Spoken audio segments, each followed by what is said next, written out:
Hi, welcome back guys.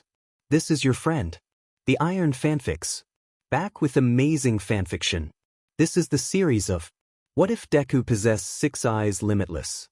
Now before starting, please give this video a like and subscribe to the channel if you want more videos like this. Now let's get into the fanfic. It is not clear when it began, but people speculate it has been nearly 2 centuries since that day.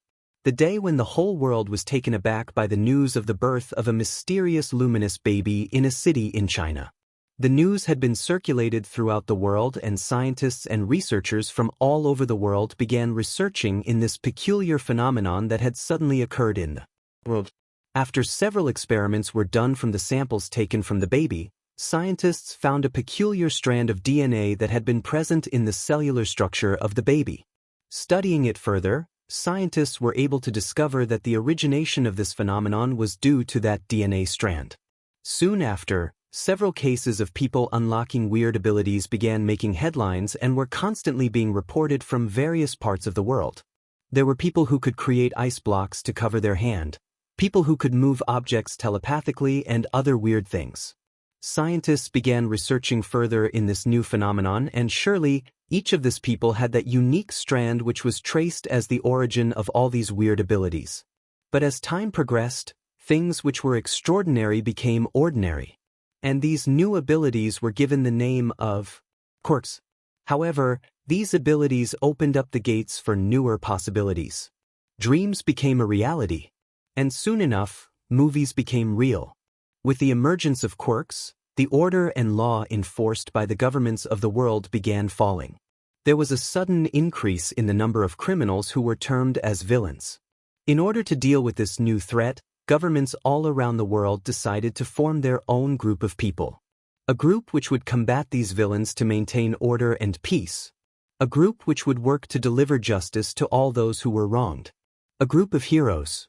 From that group emerged many who were considered as the epitome of the hero society. However, amongst all of them stood one person who became the symbol of peace. He was none other than All Might. But this isn't his story. It is the story of Izuku Midoriya, the boy who became a god in the world of heroes. "Don't do this, Kaken," a green-haired boy said shakily as he stood in front of another boy protectively. "What the hell, Deku?" A spiky blonde-haired boy yelled angrily. "Get out of my way. I can't do that, Kaken. I can't let you bully him like that," the green-haired boy said as he stood in front of the boy. The boy could feel himself shake but stood his ground. "Oi Deku, are you really going to take the beating for him?" One of the 2 lackeys that followed Bakugo around asked smugly. "Wait, because that is what a hero would do," the green-haired boy said. He glanced around the park and his heart pounded even faster when he realized there was no adult there. The spiky blonde, Bakugo, growled in anger. "Oi you shitty nerd, are you still going on about being a hero?" Small sparks started emerging from his hands. Deku gulped in fear but held his ground. "Yes, I want to be a hero." Bakugo began laughing mockingly. "As if a quirkless nobody like you would ever become a hero." The blonde then glanced at the greenette and smirked. "Look behind you, Deku. That boy you wanted to save has already run away." Izuku turned his head and indeed found that the boy had run away. He turned his head to look at Bakugo, who was smirking menacingly at him. "Maybe you need a little reminder of your place, shitty Deku." The blonde growled as small explosions went off in his hands. The green-haired boy closed his eyes and prepared himself for the attack. It wasn't something new to him. After all, this was what happened all the time. Every time Bakugo and his lackeys would beat him or bully him, the teachers would just turn a blind eye to that. As if what was happening did not concern them in any way. As if Izuku was not their responsibility. If the teachers did not stop Bakugo, then what could he expect from an empty park? He knew no one was coming to save him. No hero. No teacher. No adult. This time too, he would go home with all these injuries and pretend that he had fallen or tripped, just so that his mother would not worry. And so, the green-haired little boy waited with his eyes closed for the pain of being burnt. He waited, and waited, and waited a little more. But nothing happened. He did not feel any pain. Had he grown accustomed to the pain? He did not doubt that. After all, after taking as many mini explosions as he had, it was only right that he would build some sort of pain tolerance. What the hell did you? Izuku flinched hearing Bakugo shout like that. He opened his eyes and saw Bakugo glaring at him as if trying to burn him alive. Why the hell can't I touch you? Bakugo yelled his question. What? Izuku muttered meekly. Bakugo gritted his teeth as more explosions went off in his hands. He ran at Izuku, his palm drawing close to Izuku's face. But Izuku was frozen in fear. This was the first time Bakugo had gone for his head. Was Bakugo really trying to kill him? Time slowed down for Izuku. As Bakugo's hands drew close, for some reason, Izuku could see some form of energy around Bakugo's hand. The energy was expanding volatilely, as if waiting to explode. And then suddenly, his perception increased. Out of nowhere, he became aware of everything and anything in his surroundings. In that minuscule PRD of time, he became aware of everything. Within that park, he could see the bird perched on a distant tree, the swing in the opposite direction of his vision. He did not understand what was happening, but knew that, if he did not do anything, Bakugo would forever scar his face. So, he wished with every fiber of his being for something to protect him, for something to save him. And his wish was granted. As Bakugo got close enough to Izuku's face, he let out a small explosion powerful enough to break a child-sized. But to the amazement of Izuku and absolute shock of Bakugo and his lackeys, the explosion stopped inches before Izuku's face and parted in two different ways. It was as if a barrier of some sort had been erected before Izuku's face. Bakugo's face turned into a vicious snarl. What the hell, Deku? Just stand down and take the beating, you be. He tried sending another explosion, this time aimed at Izuku's chest, but found that he could not get near him. Even then he let the explosion go off, and once again found that the explosion could not even reach him. Izuku then felt a presence enter his range. He could see that the figure was a male and had some sort of weird particles in his eyes, which seemed to be dry and devoid of sleep. While Izuku was busy trying to understand how he felt the man enter his range, Bakugo was trying his very best to get his hands on Izuku. Realizing that his explosions were not going to work, he roared as animalistically as a child could, and sent a punch at Deku's chest. But his eyes widened when he realized that his hands had stopped inches away from Izuku. He tried to move his hand further, but unfortunately he could not. And the most interesting thing was, he did not feel any form of barrier between his hand and Izuku. It was as if he just could not touch Izuku. His hands just refused to go near him. He gritted his teeth. His eyes moved upwards and met Izuku's eyes. And for the third time that day, his eyes widened in shock. Because staring right back at him weren't the green eyes that he had become so accustomed to. The green eyes that held fear in them. Instead, a pair of green eyes that shone like emeralds stared back at him. These eyes were different. These eyes had a certain glow in them that did not fit well with him. These eyes seemed to pierce right through him, gazing at his soul and judging him. There was something wrong with Izuku's eyes, and Bakugo did not like it. Hey, what are you kids doing? A deep voice from the entrance of the park said. As if the weird space between him and Izuku disappeared, Bakugo immediately drew his arms back and took off in the opposite direction. He did not want to face whoever it was that had spoken. He had things to sort out first. As for Izuku, he glanced towards the entrance of the park. A man with dark hair and bandages loosely wrapped around his shoulder was walking towards him. As if all energy was drained from him, Izuku's eyes drooped as he fell backwards. But instead of falling on hard ground, he fell on something comforting. Something warm. Trying to snuggle as close to the warmth as possible, Izuku closed his eyes and fell unconscious. As Izuku laid there, his mind drifted towards a distant memory he had all but forgotten. Flashback. Midoriya Izuku was a bright and happy 4-year-old boy with a dream of becoming a hero. He had dark green hair and bright green eyes. He was a giddy and excited boy whose eyes shone with a brightness that none had ever seen. Izuku was currently sitting at the doctor's office with his mother, Midoriya Inko, sitting beside him. Inko was a beautiful lady with green hair and a curvaceous body that would make most women her age jealous. However, currently she was feeling something she had not felt in a long time: apprehension. Izuku, however, was completely unaware of his mother's tension.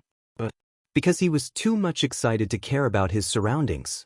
Today was his 4th birthday, and by this time everyone would unlock their quirks.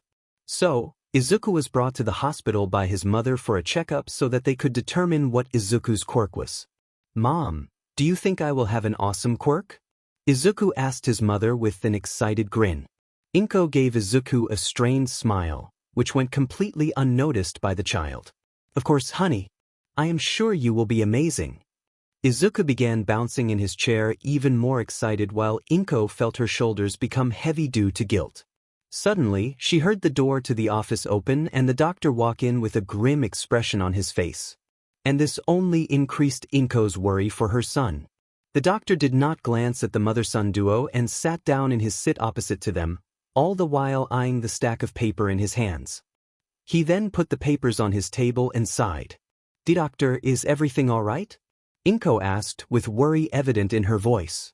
"Hey doctor, can you tell me what my quirk is?" Izuku asked, excitement flashing in his eyes. "Is it something amazing like that of All Might's?" The doctor frowned and rubbed his forehead. "I don't know what to really say." Izuku's smile dropped slightly as the doctor paused. Even though he was a child, he could sense the hesitation in the doctor's voice. The doctor sighed and continued. "I mean, young Midoriya here has every sign of him having a quirk. But for some reason, it has yet to activate like normal." Izuku's smile dropped completely this time. But Izuku tried to argue, but nothing came out of his mouth. Doctor, does that mean he can still awaken his quirk?" I mean everyone his age has already awakened their quirks." Inko pleaded in desperation. The doctor nodded his head. "Well, he should be able to awaken his quirk."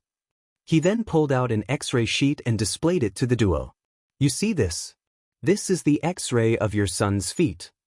He then pointed at the pinky toe. "Like most people with quirks have only one joint in their pinky toe. Your son too possesses one joint. That should mean that he has a quirk. From the looks of it, his quirk is still dormant. It won't be the first time something like this happened. Maybe his quirk needs some form of trigger to awaken." Izuku stared at the doctor wide-eyed. His whole body was currently shaking. "Does that mean I can still be a hero?" he managed to ask shakily. "Yes, kid." The doctor replied with a comforting smile. "You just need to wait for your quirk to awaken." Izuku could no longer keep it in, and the tears started flowing out of his eyes. Inko nodded her head gratefully at the doctor. She picked her son up as he buried his head in the crook of her neck, crying. His hands gripped her blouse tightly. She thanked the doctor before she left the room. As the mother-son duo reached home, Inko put her son down. She hated to look at her son so down. She did not remember when she had seen him this disappointed last. "Izuku dear, why don't you go and wash yourself? I will go and prepare your favorite dish," Inko said softly. Izuku did not say anything. He only nodded and headed towards the bathroom. Dinner was a quite affair. Inko's heart broke even more seeing Izuku eat like a robot. She had prepared his favorite dish, something which had been able to cheer him up every time. But today, even that did not seem to work. After finishing his dinner, Izuku carried his dishes and put them in the basin like he always did. He softly said goodnight to his mother and trudged towards his room. After washing the dishes, Inko was about to head towards her room when she heard voices from Izuku's room. She walked towards his room's door and opened it as slowly as possible. And the sight that greeted her filled her eyes with tears. Izuku was sitting in front of his computer watching videos of All Might. He turned slowly, most probably noticing his mother due to the monitor's reflection. See, can I be a hero?" Izuku's voice was shaky as he said. "See, can I be like All Might?" Inko tried. She tried her best to control her tears. She wanted to tell Izuku that he could be a hero. A great hero. But she also knew the kind of life a hero led and how dangerous that was. As a mother, she could never urge her child towards danger. So, she did the only thing she could do. She ran towards her child and hugged him, as tears poured down her eyes. "You can, Izuku. You can." Flashback and Izuku's eyes fluttered open and he immediately closed them back due to the rays of sun invading his eyes. He raised an arm to block the sun rays and pushed his body up with his other arm so that he could sit up. He looked around and found that he was lying on one of the park benches. Seems like you're finally awake. Took you long enough. A voice said in a dry tone.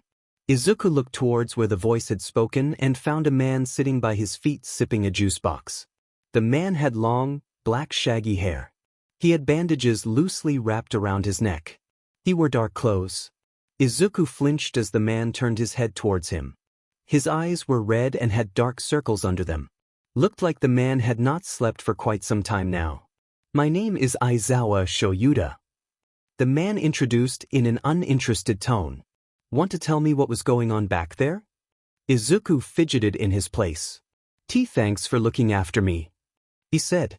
And I don't know what you are talking about. Izuku turned his gaze sideways when he noticed the man's gaze boring on him, as if the man was scrutinizing him. You know, I am a hero, Aizawa stated. You should not be lying to me. You're a hero? Izuku asked meekly. I have never heard of you. Understandable, Aizawa said. I never really was one for publicity. Oh, now, are you going to tell me what was going on? Kaken and IW were just playing, Izuku finished, not looking at the man at once. Aizawa stared at the boy with narrowed eyes. He had seen a small interaction of the kid with the blonde one. And from what he could gather from that small interaction, they were far from playing. As much as he wanted to help, if the kid did not say anything to him, then there was little he could do. He released a sigh. All right, let's bring you home, he said, standing up. Izuku nodded and jumped off the bench, and took his position beside the man as they walked towards his home. While they walked, Aizawa glanced at the kid from the corner of his eye.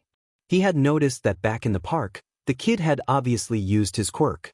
From his observation, it seemed like some sort of barrier quirk, which were pretty rare in the world. Though, he had a feeling that there was something more to the kid's quirk than what met the eyes. As he contemplated, he noticed that the kid was fidgeting. He knew the sign all too well. The kid wanted to ask questions but could not find the courage to do it. You want to ask something? Aizawa stated in a bored tone. Go on then. You said you were a hero, right? Izuku asked in a small voice. What is your hero name? I don't think you will know about me, but I go by the name Eraserhead. Wait, you are Eraserhead? Izuku yelled, his eyes shining with awe and fascination. Aizawa looked at the kid who just by hearing his name had lit up like a Christmas tree. You know me, kid? Of course, I know you. You are the underground hero, Eraserhead. The hero who works in the dark and has owned the shadows like no one else. You are like Batman just without the money. Izuku finished excitedly. Aizawa was impressed. For a 5-year-old kid to know about underground heroes was something else. Impressive. You must be a fanboy then. Izuku laughed sheepishly. Yeah. I mean, I like to learn about heroes. You must be aiming to be a hero then? Aizawa asked as he glanced at Izuku from the corner of his eyes. Izuku's enthusiastic smile dropped into a melancholic one. Yeah. I do want to become a hero. But I don't know how I can be a hero without a quirk. Aizawa blinked. What are you talking about? Did not you use your quirk back there at the park? Izuku's eyes widened slowly in realization. Oh my god. I completely forgot about that. He cried out, holding his head with his hands. Aizawa released a tired sigh. You do realize that using your quirk in public is strictly prohibited by the law. I know. Izuku stuttered. But I did not have a quirk before today. Aizawa stared at the boy to his right. How old are you?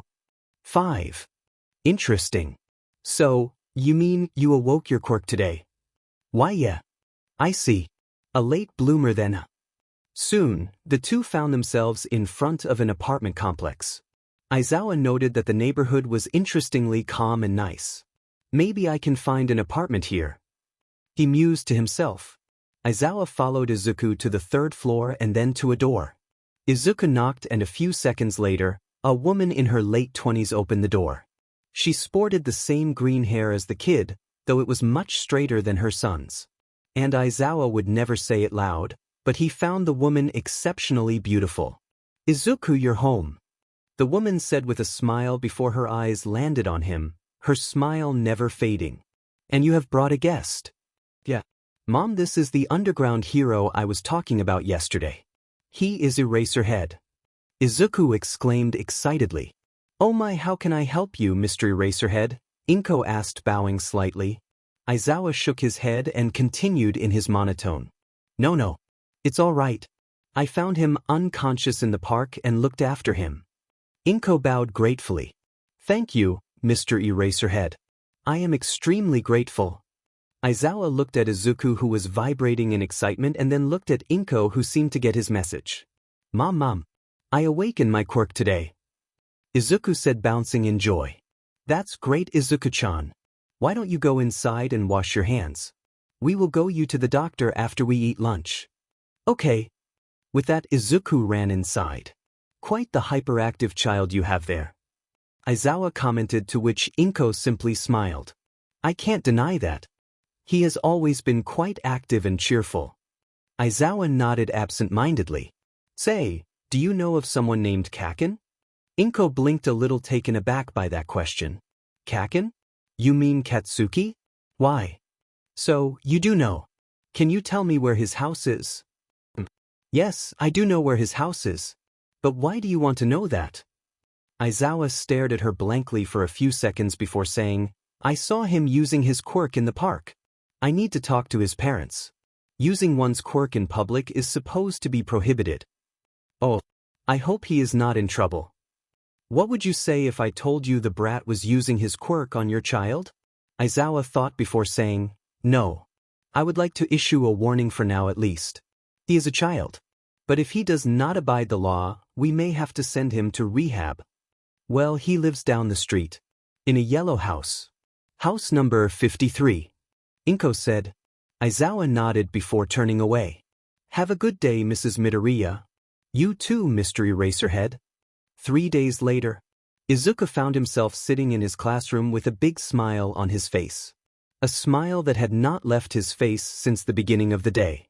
Today was the most special day in Izuku's life. Today was the day the results of his quirk would be declared. And he could not contain himself. The suspense and excitement were eating at his patience. After eating lunch that day, the mother and son duo had found themselves sitting in the same doctor's chamber that they had visited a year ago. The doctor had then led Izuku to a test lab where the other doctors had tried a lot of tests. By the end of the day, none of them had reached a conclusive result that day. Most of the time, quirk results were declared almost immediately and, in some cases, would take a day to be declared. But for some reason, the doctors found it very difficult to conclude what his quirk was. They had been called the next day for more tests and were said that the doctors needed some more tests done. So, the next day they had to visit the hospital again. Finally, the doctors had said that they would declare what his quirk was the next day. The bell rang throughout the school. The students started packing their bags. Izuku hurriedly put his books in his bag, unable to wait any further. Just as he was about to race out of the classroom, Bakugo appeared in front of him. "So, Deku, have you found out what your quirk is?" he asked with a sneer on his face. Not yet, Kaken. But the doctors said I would get the results today." Izuku replied, shifting nervously. Bakugo sneered. "Did you hear that, guys? Deku will get his quirk today. After 3 days.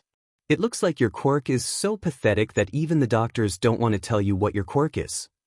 "Yeah." One of Bakugo's lackeys laughed. As if Deku would ever have a useful quirk. That's not nice, Kaken." Izuku stuttered out. "Oh. Then what do you want me to say, Deku?" Bakugo smiled menacingly. "Do you want me to ask what building you jumped off to get a quirk?" Izuku flinched at the statement while the lackeys behind Bakugo laughed harder. The blonde boy snorted. "I would tell you this, Deku, you will never be a hero." With that, Bakugo left the room followed by his lackeys. Izuku stood in his place with tears starting to well up in his eyes. The students around him looked at him with pity, but none of them said anything. Izuku sniffed and rubbed his eyes furiously. "No, I won't cry today. Today is the big day. Izuku thought to himself before running out of the room towards the school main gate. There his mother stood waiting for him. His mother smiled at him before opening the car door to let him in. After that, the mother-son duo drove to the hospital and found themselves sitting in the doctor's chambers. A few minutes later, the doctor came in and sat opposite to them. He laid the files back on the table. He pulled out a handkerchief and wiped his forehead with it. Doctor. About the quirk, Inko trailed off as the doctor let out a chuckle. I must say, Miss Midoriya, young Izuku here is truly a once-in-a-generation case. The doctor said with a nervous chuckle. What do you mean, doctor? Inko asked, hope shining in her eyes. I don't even know where to begin. The doctor let out a sigh, before picking up the file and then shuffling through the documents. I would be honest with you. Last year when you came for the quirk identification and your son's quirk did not awaken, I had assumed that your son's quirk was too weak to show up. Does that mean my quirk is weak? Izuku asked nervously. Did that mean Kaken was right? Was he really useless? Weak, the doctor chuckled. If your quirk is weak, then every other quirk is just useless. What do you mean, doctor? Inko asked. The easiest way to explain Izuku's quirk is that he is a living and walking mathematical and scientifical paradox. The doctor said, rubbing the sweat off his forehead. That's supposed to be easy to understand? Inko deadpanned at the doctor, who laughed awkwardly. I am quite sure you guys have heard about the Zeno paradox, or as commonly known as Achilles' paradox. The doctor asked. No sir. Inko said, shaking her head. Well, it was one of the 4 paradoxes given by the Greek philosopher Zeno thousands of years ago. It concerns a race between the fleet-footed Achilles, a Greek demigod, and a slow-moving tortoise. In the race, the tortoise is given a few meters head start and then both of them start moving at the same time. But the condition is that Achilles will always have to travel a distance equal to the distance traveled by the tortoise. The argument is that no matter at what speed Achilles moves, he would never be able to overtake the tortoise. This is because, by the time Achilles has reached the position of the tortoise when the race started, the tortoise would have already moved a certain distance. Achilles would now have to travel the same distance as the tortoise, but by the time Achilles has covered that distance, the tortoise would have already moved another distance. With time, Achilles would only grow slower and hence would never be able to overtake the tortoise. It is like every time you divide a number, you would never actually reach 0 but would reach infinitesimally close to it. Inko and Izuku sat through the explanation. While Inko understood a little of what the doctor said, everything went above Izuku's head. So, what does that have to do with my son's quirk? Inko asked, a little dazed with all the information.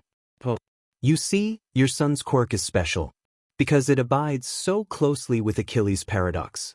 In other words, your son's quirk is literally bringing infinity to reality. Infinity to your reality? Inko muttered slowly. Aha. The doctor nodded. At first even we were a little skeptical with our findings, and that's why we decided to do more tests. Your son's quirk literally makes an imaginary figure like infinity into reality. The barrier that we witnessed was nothing but his quirk dividing the space between him and the object into infinite number of spaces. Wow! Inko exclaimed, tears forming in her eyes. Is my quirk strong? Izuku asked, looking between his mother and the doctor. It is probably the strongest quirk ever registered, young Izuku. The doctor said with a big smile. Izuku's eyes widened in awe. Even stronger than All Might's. The doctor let out a chuckle. Most likely, if we are to combine the other aspects of your quirk. Wait, there is more to his quirk? Inko asked, thoroughly shocked. But beside this quirk, it seems Izuku also has an ocular quirk that increases his perception greatly. And from what we can gather from our tests, the doctor took a deep breath. This ocular quirk also allows him to see a person's quirk and when they are going to use it. Inko found herself at a loss for words. Yep. We had the same reaction. The doctor said, we don't even have a clear idea what his ocular quirk does. And I believe that we have only scratched the tip of the iceberg. There is a possibility that there are other aspects to his ocular quirk. Your son not only possesses one but two very strong quirks. Inko swallowed. She wanted her son to be strong, but at this point it was getting out of hand. But it does not end there. There is more. Inko almost yelled. Ah. The doctor laughed awkwardly. Yeah, about that. Your son seems to possess a weird energy within his body. The energy is nothing like what we have recorded before. This is a completely new type of energy that is flowing within his body. And we believe that this energy is closely related to his other two quirks. My God! Inko muttered as she took deep breaths to calm herself down. Same reaction. The doctor joked with a chuckle. We have decided that Izuku's ability to make infinity into reality should be called Limitless, and his ocular quirk should be called Six Eyes, like the Sixth Sense. So, do you guys like it? Yep. Izuku chirped. They sound super cool and powerful. Yeah, I know that. The doctor replied with a smile. Hero Association headquarters, the next day. 3 individuals were present in a large room showcasing the city of Honiai through a large windowed wall. One of the individual was a woman in her late 40s with ash blonde hair and had turquoise eyes. She had a stoic and steely expression on her face and was wearing a black jacket suit and dress with a purple shirt. A necklace hung around her neck. She was sitting behind the only desk in the room, calmly eyeing the individual standing opposite her. The second individual was a lanky-looking middle-aged man with beige, chin-length and messy hair. He was dressed in a formal black shirt with a white undershirt, followed with equally black pants. Around his neck was a loose tie and on his feet were black shoes. He was also wearing a microphone. He had noticeable bags under his eyes, signifying his lack of sleep. He was standing behind the woman, eyeing the individual opposite him curiously. The last individual looked like a human-dog hybrid. He was a very tall, sturdily built man with the head of a beagle. The area around his eyes and his ears was a dark brown, the two sides separated by a tan line which runs down his forehead, widening at his muzzle, which was flecked with pale brown. He had a large, black nose and dark eyes, and, although the rest of his body is of normal human shape, his skin appears to be the same tan color as most of his face. He was wearing a suit, consisting of a dress shirt and waistcoat, over which he was wearing an unbuttoned black blazer and matching dress pants underneath. He had a belt with a large buckle and a black and white tie that resembled a Dalmatian's coat. So, what do you have for us, Mr. Kenji? The woman sitting behind the desk asked. As I had reported before, Miss President, it would seem that the rate of crime has gone up over the last 5 years compared to the last decade. The president gained a serious look on her face. She had indeed read the reports from the chief of the police force, and it did not bode well with her. I see. I have read the reports, but are you completely sure about this, Chief? The dog-human hybrid nodded his head grimly. I am as serious as I can be, Miss President. The crime rate has indeed increased, and even with an increase in the number of heroes and police, we are still having trouble to deal with all the crimes all over the country. It was a disturbing thought for the president of the Public Safety Commission to know that even the heroes and police together were having a hard time dealing with all the crime in the country. They had worked hard to establish a semblance of peace in the country after the debacle from 5 years ago. She had honestly hoped that with the downfall of the mega-villain, villain activity would go down, but that seemed like a wishful thought. But unfortunately, that is not the only disturbing thing that we have found. The president of the Public Safety Commission eyed the chief with wary eyes, waiting for another bad news. And what would that be, Kenji-san? The chief of the police force paused for a moment before replying. It would seem that the power of the quirks of the villains have also increased. That made the president go cold. Explain, she uttered in a cold tone as her breath hitched in her throat. Over the last 5 years, we have documented some simple quirks doing massive devastation. A simple fire quirk was able to destroy a whole skyscraper without any kind of inflammable liquid. A simple water-based quirk was able to draw 100 hostages trapped in a building. A simple telekinetic quirk which could only move small objects before was able to not only raise a building and throw it at another. The chief paused for a few moments before continuing. Take any instances from the last 5 years, you would notice that simple quirks are doing much more destruction than they were meant to. Are you sure, Kenji-san, that it is not caused by some form of quirk-enhancing drag? The president asked. Kenji shook his head negatively. Unfortunately, no. From the villains we had captured, we did an extensive search and examination of their bodies. We did find several drags, but none of them were quirk-enhancing ones. The president looked at her assistant and successor from the corner of her eyes as she waited for more information. The amount of death has also increased, and it has unsettled the public. The public is starting to question the ability of the current heroes to protect them and are also starting to question the government on not taking more serious actions against villains. The president closed her eyes in concentration and went over all the information she had possessed. It was only thanks to her years as the head of the Hero Public Safety Commission did she maintain a stoic expression. Inwardly, however, she was rattled by these revelations. She had been aware that the situation was worsening at a speedy rate, but for it to be this bad, she had truly not expected that. Throughout the years of its establishment, the Hero Public Safety Commission had never interfered with hero work, preferring to work from the shadows. But if it continued like this, then they would have no choice but to come into the light and take a proactive stance against villains. But that would also mean that they would become vulnerable and someone could discover all the dirty secrets that the Commission had buried deep over the last decade alone. But all these could come later. Right now, they needed to deal with the villains, and it would seem that stricter actions were due for the villains. All right, Chief Kenji-san. Your report has been taken under consideration. The Hero Public Safety Commission will make contact with the government and find a way to deal with the villains appropriately. You are free to leave. The chief of the police force bowed and left the room, leaving the president and her successor alone. The president released a sigh and leaned back in her chair. These truly are troubling times, aren't they, Yukimaru? Indeed, they are, ma'am. The lanky man replied. But on a much lighter note, he said, pulling out a file from the suitcase he always carried, I have here the quirk documentation of a kid. Yukimaru handed the file to the president. The president raised an eyebrow in curiosity but did not question the man. She knew the man was pretty serious with his job and would not bring something like this up if he did not see the importance in this. So, she took the file from the man and opened it. The first thing she noticed was the picture attached to the file.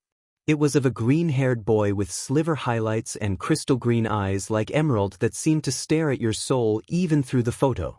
Izuku Midoriya, the president muttered, what's so special about this kid, Yukimaru?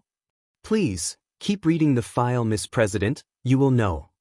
Reading through the file, she became more and more astonished. What? How is that possible? The president questioned. Yukimaru nodded. Yes. This child's quirks were registered at a doctor named Takahara Gecko. According to him, the boy has a quirk that could possibly be the strongest quirk in existence, and he is pretty sure of it. For now, the doctors could not make a conclusion as to what the quirk can do, but one of the many aspects of his quirk is to bring infinity into reality. The president's eyes were wide with shock. How is that even possible? Yukimaru shook his head. No one really knows. But the doctor believes there is more to the boy's quirk than just a simple barrier, and that the barrier was just a tip of the iceberg. The files also say that he has 2 other quirks. The president said, a person with 2 quirks is rare. And this kid has 3 of them. Yukimaru nodded. Yes. Limitless, 6 eyes, and the weird energy flowing in his body. This child could easily be the key to a more prosperous future. He could take over All Might once when the latter retires. The president thought about it. They had already had a case like it. A boy with an extraordinary quirk whom they had taken under wing and made into a hero. But that time it was almost clear to them that the boy was extraordinary, something she could not conclude for this Midoriya kid. So, she wondered if it was truly worth it to be involved with this boy. Are you sure, Yukimaru? Do you really think it would be beneficial if we get involved with this kid? If you ask me, we should take him under our wing. He could be a beneficial member of this commission. Not to mention, with these turbulent times, we need all the resources on hand as quickly as possible. I see, the president released a sigh. All right. Make contact with the Midoriya family and offer them the chance to train. If they accept, then good, otherwise we will leave them be. That night, Inko found herself preparing dinner. She had a megawatt smile on her face as her eyes went towards her son playing with the All Might figurine. She could not believe what had happened the other day. Her son had quirks. Not one, not two, but 3 quirks. Though none of them were similar to hers or her deadbeat husband's. But each of these quirks were powerful. The ability to bring infinity to reality. The ability to perceive things at an incredible rate and being able to see quirks. The weird energy. All of these seemed too surreal. For a moment she thought that she was just dreaming and that once she woke up tomorrow, none of these would be real. But none of that mattered now. All that mattered was that her son had a quirk, quirks. And now he could strive for his dream. And she would be there beside him, always supporting him. Just when she was done making dinner, someone knocked on the door. She dried her hands with a cloth and walked towards the door. Opening it, she was greeted with 2 men wearing dark suits. The first one was a lanky man with beige, chin length and messy hair. The man seemed to be sleep-deprived. The other man had short hair and was wearing dark sunglasses at night. He carried a briefcase in his hand. May I help you?" Inko asked uncertainly. The lanky-looking man took charge as he introduced, "Good evening, ma'am. My name is Yukimaru and this here is my partner Yamamoto. We are from the HPSC, also known as Hero Public Safety Commission. And we are here to discuss about your son. May we come in?" "Oh, of course," Inko said, letting them in. As the 3 of them entered the living room, Inko noticed the 2 men eyeing her son. "Izuku, why don't you go to your room?" Izuku did not protest and simply ran to his room and closed the door. Inko glanced at the 2 men and asked them to take seats. The 2 men thanked her and sat on the couch while Inko brought them 2 glasses of water. "Thank you for your hospitality, ma'am," Yukimaru said while Yamamoto nodded. "Now maybe it is time we discuss about your son." "Okay," Yukimaru began. "Well, your son's quirk was registered with the government the previous day and we must say, he is quite an interesting kid. With not 1, not 2 but 3 quirks." Inko could not find words to say. She should have known something like this would happen. You must have realized by now that if this became a common knowledge, then not only your son but you too would have big targets on your head. Yukimaru finished with a grave tone. Inko gulped. Her heart was pounding and it was starting to become difficult to breathe. "That's why we have an offer for you," Yukimaru said, motioning at his partner who laid the briefcase on the tea table and opened it. Inko's eyes widened looking inside the briefcase. It was filled with stashes of cash. In that briefcase there is 10 million yen. Enough to last your lifetime. Also, we will let you settle at a bigger place than this and you will be able to live the rest of your life lavishly. All you have to do is," Yukimaru said, pulling out a contract and laying it down on the table, "sign this contract and hand over Izuku's custody to us." Yukimaru narrowed his eyes as he stared at the green-haired woman in front of him. This won't be the first time that someone had given up their children for money and fortune. And this won't be the last. He expected her to sign the contract and be done with it. But what he had not expected was the explosive reaction of the woman. How dare you?" Inko roared. Yukimaru and Yamamoto jumped up as all the items in the living room started glowing green and floated towards them, encircling the 3 of them. The knives and the forks pointing menacingly at them. "How dare you come into my home and decide to take Izuku away from me?" Inko said menacingly. With each word spoken, the knives would draw closer and closer. Yukimaru looked at the woman. She had fury etched on her face even though her eyes threatened to spill with tears. This was the first time he had witnessed a parent react so violently to the offer. And it filled him with hope that not every parent was greedy in this world. "Hell hath no fury like a woman scorned," Yamamoto commented lightly, making Yukimaru chuckle. "What's so funny, Ubiastas?" Inko sneered. "If you would relax a little," Yukimaru replied. "Believe it or not, we have offered the same contract to many parents before and they had all accepted it without a second thought, happy to give up their children for money and fortune. And you expect me to bend over like them? If you thought so, then you would be incredibly wrong," Inko said, her rage evident in her voice. Yukimaru chuckled and said, "Not at all. In fact, we are glad that you did not accept. The children of those parents were all broken from inside after knowing that their parents had given them up for money. And if we want to train the future replacement of All Might to his full extent, then he would obviously need someone to support him along the way. What? Inko sputtered as the items dropped to the floor. Yukimaru smiled at Inko. Miss Midoriya, would you allow us to train your son to be the next symbol of peace? Suddenly, the door to Izuku was thrown open as Izuku came running into the living room. Please accept the offer. Inko looked at Izuku with uncertainty. You don't have to leave him, Miss Midoriya. Yukimaru said once again. You can be by his side while we train him. We won't do anything illegal or unethical. Every day, he would still come home to you. All we will do is train him during the day and afternoon. That's all we require, Miss Midoriya. I guess, Inko said, still unsure if her decision was right. Though, Yukimaru began, it would be better if you transfer to a better place than this so that we can provide increased protection to you and young Izuku here. Don't worry, the HPSC would bear the cost for everything. Can I become like All Might? Izuku asked as he looked excitedly at the lanky man. Yukimaru smiled and replied, Dear Izuku, you will be even better than him. XXX Chapter Text. Chapter 2. First Spotlight. I am here. I am here. I am here. The voice of the world's strongest hero, the symbol of peace, rang throughout the room. A second later, a hand came out of the blanket lying on the bed beside the table and slammed itself on the clock, halting the rhythmic booming voice of All Might. A voice grumbled and disappointed as the blanket was thrown off and figure climbed out of the bed. The room was fairly big and clean. It had 2 bookshelves filled to the brim on one side. Adjacent to it was a desktop with 2 monitors. There was a door that led to the washroom. There was also a TV attached to the wall opposite to the bed. A carpet laid on the floor. There was also a cupboard filled with action figures of various heroes directly opposite to the bookshelves. With eyes half closed, the figure walked towards the door beyond, which was the personal washroom of the figure. The figure opened the door and walked into the room and soon found himself standing before a basin with a mirror attached to the wall above him. The figure fluttered his eyes open and was greeted with the sight of his reflections staring back at him.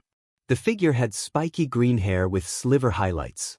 He had crystal green eyes that looked like shining emeralds. He had a strong jawline and smooth skin. The figure was none other than Izuku Midoriya, who was now 14 years old. He picked the toothbrush, applied toothpaste on it, and brushed his teeth. Once done, he hopped onto the shower and took a long shower. After drying himself, he wrapped a clean towel around his waist and walked out of the room. Standing in front of the full mirror, Izuku admired his physique. He had grown quite a bit in the last decade. He was now 5 feet 7 inches tall, an admirable height for his age. His torso adorned the signs of a budding six-packs, and his biceps, while not overly beefy, were still muscled enough to give him an athletic figure. He went towards his wardrobe and picked up the school uniform that he was going to wear. It consisted of a white shirt, white pants, blue blazer with silver-colored buttons, and a blue tie. He picked up the custom-made round sunglasses and put them over his eyes. The sunglasses had been specifically designed with darker glasses to accommodate his ocular quirk. Once he was dressed, he picked up his school bag and walked out of his room. He then walked into a larger room that acted as both the dining room and the kitchen. His mother was currently working in the kitchen, most probably cooking his breakfast. "Good morning, Mom." Izuku greeted cheerfully as always. "Good morning, Aizen," his mother greeted back, giving him a bright smile. Izuku put the bag down beside his chair at the dining table and smiled. Their lives had changed since the day he had discovered his quirk, or maybe he should say quirks, and the HPSC scouts had come knocking on his door. After the whole fiasco of his mother threatening to neuter the 2 HPSC scouts with blunt, rusty knives if they so much as tried to take him away from her, and her threatening to call the police on them, the HPSC members had finally managed to explain the offer to his mom. All the HPSC wanted was to train a future hero prospect who had the most chances of surpassing All Might and maintaining the peace in these turbulent times. They explained that with how the situation was worsening day by day, a quirk such as Izuku's could not be let to go to waste. In return, the HPSC would give them protection, housing, and even take care of Izuku's education. His mother had been hesitant back then and he had been too enthusiastic to not accept the offer. 2 days later, the HPSC had sent a house shifting service to their doorstep. The HPSC had them settled in a much more civilized and high-class area in a large 3 BHK apartment, something they could never afford before. But now that he had grown up and his worldview had developed beyond the usual black and white it was always portrayed as, he had realized that no one ever gives you anything for free. Recently, he had been growing suspicious of the HPSC and their activities. Not to mention, himself was getting paranoid day by day. Ever since, he had realized that his powers were just too great to ignore and the fact that anyone would kill for even a fraction of his powers, his suspicion against everyone had increased. He had a feeling that everything that the HPSC had done for him was just a way for them to get him indebted to them. Izuku snorted at that. If they ever so much as threatened his mother or anyone he cared about, he would not hesitate to kill every last one of them, no matter what they had done for him and his mother. And this was another thing that had changed about him. For the better or worse, he did not know. But his view of heroes and villains had changed. The HPSC had seen to that. No longer did he see the world as black and white. No longer did he believe that the heroes were all saints while the villains were all devils. He had realized along the way that there were flaws in everyone, even heroes. And there was good even in the villains. He no longer shied away from death and murder. Unknown to his mother, of course, one of the HPSC's training program was for him to get familiar with killing. Apparently, according to the HPSC, while heroes should always strive to save everyone, they should always prepare themselves to kill a villain if innocent lives were threatened. That was something about the HPSC that was different from the hero society. The HPSC did not portray themselves as these saints who never kill. The members of the HPSC did not hesitate from killing. According to them, if the villains ever kill an innocent person, then they give up their rights of being a human and must be dealt with accordingly. And Izuku had been brought up with that same ideology. And while Izuku wanted to save people with a smile on his face, he would not shy away from killing a villain if he ever had to save innocent lives. "Here's your breakfast," his mother said in a sing-song manner as she laid the dishes on the dining table. "Thanks, Mom," Izuku said before joining his hands in a small prayer and digging in. His mother had changed a lot since that day too. She no longer had dark circles under her eyes. And the little weight that she had started to gain, she had lost them over the years. She was now much slimmer and her beauty had only grown over the past years. On one of their family outings, she had been approached by a scout of a magazine who wanted her as a model. His mother had been hesitant, but he had encouraged her to pursue a career in modeling, so that she no longer had to waste her time sitting at home.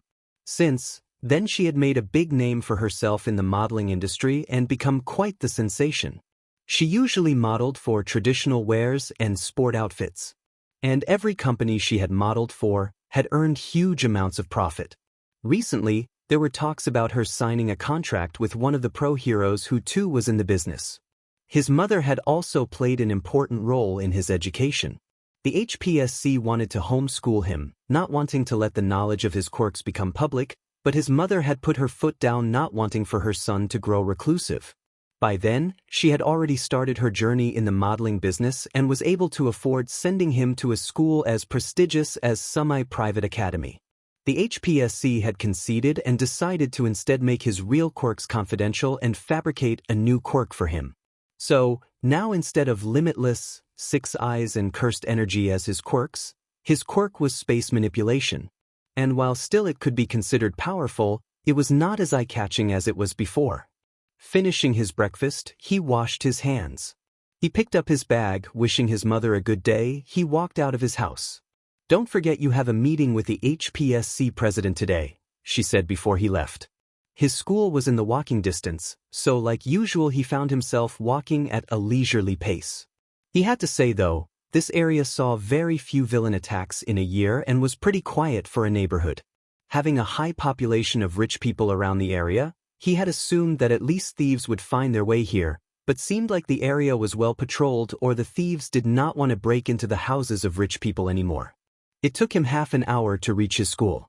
As he stood in front of the school gate, his school bag slung haphazardly on his right shoulder and his hands in his pockets, He let a nostalgic smile on his face.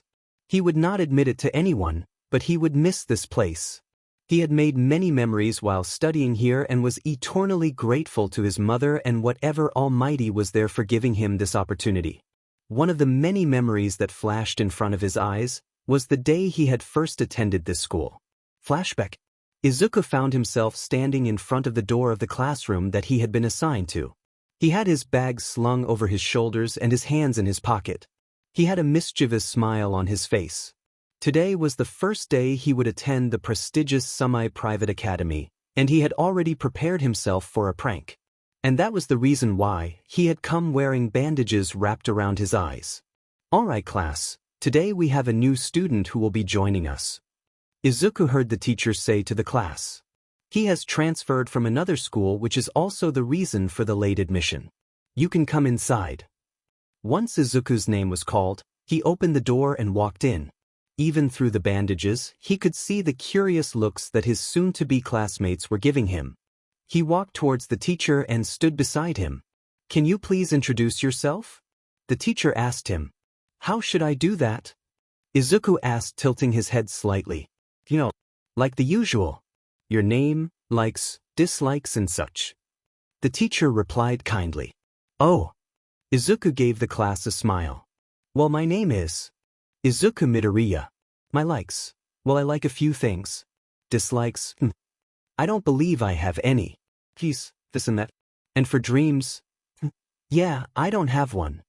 He laughed in his mind. He did not need to remove his bandages to see the utter confusion and shock that his classmates-to-be were going through. "Sir, I have a question." An uptight voice spoke. And Izuku already knew that this guy would be fun to tease. "Ask away, Ida." The teacher said. "Mr. Midoriya, I want to ask if you are being serious. This is a prestigious school and behavior as such cannot be tolerated." The uptight boy, now named Ida, spoke in a serious tone. "Ichin," Izuku drawled. Inserting his pinky finger in his right ear and scratching it, he said, "Well, I am paying, you're paying. We all are paying the school. So, in a way the school owes us, not the other way around, right?" What?" Ida yelled, indignantly. "What kind of incessant talking is this?" Izuku laughed. "Come on, I am just joking. Chill a little, dude, you are wasting your youth," he said. Ida sputtered. "All right, Ida," the teacher interrupted with a sigh. "Any more questions for Midoriya here?" Several students raised their hands. "All right, Kamizuko, why don't you ask? Why did you say that you don't have a dream?" The aforementioned boy asked. "It's simple, really. I don't have a dream. I have a goal." Izuku answered with a smirk. "And that would be?" An unknown girl asked. "Why?" Izuku pulled his hands out of his pocket and spread them in front of him dramatically, "To surpass all might and become the strongest hero, of course." "Well, that is an admirable goal, Midoriya," the teacher said with an encouraging smile. "What is your quirk?" Another unknown boy asked. My quirk," Izuku said with a mysterious tone. "Well, you see." Izuku brought his hands up, his pointy fingers pointing towards his eyes. "My quirk is—" The whole class leaned in suspense. Izuku internally laughed, sensing even the teacher lean in interested. And then, out of nowhere, he enthusiastically yelled out, "Blindness!" The whole class, including the teacher, hit their heads on their desks while Izuku laughed heartily. Flashback, and Izuku smiled. Those were the days, he thought to himself. Soon, he found himself sitting at his desk in his classroom, right in front of Ida. "Good morning, Midoriya," Ida greeted with his usual robotic tone. "Hey, Ida." Izuku greeted back with too much enthusiasm for Ida's liking. "Long time no see. Where have you been?" Ida felt his eyebrow twitch. "We met just yesterday, Midoriya." Did we? I don't remember," Izuku said smiling, while rocking to and fro. Ida frowned. While he did not appreciate such dorky attitude, Izuku had grown on him over the years. "Have you already submitted your choices for high schools that you will be choosing?" "I guess I did." "Twitch, and what high schools are you going to apply for?" "I have filled in UA, Shiketsu, and CI." "Well, me?" Yurei and Yue, of course. Twitch, of course. What can I even expect from you? Ida grumbled. Huh. You're grumbling. That's new. Whatever. And what happened yesterday? You know about that? Everyone knows about that. What happened? Well, it's not my fault that the thieves were firing their firearms at me. I had to defend myself. I heard that it was you who entered a hostage situation at the mall. Details, Izuku said, waving his hand nonchalantly. Of course. Just then, their homeroom teacher walked in with a stack of paper under his arms. He put the stack of paper on the teacher's desk and addressed the class. Good morning, class. Good morning, sir. The class chorused. Now that you are middle school seniors, it is time for you to start thinking about your future seriously. The teacher announced. Izuku smirked hearing the class grumble. He leaned back on his chair waiting for the teacher to continue. I will be handing out the printouts for your desired life courses. The teacher said, pointing at the stack of paper. The class grumbled even more, making the teacher smile and shake his head in exasperation. Who am I kidding? You guys all want to become heroes, right? And just like that, all hell broke loose. The students started cheering loudly. Some started banging their hands on their desks, some started howling. Ida's eyebrows were now twitching violently. And Izuku laughed in his head. He knew Ida wanted nothing more than to jump and scold each and every student, but being the model student he was, he would not do that. All right. Calm down. This is a top school, not some market. The teacher said, calming the students out. Now that all of you have calmed down, we can move on to the next topic. Is someone from our school applying for UA? A student, whose name Izuku for the life of him could not remember, asked. If I remember correctly, Midoriya and Ida are applying for UA. The teacher announced. And that started a whole new discussion amongst the NPCs. Wait, the two of them? I knew they would apply for UA. But doesn't UA have a really low admission rate? Yeah, I know that, but I mean Ida is Ingenium's brother and Midoriya is just built different. Yeah. If anyone can enter UA, it has to be those two. Suddenly Ida stood up. Sir, can we please continue with the lesson? And so, the classes began. Izuku soon found himself dozing off in the class, though no one really bothered him. After all, it was nothing new. After the classes ended, Izuku said goodbye to Ida and decided to head towards his next destination. The HPSC headquarters. Though the HQ was in a different city, Izuku had no trouble traveling there. After all, his quirk was able to teleport him through long distances. He walked into an empty alleyway, so as to get away from the prying eyes. He interlaced the fingers of his hands before slapping his palms together. He disappeared from the alley right beside Sumai and appeared in an alley right beside the HQ in Honai. He walked into the HQ and was greeted by a mid-aged woman at the reception desk. The woman looked up from her computer and smiled at him. Izuku dear. You are here. The president has been waiting for you. The receptionist said. By now, Izuku had visited the HQ so many times that the workers here had become familiar with him. Thanks.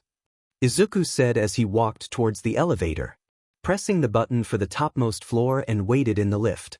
While he waited, his mind started thinking about his relationship with the president. He had not met her for the first 3 years while he was being trained and his quirks were experimented on. But then, one day he got a call that the president of HPSC wanted to meet him. Since then, she had taken an interest in his life. He would be called every month where he would be asked about his progress with his quirks and how he was handling his other training programs. He did not know what her endgame was. But he was prepared for the worst anyway. But today was not one of the days where he would be asked to give his progress report. No, today was the day he would get his punishment for breaking the law the second time in a month. As he stood in front of the president's door, he knocked on it. Enter. The president's voice came from inside. Opening the door, he shot his hand up in the air.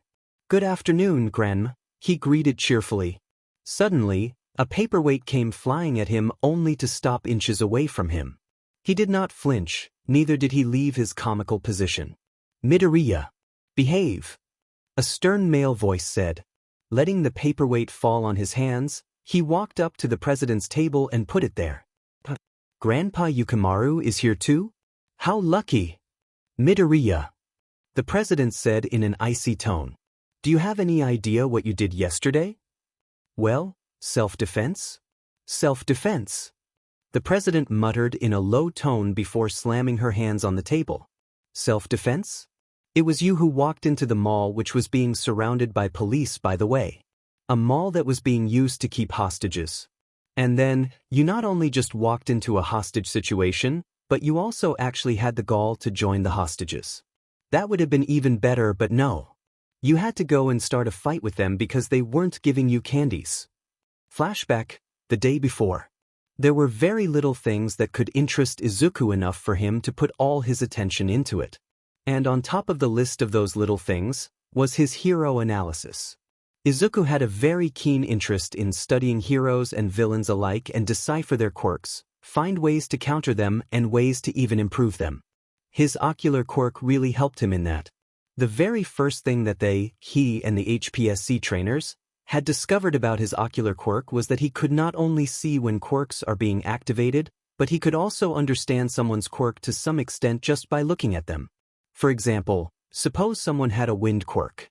By looking at the person with his ocular quirk, he could see that the person's quirk had something to do with wind, and if the person released wind techniques through his hands, he could also get the information for that. But this power came with two downsides. One was that it took direct eye contact with the person's body and he needed to concentrate pretty hard. But the HPSC trainers were of the opinion that if he kept training his quirk, he could one day instantly identify one's quirk and get the deepest understanding of how that quirk works. The other downside was that in a world filled with quirks, if he kept his eyes uncovered, his eyes would constantly analyze quirks on their own, putting great amount of strain on his brain. He would constantly get migraines and headaches when he had first discovered that his eyes could also do that. That was when he was just 6 years old. The HPSC had found a way to remedy the problem by creating him sunglasses with the darkest glass available. While a normal person would not be able to see anything, thanks to his quirk, he could see even through the darkest glass in the world. That was another thing about his ocular quirk. No matter with how many things he covered his eyes, he was still able to see through the bindings. Keeping that aside, Izuku had just seen the debut of a pro hero with a wooden body on the news. And he was quite impressed by that. If he remembered correctly, the hero's name was Kamui Woods. He had seen the hero wrap some villains in his hands that had outstretched like branches of a tree. His mother had sent him for some groceries, and he had been so lost in his analysis of the hero that he was brought out of his thoughts when something metallic was put against his head. He looked to his right to see a man wearing a black gas mask with his hands holding the gun that was currently touching the right side of his skull. He looked to the left and realized there were 3 more similarly dressed people pointing their guns at him. There was also a separate group of people sitting huddled together in the corner, looking at him in bewilderment. Did I just walk into a hostage situation? He asked, realizing the situation he was in. What the hell, brat? Who and how the hell did you just walk into here? The man holding the gun against his head asked through gritted teeth. I don't know. Izuku answered truthfully. Had he really been that engrossed in his analysis that he had not even realized he was walking into a hostage situation? Where were the police? And why had they not stopped him? The man clenched his jaws tightly. Whatever. Now move to the corner and join the other hostages. One wrong move and I blow your brains out. Understood? Izuku rolled his eyes dramatically. Alright. Don't get your panties in a bunch. Being a FING smartass. Wanna die, young brat? The man emphasized his point by pressing the gun against his head harder. I get it, he said before walking towards the people and sitting beside them. He turned his head to the left and saw a woman hugging her child. He could see the fear, desperation, and worry on her face. Hey, who do you think is going to save us? He asked, smiling, trying to lessen her fear. I heard that Midnight often patrols this area. But it would be great if it was All Might who came to save us. Heard he was in town. No talking, you effing brat. The man from before yelled at him. Izuku's smile diminished when he saw the child flinch in fear while his mother tried her best to comfort him. Hey, you should keep it down, you know. You're frightening the kid there, Izuku said with a frown. The man gritted his teeth. Do I care? He yelled while punctuating each word. Whatever, Izuku finished with a grumble. It was then that his eyes were drawn towards the counter where the candies were kept. He looked at the only woman in the gang. Hey miss, would you please hand me that candy box? The woman in the black mask looked at him with a sneer. What did the boss say, brat? Keep it down. Izuku huffed. He suddenly stood up and started walking towards the counter without a care in the world. That was enough to finally blow the boss' fuse as he yelled, All right. I had had enough. Die, you son of a beach. With that, the four-man gang opened fire on Izuku, who was facing away from them. Had he been facing them, they would have seen the smirk on his face. Just as the bullets were an inch away from Izuku, they stopped and hovered in air. That rendered the villains confused. They fired more bullets, but unfortunately, it yielded the same result. You know, bossman, Izuku slowly turned his head towards the gang. I was wondering when one of you would open fire on me so that I could beat you and claim it as self-defense. When Izuku fully faced them, he had a menacing smirk on his face as he peered on them over the dark sunglasses, his eyes glowing with intensity. Flashback and, hey, not my fault that he was treating a child badly. All the child wanted was candies. Izuku protested. Was it the child or was it you? Hey, I wanted to calm the child down. Do you even realize how ridiculous you sound? What would have happened if one of the hostages were to be injured? None of them was injured. I saved them, you know. That does not matter. What you did is simply unacceptable. You may be strong, Izuku, but you're no god. If one shot had been misfired, that very child could have died. What you did was irresponsible. We did not train you so that you could go and flaunt your powers to the public. We trained you so that you could protect people like you always wanted. And your actions yesterday could have easily led to numerous deaths. The brightness in Izuku's eyes diminished as he realized that he may have acted rashly. He should have waited for the heroes. Now that his mind went through the situation, he realized that there were numerous ways he could have taken care of the situation without risking the lives of the people. It's a good thing that you realize your mistake, Izuku. And your yesterday's actions show that you still have a long way to go before becoming the ideal hero for the society. You illegally used your quirk in public. Do you know how much I had to go through just to get you out of the government's scrutiny? As if. I am sure that you used the self-defense card to pull me out anyway. The president blushed in fury and pinched the bridge of her nose. Gah! She screamed in frustration. Why the hell can't you be normal for once? Izuku let out a sarcastic laugh. Come on, where's the fun in that? The president let out a sigh of exasperation. Anyway, it has been decided that you would be doing community service as punishment. What? For what? I thought you got me out of the situation. I saved your butt, but even then, you idiot walked into a dangerous situation. So, either take it or become a vigilante. Alright. Don't get your panties in a bunch. Izuku grumbled with a pout. The president felt her eyebrow twitch in annoyance. You will be cleaning Dagoba Beach in Mizurufu. You have 10 months to clean it all up. If you can't clean it up by the next 10 months, your name from UA's rooster will be cut off. Is that a challenge? Izuku asked with a smirk. No, just a punishment. The president remarked. Now on the topic of UA, are you sure you don't want me to recommend you to them? It would save you from the hassle of going through the UA entrance exam. Hey, come on, Grandma, where would be the fun in that? And did not All Might also take UA's entrance exams? It would be my first step to surpassing that old guy. The president let out a sigh. Ever since meeting Izuku, she had been sighing way too much. Alright then, you are dismissed. I advise you to start cleaning the beach by tomorrow. Alright, I will see to that, Izuku said, leaving the room. Izuku soon found himself in a train to Mizurufu. Now, one would wonder why was he not just teleporting there? Mostly because, while teleporting would save his time, Izuku still loved to see the scenery and enjoyed traveling. And there were specific limitations to the teleportation aspect of his quirk. While he sat in the train, he browsed the internet and soon found out that there had been not one but two villain attacks in a single day. Seems like the heroes have their hands full these days. Izuku thought to himself. When he reached his destination, he got off the train.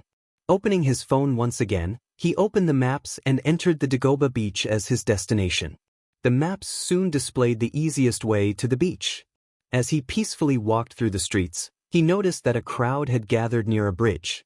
Wondering what was happening, Izuku walked towards the crowd, only to see a skeleton with spiked blonde hair standing behind a light pole.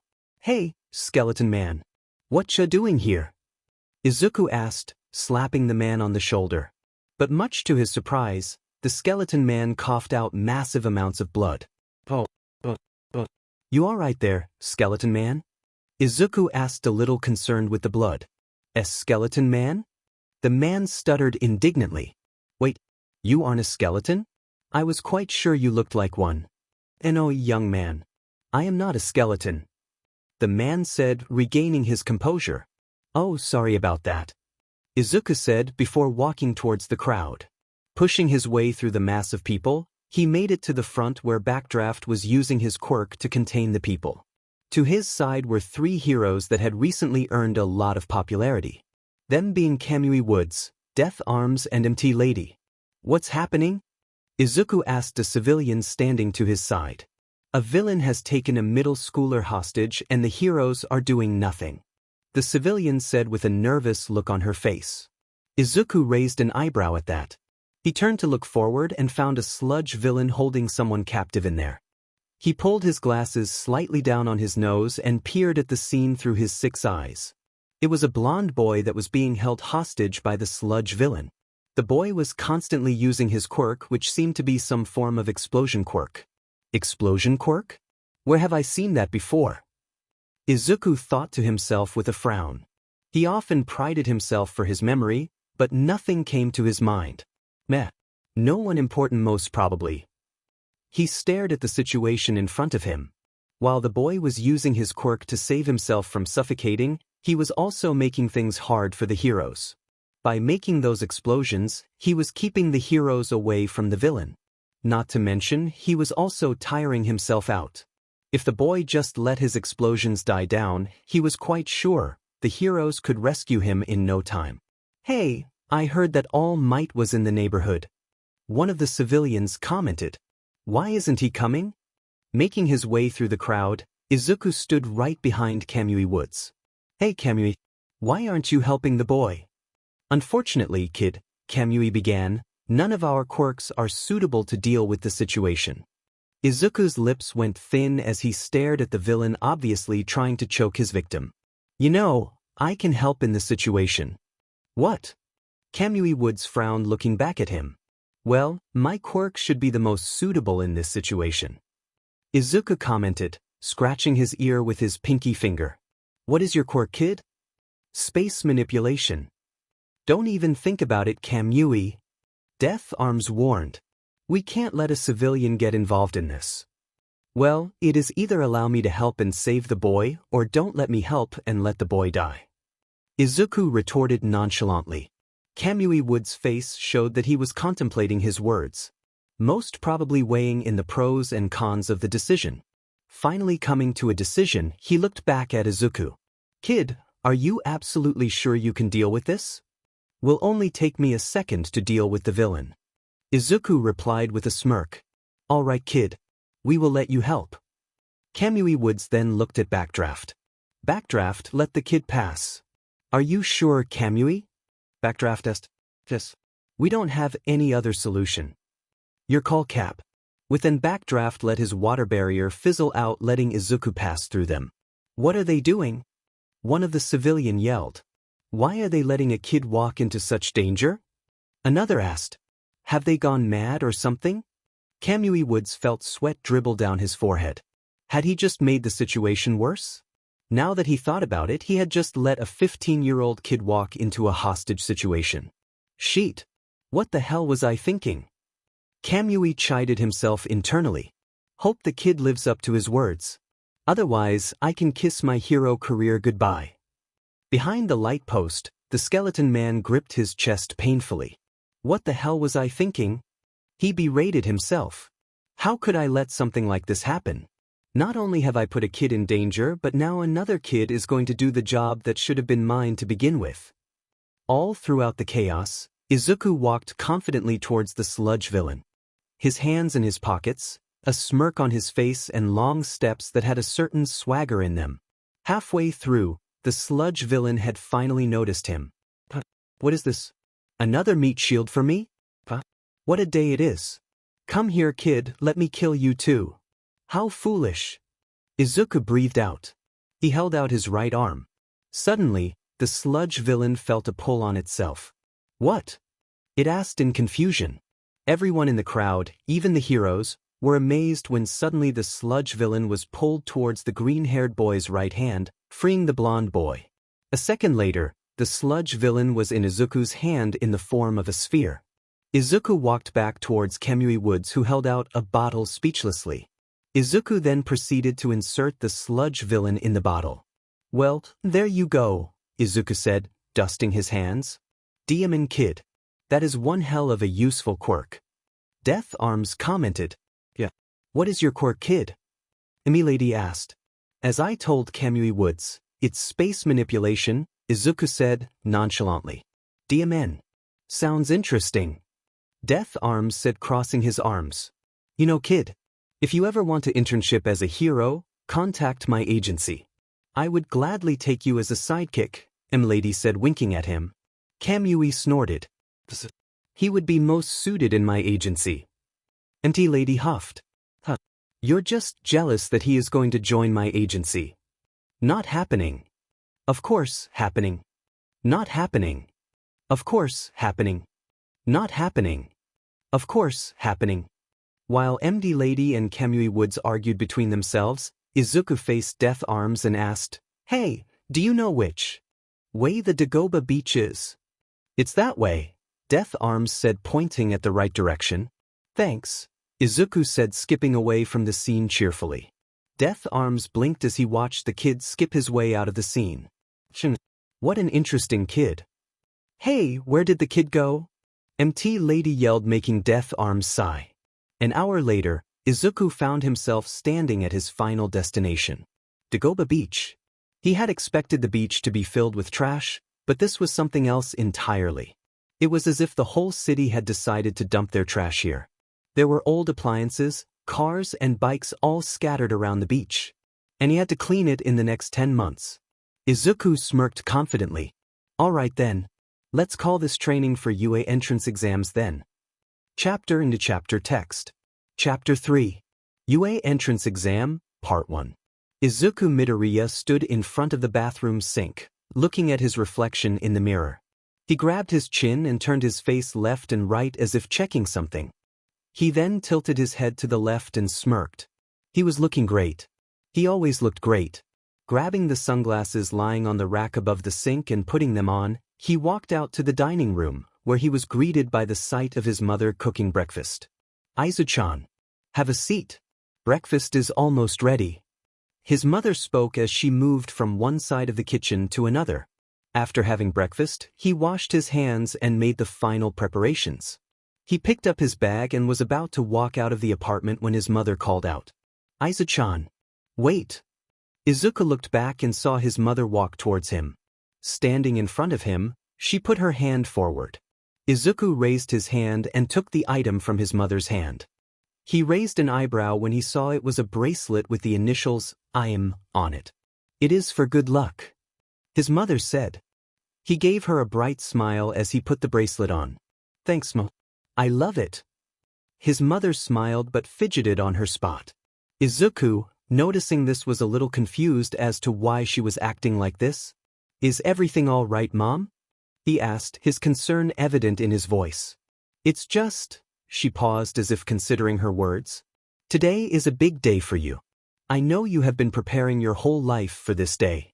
Don't think that I am doubting you, but are you ready? I understand you are concerned, but don't worry. I got this. Tears welled up in her eyes. Her hands joined together over her chest, and she smiled at him. I know how strong you are, Aizu. And know this. I will always believe in you. Izuku gave her a bright smile and said, I know, Mom.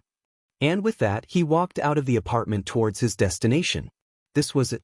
This was finally it. This was the moment Izuku had been preparing for most of his life. This was his first step toward being a hero. Or more like a licensed hero.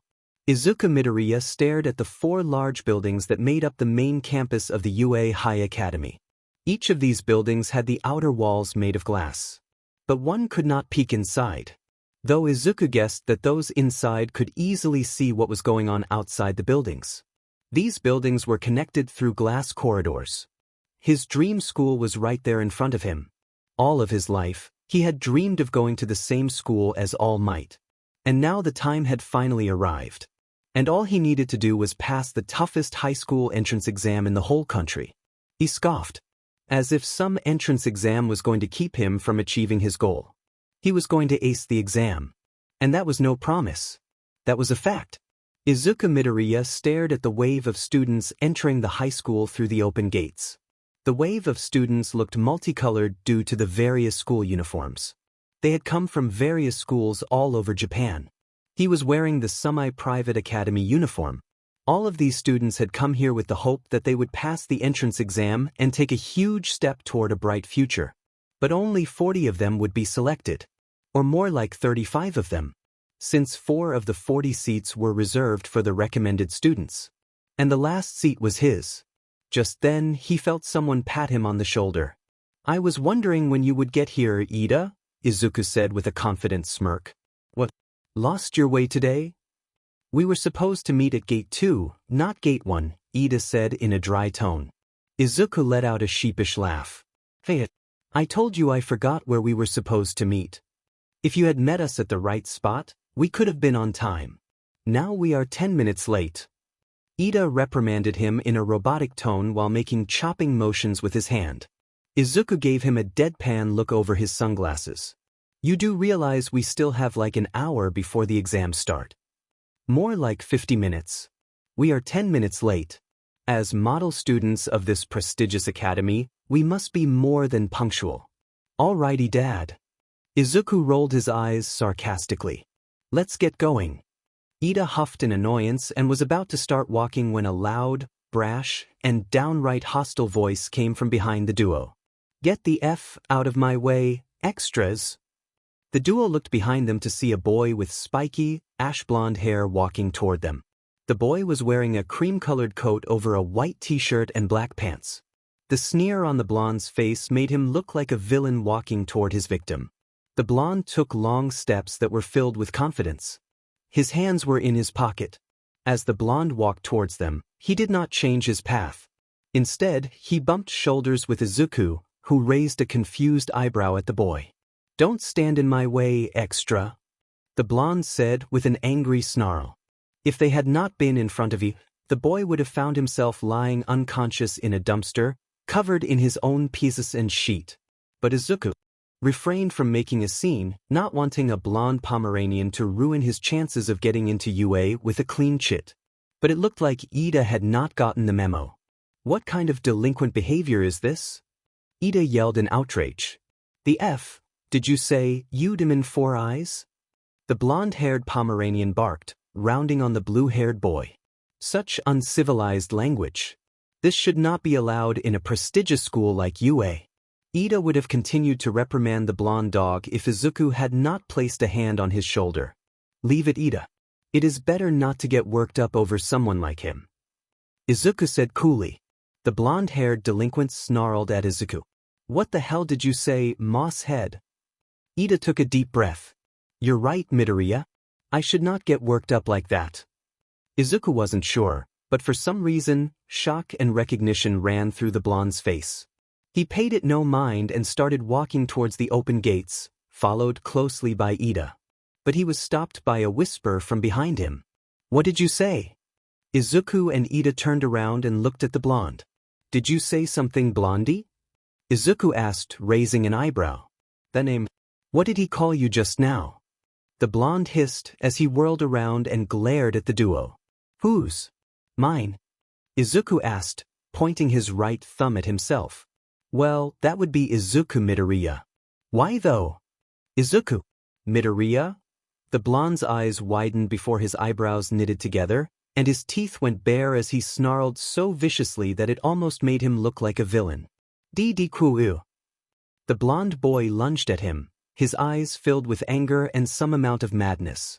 Ida's lips parted in shock as the unknown boy suddenly jumped at Izuku, who did not look fazed in the slightest. The green-haired boy quirked an eyebrow before raising his left hand, the little and ring fingers curling inward while the middle and pointer fingers stuck together and pointed at the sky. Just when the attacker was inches away, he stopped. The blonde boy found himself suspended in the air, his hands still outstretched, and his face contorted into an even angrier look if it was possible. It's you, isn't it? I remember your F-quirk, you motherfucker. You FBS-turd. How dare you come to you? How dare you try to take my shine away, you fucktard. Ida was once again taken aback by the crass language the boy spoke. But his shock was compounded by the hostility the boy was displaying against Midoriya. It was as if Midoriya had murdered his family or something. Midoriya, do you know this boy? He asked, but from the look Midoriya was giving the boy, it did not look like his green-haired friend knew him either. Izuku tilted his head in confusion. You would think someone like him would make an impression on me, but what do you know? I don't know who this guy is. Are you sure, Midoriya?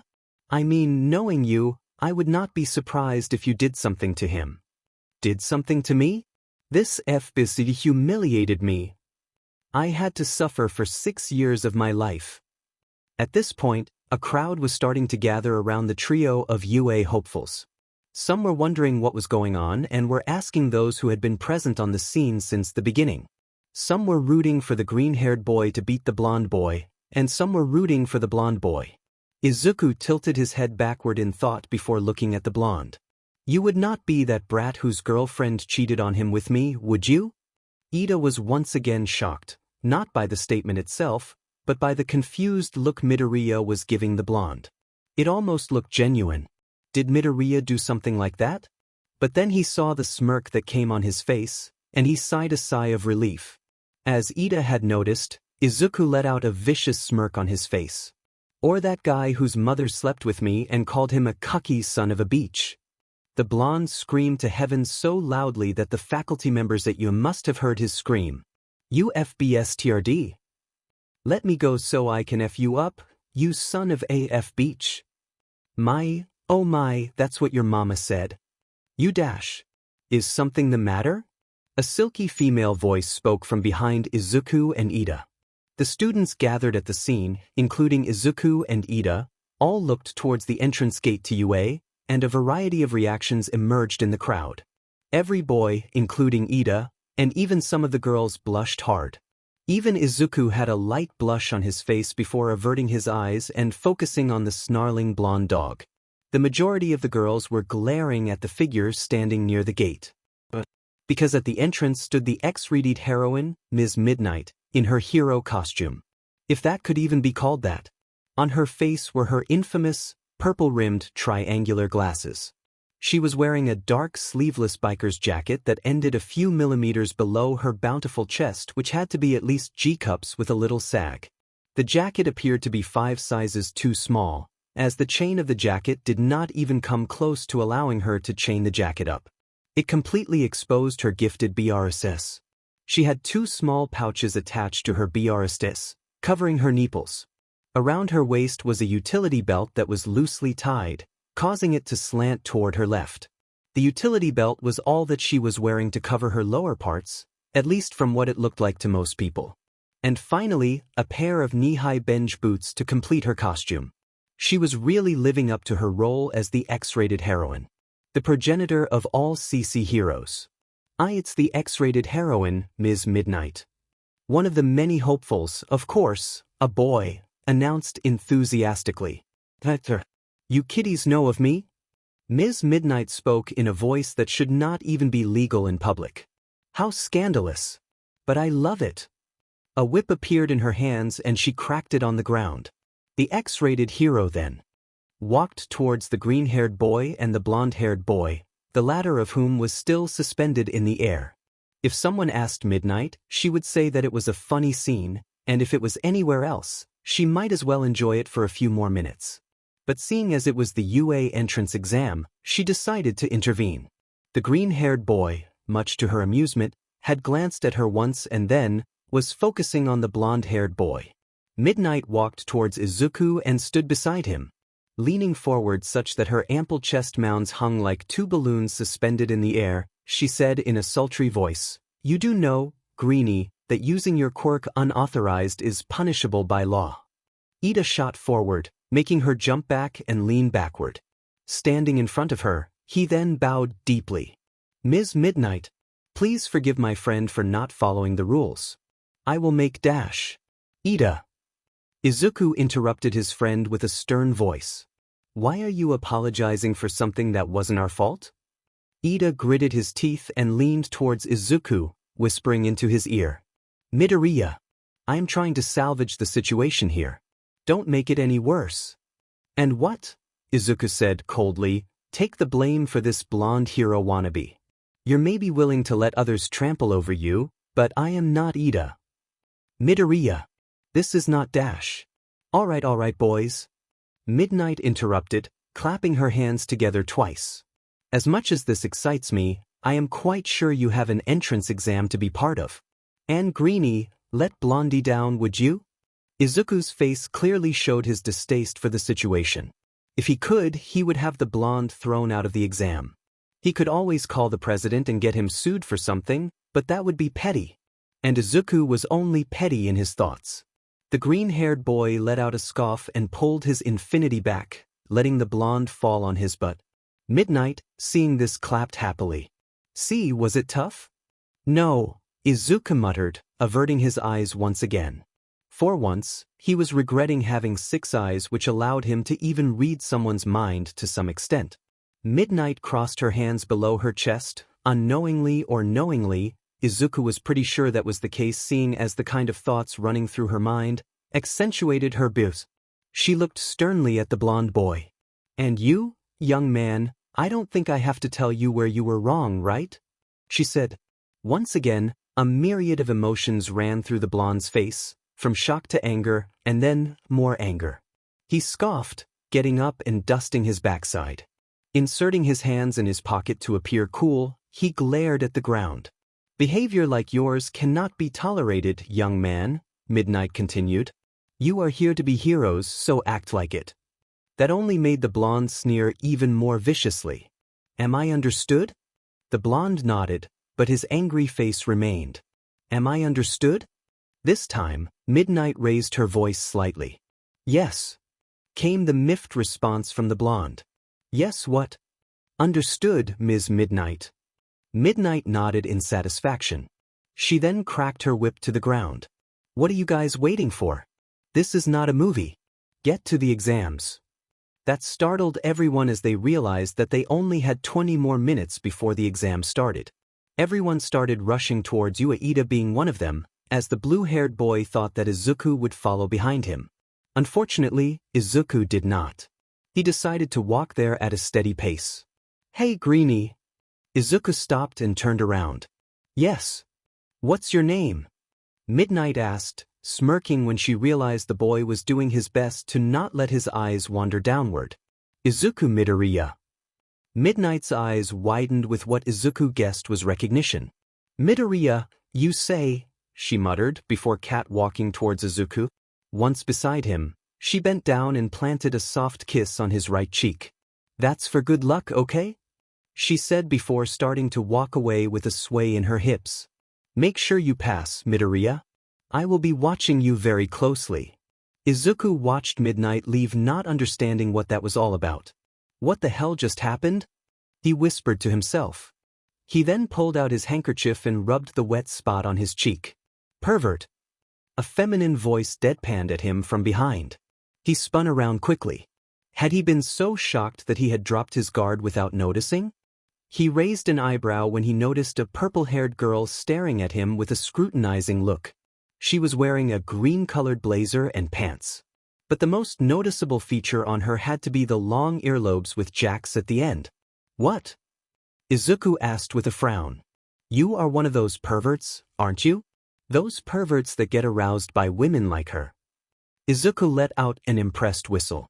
Ding, you just judged two people in one breath, whom you haven't even talked to. You do realize we're no longer living in the 20th century, right? The purple-haired girl rolled her eyes sarcastically and huffed. Whatever.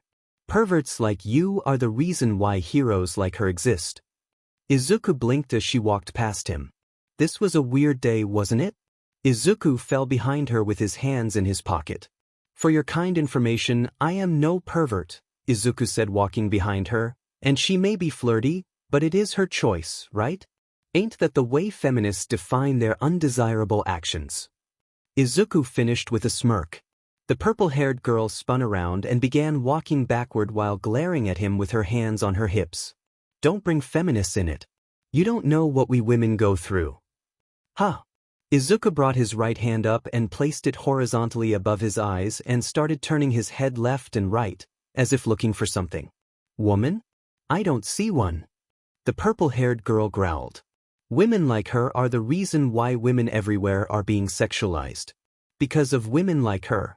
Most people think that female heroes are just eye candies and nothing else. Izuku shook his head. You would be wrong about that. Midnight has been the most vocal when it came to women's empowerment.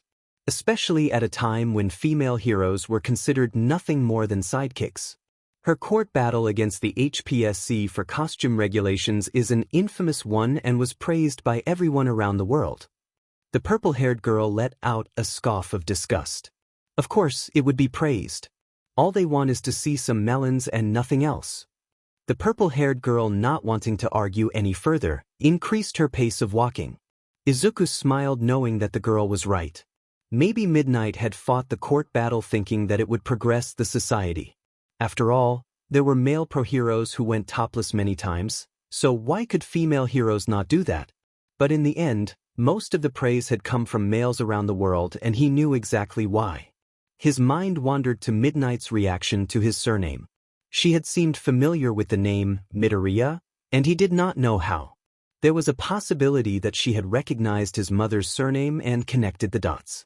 His mother was quite famous in the modeling world, and a heroine like her who was known for doing modeling as a side job would know someone like his mother.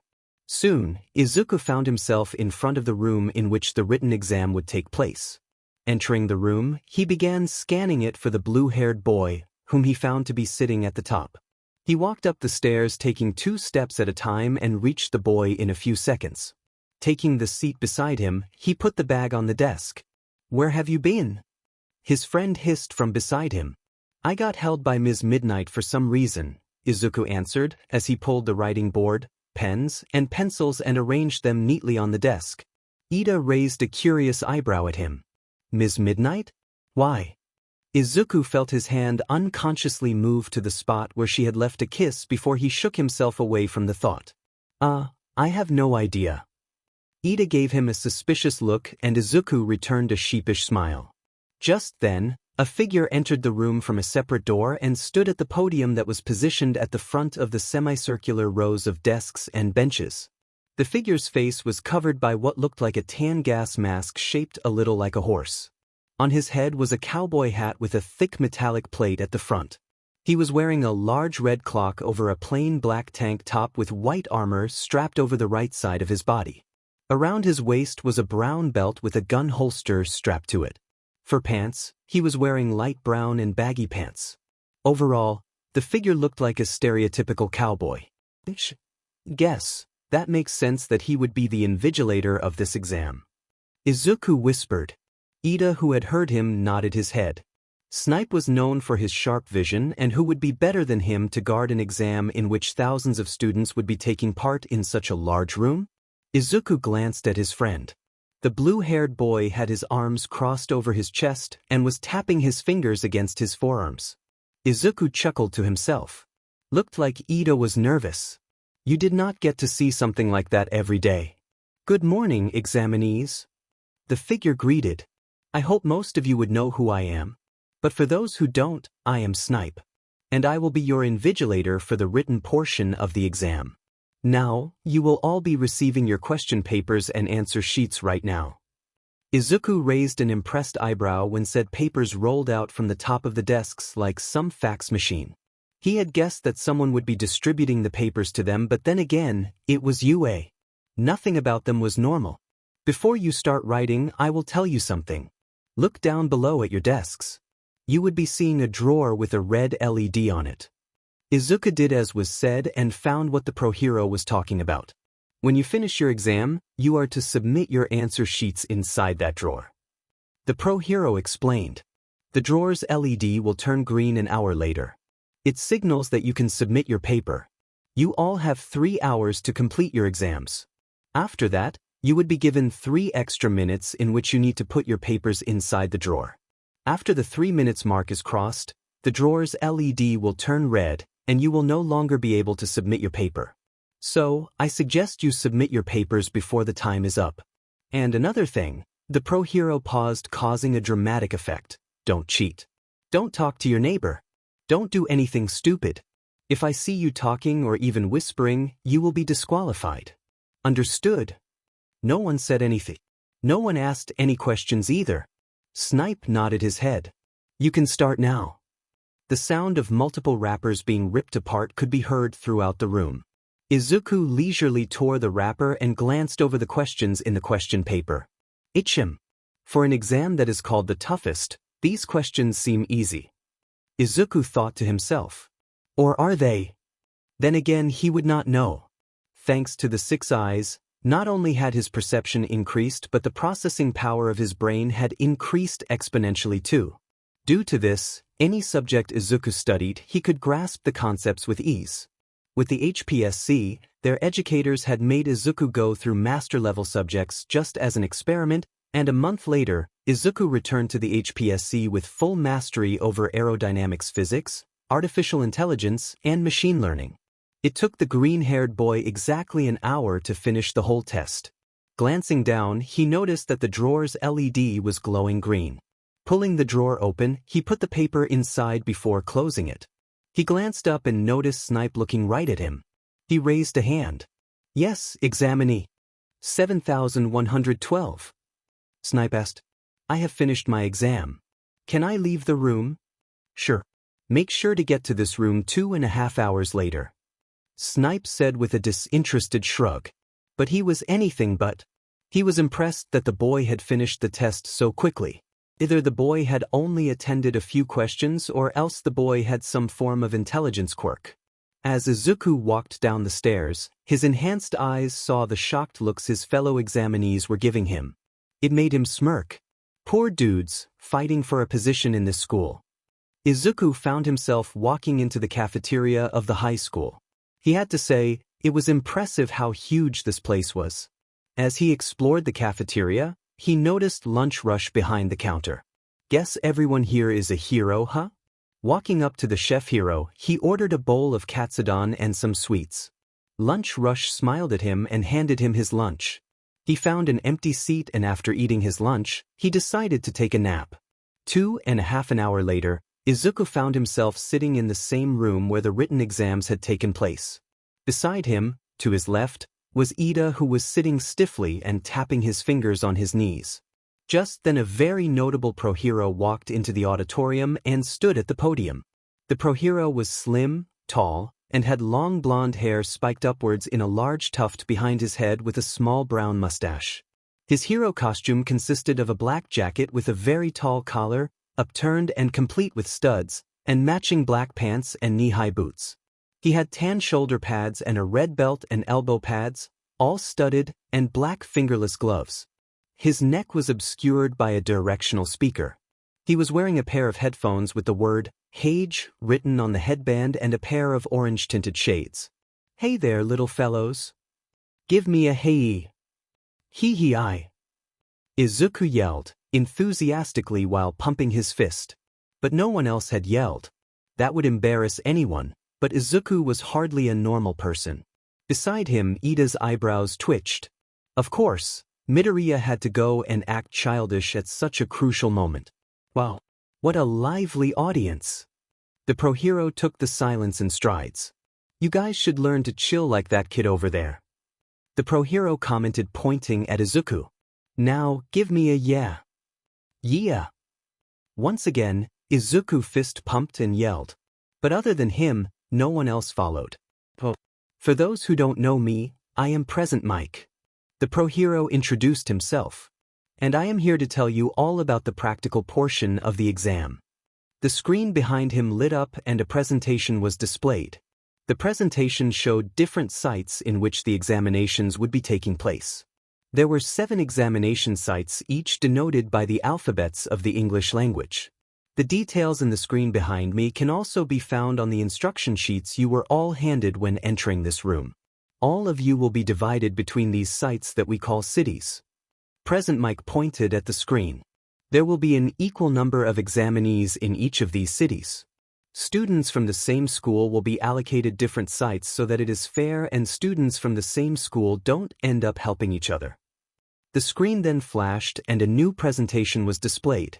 It showed 4 different robots by the names 1-pointer, 2-pointer, 3-pointer, and Izuku found that interesting. There was no point allocated for the last robot. There was a brief description of the robot in a square box like all other robots though. The pro hero then continued. Each of these cities would be filled with villain bots that go by the names 1-pointers, 2-pointers, and 3-pointers. How many of them will you find there? I will keep that for you all to find. The names of these robots also denote the amount of villain points you will be awarded if you take them down. A 1-pointer will give you 1 point. A 2-pointer will give you 2 points and so on.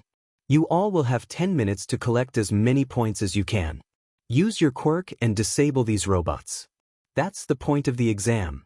Oh, and also, don't go playing anti-hero and start attacking your fellow examinees. That will get you an instant disqualification. Ida raised his hands as the pro hero finished his speech. Yes, candidate 7-1-1-1. Sir, I do not know why, but you missed one of the robots here. It has 3 question marks at the place where its name should be. Such mistakes should not be expected from a prestigious school like UA. Izuku slapped a hand on his forehead. He had thought he had tamed Ida's rather obnoxious personality when it came to perfection, but it seemed he had failed. Spectacularly at that too. Shish. You need to take a chill pill, little listener. But he does bring a nice point. Present Mike stated in a guffawed tone. Anyways, as for the unnamed villain bot. The screen then zoomed in on the only bot whose name was not displayed. And then the fizzled out and in its place was displayed a simple number. 50%. You see, when you graduate from UA, you all will have to work as sidekicks of pro heroes. And during that time, you would come to find that there are many villains whom you can't fight. The pro hero you will be a sidekick for will order you to leave these villains and save civilians. If you decide to engage the villain disregarding the pro hero's orders, not only will you find your hero license disqualified but also under multiple lawsuits and heavy scrutiny. Present Mike paused for a second to let the information in. Think of this villain bot as an example of this real-life scenario. It is an order from the UA higher-ups that you do not engage this bot. One of these bots will be present at every site. And if you attack the bot, you will lose 50% of the points you have earned along with being banned from participating in the entrance exam for the next 3 years. The whole room was quiet as they understood the implications of trying to attack the villain bot. At that moment, the majority of the students decided not to even go near the bot during the exam. If you guys have understood the assignment, give me a yeah. Yeah. Izuku fist pumped. And like the times before, no one yelled other than him. Why don't you guys get a start? Plus ultra. Plus ultra. That got the response that Present Mike wanted. Huh, that always works. He muttered, watching the students file out of the room one by one. Chapter 4. UA Entrance Exam, Part 2. 20 minutes later, Izuku Midoriya stood in front of a whole city surrounded by huge walls. Even after knowing about the huge campus it boasted, he still could not help but be awed by just how big UA truly was. They had to be transported to the city by bus, which was even more shocking. Izuku had been allocated to City A while Ida had been allocated to City E.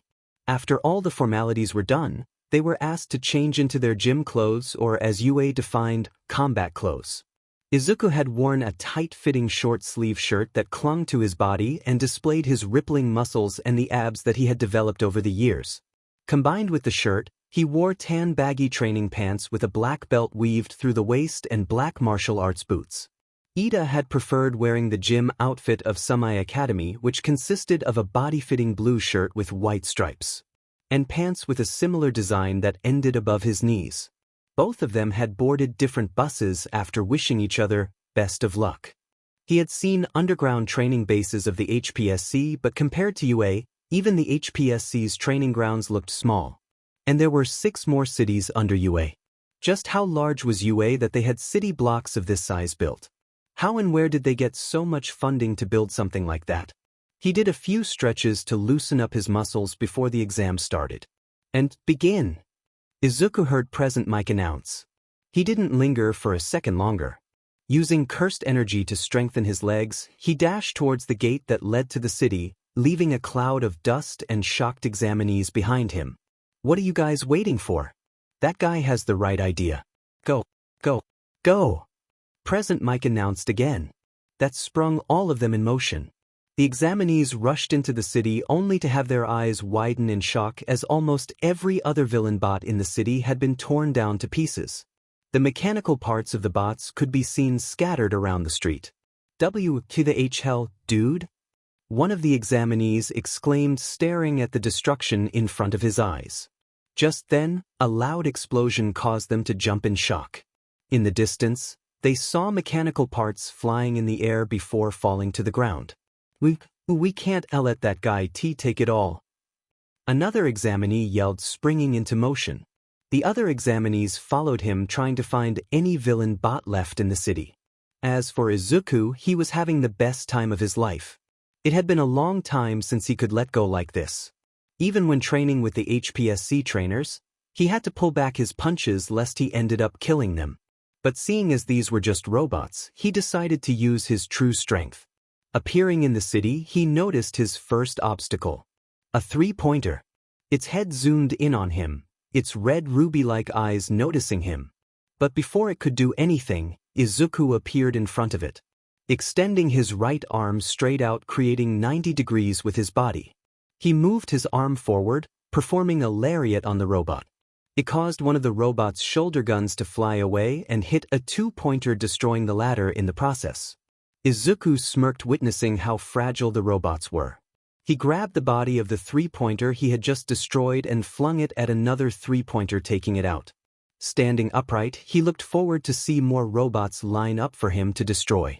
He rolled his shoulders and smiled. This is going to be fun, he said, and dashed at the robots. Appearing in front of a 1-pointer, he roundhouse kicked it at a 2-pointer, destroying both of them. He then appeared in front of a 3-pointer, he jumped over its head and landed on the gap between its shoulder guns. Grabbing the shoulder guns, he ripped them apart and threw them at 2 incoming 1-pointers. He grabbed the body of the destroyed 3-pointer with his left hand and used it as a glove as he punched 3 more 2-pointers, destroying them in seconds. He then threw the body at a 1-pointer and took it down. He moved fast and appearing above a 3-pointer, he drop-kicked the robot, shattering it to pieces. Izuku was enjoying ripping the robots apart. More robots appeared in front of him and he would only smirk, crushing them with mere punches. The same occurred for 3 more minutes. Izuku kept destroying any robot he found or any robot that came his way, all the while smiling in exhilaration. But when Izuku landed on the ground to take a small breather, he found himself surrounded by 10 robots. 3 3-pointers, 3 2-pointers, and 4 1-pointers. Heh! The side of his lips quirked upwards as he noticed the robots preparing to attack him. The machine guns in the hands of the 1-pointers, the 3 laser guns on the head of the 2-pointer, and the shoulder guns of the 3-pointers, all pointed at him. A moment later, every gun was fired but none of the bullets or lasers touched him. Izuku at the last moment jumped up in the air. He flipped himself so that he was upside down. He then grabbed his right wrist with his left hand and pointed his right palm at the spot where he was just standing. The spot which was the center of the circle formed by the villain bots. Suddenly, all the villain bots stopped shooting, and a second later all of them got attracted to the spot and smashed against each other. Izuku flipped again and gently descended to the ground. Moving his left hand, he grabbed his right shoulder and flexed it a little. Nothing compares to this," he said in a relaxed tone. He then turned to his left and saw another assortment of robots down the street. Smiling in joy, he pounced on them, ripping each one apart with glee on his face. As he kept destroying robot after robot, he lost any sense of time. He felt something that he never thought he could feel. He felt free. Free to use his strength. Free to use his speed. Free to use his cursed energy. Free to use his powers as much as he wanted and as he liked. Appearing in front of a two-pointer, he reared his right arm back. His right hand formed a fist. He then moved it toward the bot. Just a millisecond before his fist connected with the robot, he sent a flash of cursed energy to his fist. "Black flash," Izuku whispered as his fist connected with the robot. The punch was so strong that it sent shockwaves down the street. The robot was sent flying in the opposite direction faster than a racing car. It crashed with another robot but did not stop and continued on the path with the other one. The duo crashed with another robot. The trio with another. The number of robots kept increasing until a large line of them was formed, which then crashed into a building, but instead of stopping there, went right through it into another street. Suddenly, his eyes caught something. A robot was hovering over a spiky, blonde-haired boy who looked like he was goofing or something. His face was set in a comical look. When Izuku saw the robot raise its arm, he acted fast. Appearing above the two-pointer with a burst of speed, he grabbed the raised hand and tore it out of its socket. He then used the torn hand of the robot and slammed it against the robot, taking it out in the process.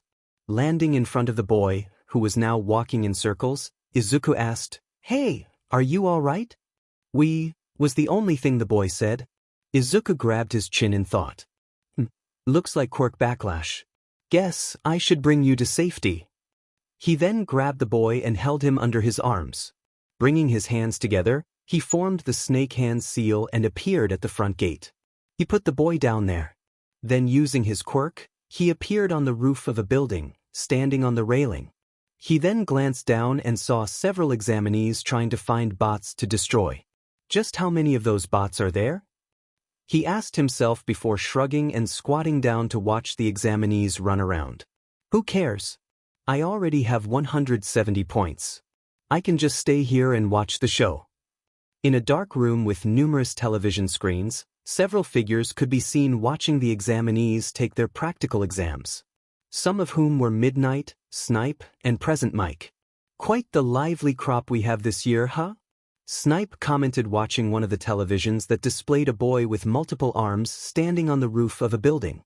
True. A lot of them have quite the flashy quirks. Present Mike pointed out, watching a blue-haired boy running very fast and smashing robots with powerful kicks. Hey, isn't that the Ida kid? Yeah, he is Tensei's brother. A figure wearing a large excavator-shaped helmet confirmed. Kid seemed a bit too strict for my liking, Mike commented. There are quite a few creative ones too, a humanoid block of cement said, looking at the screens displaying a girl with brown hair and round cheeks, a girl with purple hair and long earlobes, and a practically invisible girl. Impressive indeed, Snipe said, looking at the screens. The brown-haired girl was using her quirk on already destroyed robots and gathering points. The purple-haired one was using her jack-like earlobes to create vibrations and damage the robots. And the invisible girl had found the stop buttons on the robots and was using them to gather points. We have quite the explosive one here, a bulky and muscular figure with silver hair pointed at the screen. The figure wearing the excavator-shaped helmet looked at the mentioned screen and almost cried in despair when he saw a blonde boy standing on a pile of robots with a ferocious look on his face. That boy looked like he has a lot of anger issues, Midnight commented with a frown. So, that's the boy who was causing a scene at the gate? Mike asked, looking at Midnight. One of them, Midnight pointed out, but surely the one who would require the most work on. If I did not know better, I would assume he was a villain or something. Guess he is your responsibility, Vlad. Snipe remarked, getting a sigh from the silver-haired, bulky hero. Why can't Aizawa have him? The blood hero groaned dejectedly. Well, because none of us would want Aizawa to die this year. Midnight stated dryly. Why? Mike pitched in, looking confused. Because he is definitely getting this one, the weird rat-looking creature sitting on Midnight's lap declared cheerfully, pointing at one particular screen. All of them turned their eyes to the mentioned screen, and all of them understood what Midnight was saying. The screen panned on a spiky, green-haired boy wearing sunglasses. The clothes he had chosen for the test were interesting since they showed his martial arts history. Or at least they hoped they did. But what caught their eye was the way the boy weaved through the numerous villain bots and was destroying them like they were nothing. The boy was making the villain bots look fragile when they were anything but. The boy had jumped the fastest when Mike started the exam. The rat-looking mammal spoke with excitement. He covered the distance to the gates fastest among all other candidates, surpassing even Ingenium's brother's speed. So, a speed-based quirk? Mike asked, but then realized something as he looked at the boy destroy another batch of villain bots. Can't be. Vlad King said with a shake of his head. That boy is destroying the robots too easily for someone with a speed-based quirk. So, strength then? Mike asked again. More like an enhancement-type quirk. Snipe chimed in. Just then, the boy found himself surrounded by 10 villain robots. The rat-shaped mammal let out a laugh that sent chills down everyone's spine. Nizu, Vlad King gulped. What are you planning? The rat-shaped mammal, now identified as Nizu, said nothing. He just jabbed one of his paws on a button. The robots surrounding the green-haired boy all pointed their guns at him. Snipe jumped out of his seat and slammed his hands against the table. What are you doing, Nizu? Let's just watch, Nizu said, and then the bots fired, much to everyone's apprehension. But they were greatly relieved when they saw the boy jump up in the air, and then confused when they saw the boy flip upside down and point his right palm at the center of the circle formed by the robots. And then were once again shocked when the robots were pulled to the center, causing them to smash against each other, effectively destroying all of them. Amen. Mike whistled, impressed by what he saw. What the hell just happened? Vlad asked, staring at the screen wide-eyed. Interesting, isn't it? Nizu said, letting out a small laugh. You see, the boy does not have a speed-based quirk or a strength-based quirk. But then what does he have? Midnight asked curiously. From what his files say, Nizu continued, the boy's quirk is called space manipulation. Space manipulation? A figure, wearing a large trench coat with a high collar and a mask that made him look like a dinosaur, who had been quiet since the beginning, asked. Like the prison hero? I don't think so, ectoplasm, Nizu said, staring at the boy. How many villain points does he have? Mike commented, getting nods from others. 100 villain points, Nizu stated, excitement flashing in his eyes. 100 points? Mike exclaimed in surprise. But All Might had the highest villain points, right? Yep, Nizu said, but the kid surpassed All Might by 3 points. And with 4 minutes still remaining. But he has yet to surpass All Might's impressive hero points. Even then, it is impressive, Ectoplasm commented. I don't like him. Everyone turned towards the man at a corner of the room. The man had shaggy black hair and dark circles under his eye. He was inside a yellow-colored sleeping bag that made him look like a caterpillar. Oh please, Midnight rolled her eyes sarcastically. You don't like anyone, Aizawa. It does not make sense. Aizawa had a blank look on his face. His eyebrows furrowed in contemplation. The kid fights way too well. He is destroying robots too easily. Too efficiently. There is something fishy going here. Hey. Mike jabbed his pointer fingers in the air and at Aizawa. My friend, aren't you judging the kid too soon? I know, right? Midnight looked at the shaggy-haired man. That blonde-haired boy is destroying villain bots left and right. And so is the Ida kid. Do you think something fishy is going there too? Aizawa's eyebrows knitted in a frown. You guys are not getting it. What I meant is that there is too much efficiency in how the kid is taking down the bots. Look at the blonde-haired kid. He is sloppy. He is relying on his quirk to do the job for him. The blue-haired kid too has judgment issues. His movement is erratic and uncoordinated. In other words, both of these kids have signs of unprofessionalism in their movements that shows their inexperience in a real-world fight. The people in the room could not refute the observation. They had noticed these too. Now look at the green-haired kid, Aizawa continued, and tell me, do you see any sloppy movements? Do you see any lapse in judgment? Do you see a hint of unprofessionalism in his movements?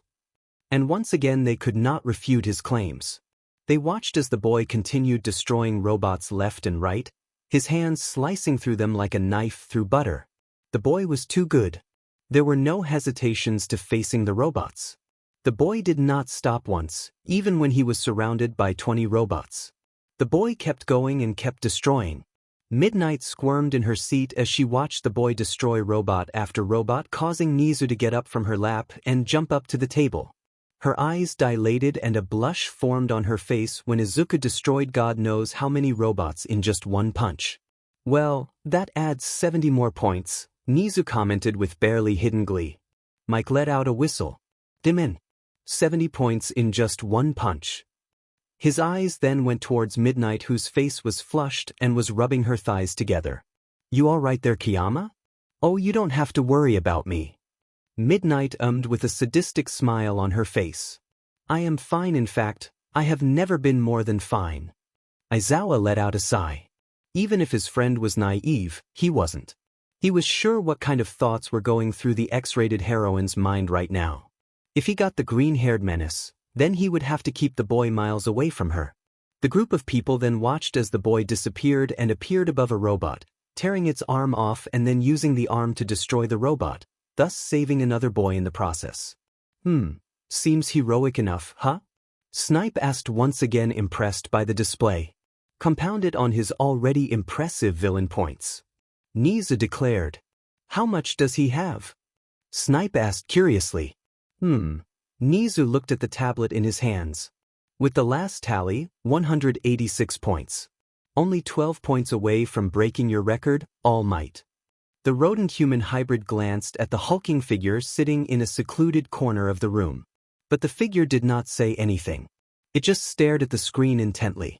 Especially on the screen showing a particular green-haired boy. Midnight cursed, knowing just how big that meant. The cement-human hybrid rubbed his forehead. 186 points in just 7 minutes. And come this close to All Might's total points with just villain points. What are they feeding kids these days?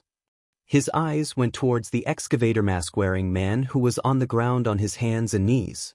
You feeling all right there, power loader? My robots, Cementos.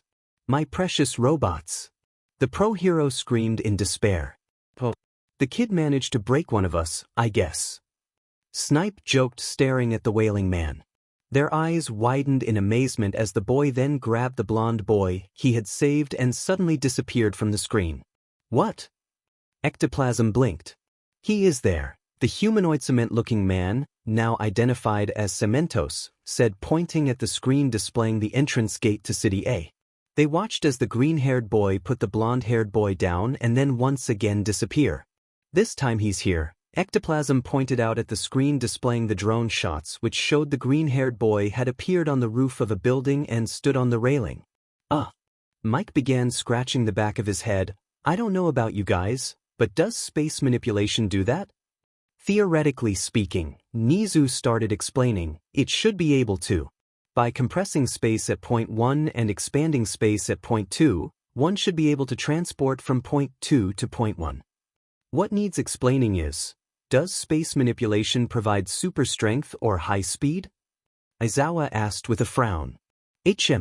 Again, theoretically it should not, Nizu said, before raising his paws in excitement. Well, seems like we almost forgot about the final test. Huh? Mike exclaimed.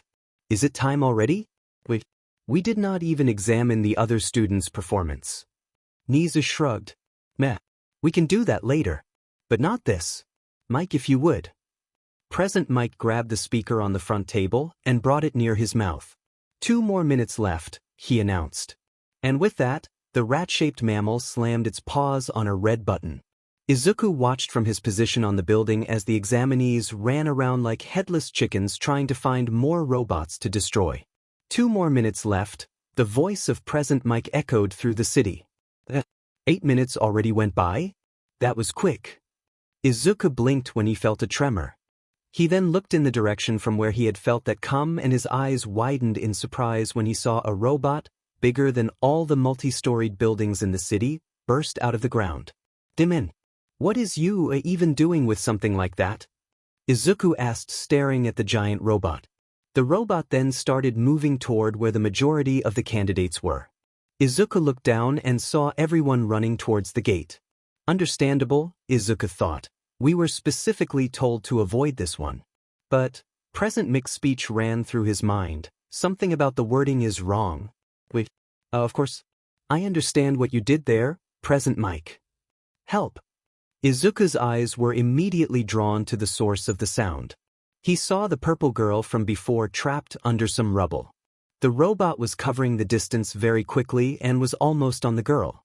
Izuku was about to act when he saw something. Something very interesting. A candidate from the crowd of running students, an orange-haired girl specifically, had made a sprint toward the girl. Izuku squatted down as he watched the girl rush to help the boy. How very interesting, Izuku thought, watching the orange-haired girl struggle to get the purple-haired one out. He let out an impressed whistle when the orange-haired girl's forearms enlarged and she easily picked up the debris before throwing it away. Izuku watched the orange-haired girl converse something with the purple one, which Izuku guessed was her asking if the other girl was fine. She then picked up the purple-haired girl in her arms, carrying her bridal style, and made a run for the entrance gate. Guess not everyone is here for fame and money. Izuku let a smile out, but it diminished when he realized the robot was on them already. In the dark room, the rat-shaped mammal sat on the table as he watched the screen with excitement and barely content glee. He hit another button and watched the robot raise its arm. Behind him, everyone was screaming for him to stop. And you? What are you doing? The X-rated heroine screamed dreadfully. Damn it, and you're taking it too far. The cowboy hero yelled. And is you? Are you trying to get us sued or something? Cementos shouted at the rodent. And you? Stop this right now.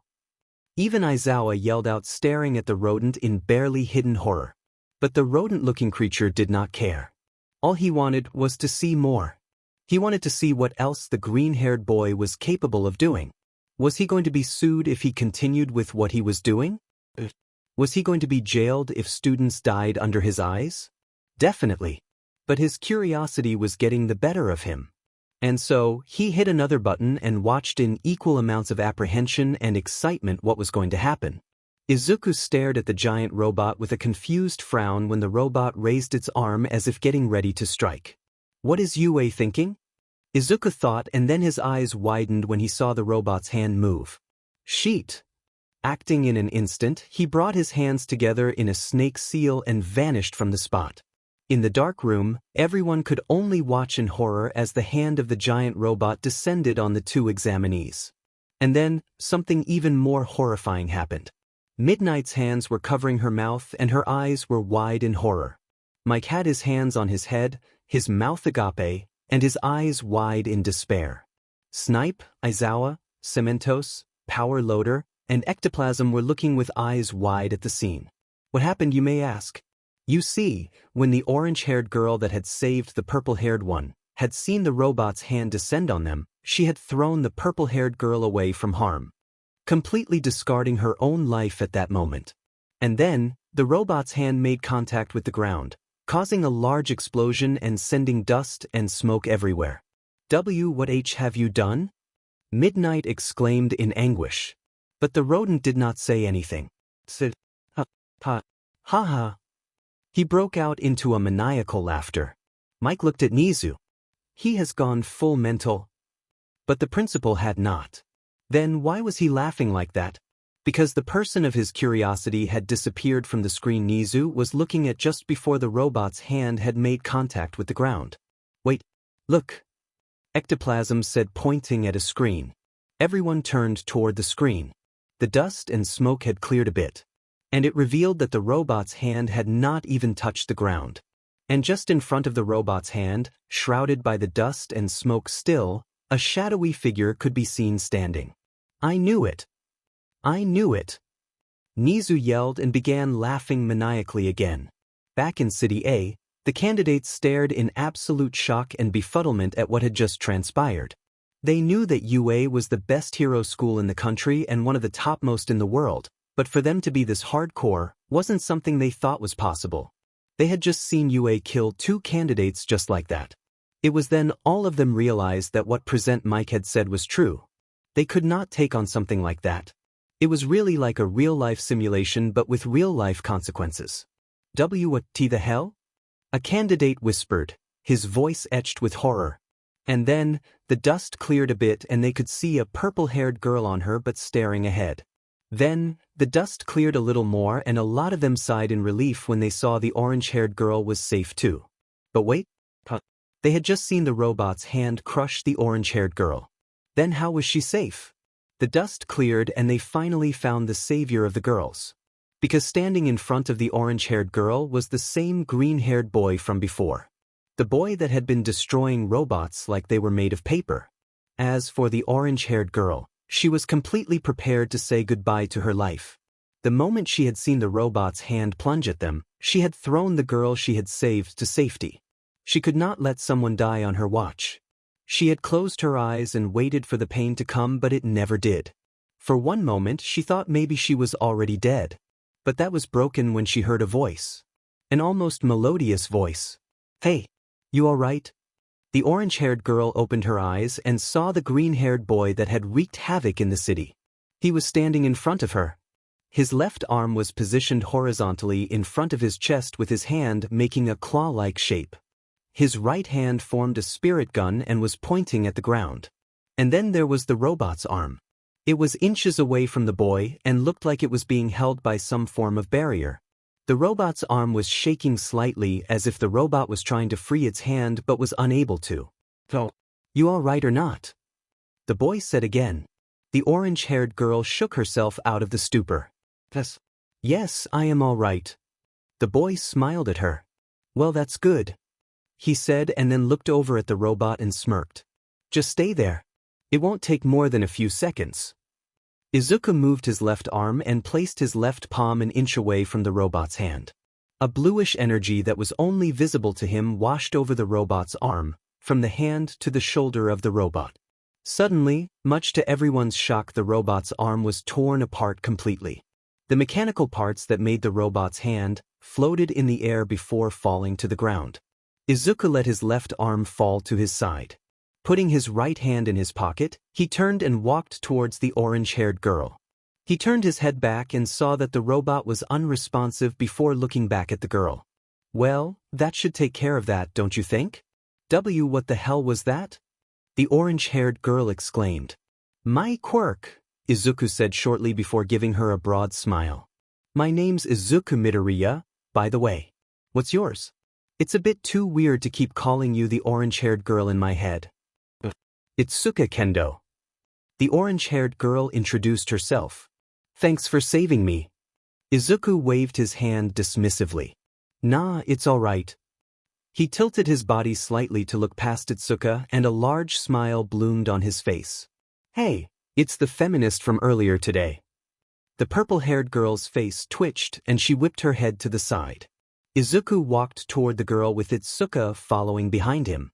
Standing in front of her, he bent his back so that his face was in front of hers. "Say, how does it feel like to be saved by a pervert?" Izuku asked with a broad smile. "It isn't my fault that you were perving on midnight, you dumb green bee." Izuku laughed harder. "Purple, what's your name?" "I am Izuku Midoriya." "Jairu Kyoka." The purple-haired girl grumbled in displeasure. Izuku made a shocked face. "What? You have a girl's name? Why would your parents name you after a girl?" "You idiot!" Jairu yelled, throwing a small stone at him, which stopped inches away from him. Suddenly, a sound reached Izuku's ears. He turned to look back only to notice that the robot he had thought was disabled was moving again. It had raised its other arm in the air, which then began to spin at such high speed that it sent a huge gust of wind down the street, causing everyone to shield their eyes. "Itsuka, take Jairu out of here," Izuku said, his voice flat. "What?" Itsuka looked at Izuku. "But what about you?" Izuku smirked at her. "Eh? Don't worry about me. Take Miss Feminist over there and get out of here. Itsuka could not decide what to do. On one side, she did not want to leave the boy alone here to face that gigantic robot. On the other hand, she had just seen the boy stop the robot's hand like it was nothing. You could come with us, Itsuka suggested. Izuku glanced at her before staring back at the robot. There's no saying that that robot would leave us alone. We have like another minute to survive, and for all we know, even if we run, he pointed at the huge guns installed on the robot, it could start firing with those guns. But if you fight it, you will be disqualified. Itsuka tried to reason. I know. Izuku then turned his head towards her and smiled confidently at her. But I won't be fighting it. All I am doing is defending myself and a few people around me. So, don't worry about me, Kay? Get yourself to safety. He ended by making shooing motions with his hand. Itsuka realized that there was no point in reasoning with the boy. He wasn't going to listen to her. She glanced once at the robot that was now preparing to attack. Moving fast, she turned and ran toward Gyre. She picked up the girl and put her on her shoulder and began running toward the entrance of the city. Hey Green, Gyre yelled out from her position on Itsuka's shoulder. Izuku turned his head and quirked an eyebrow at her. You better be safe, you BSTRD. I still have to beat you for being a DMN pervert. The purple-haired girl yelled back. Izuku let out an impressed laugh. That girl. He thought, shaking his head before giving her a bright smile and a thumbs up. And then the robot's hand came crashing on top of Izuku in the span of a few seconds. Everything nearby was flung away by the shockwaves that were created by the impact of the spinning hand and the ground. Dust and smoke covered the area once again. In the observer's room, the teachers of UA could only watch helplessly as their principal, who was about to crush 2 students under a robot's hand a few seconds ago, had just crushed another student instead. There was no way anyone was going to come out alive of that. And they were 99% sure they were going to be jobless after today. But then they saw something that filled them with hope. Through the dust and smoke, the cameras showed a shadowy figure of a person. Both Gyru and Itsuka were thrown in the air before they fell harshly to the ground. Both of them instantly spun around and could only stare at the scene in front of them with horror-filled eyes. And no, Gyru whispered, not believing what she saw. You won't go so far, right? Right? Itsuka could hear the panic in the girl's voice, and she could feel herself panicking too. What was happening was just unbelievable. One would expect UA to take care of their examinees' safety, but this was going beyond just testing at this point. Were the students in the other test areas being tested like this too? Then something caught her eyes. She could see the shadowy figure of a person standing. Here, look. She told Gyru, pointing at the shadowy figure. The hell? Did Green survive that? But how? And then, the dust and smoke cleared to show that Izuku was safely standing on one of the fingers of the robot's hand. His hands were on his hip. Head tilted to his left, he stared at the robot's giant red gleaming eye with a smirk. What was more shocking was that there was not a single scratch on his clothes. In fact, there was no scratch on him either. It was as if the robot had not just tried to crush the green-haired boy a second ago. I don't know what UA is thinking, Izuku said, and even though his face had a smirk, his voice was as cold as ice. But, you seem costly. The robot did not respond. Instead, it swung its arm upwards, sending Izuku flying toward the sky. The green-haired menace flipped himself upside down and looked at the giant robot that had just attacked him. The robot had pulled its arm back as if trying to launch another punch at him. But it would never get the chance to do that. Bringing his arms forward, Izuku did the famous Kamehameha pose.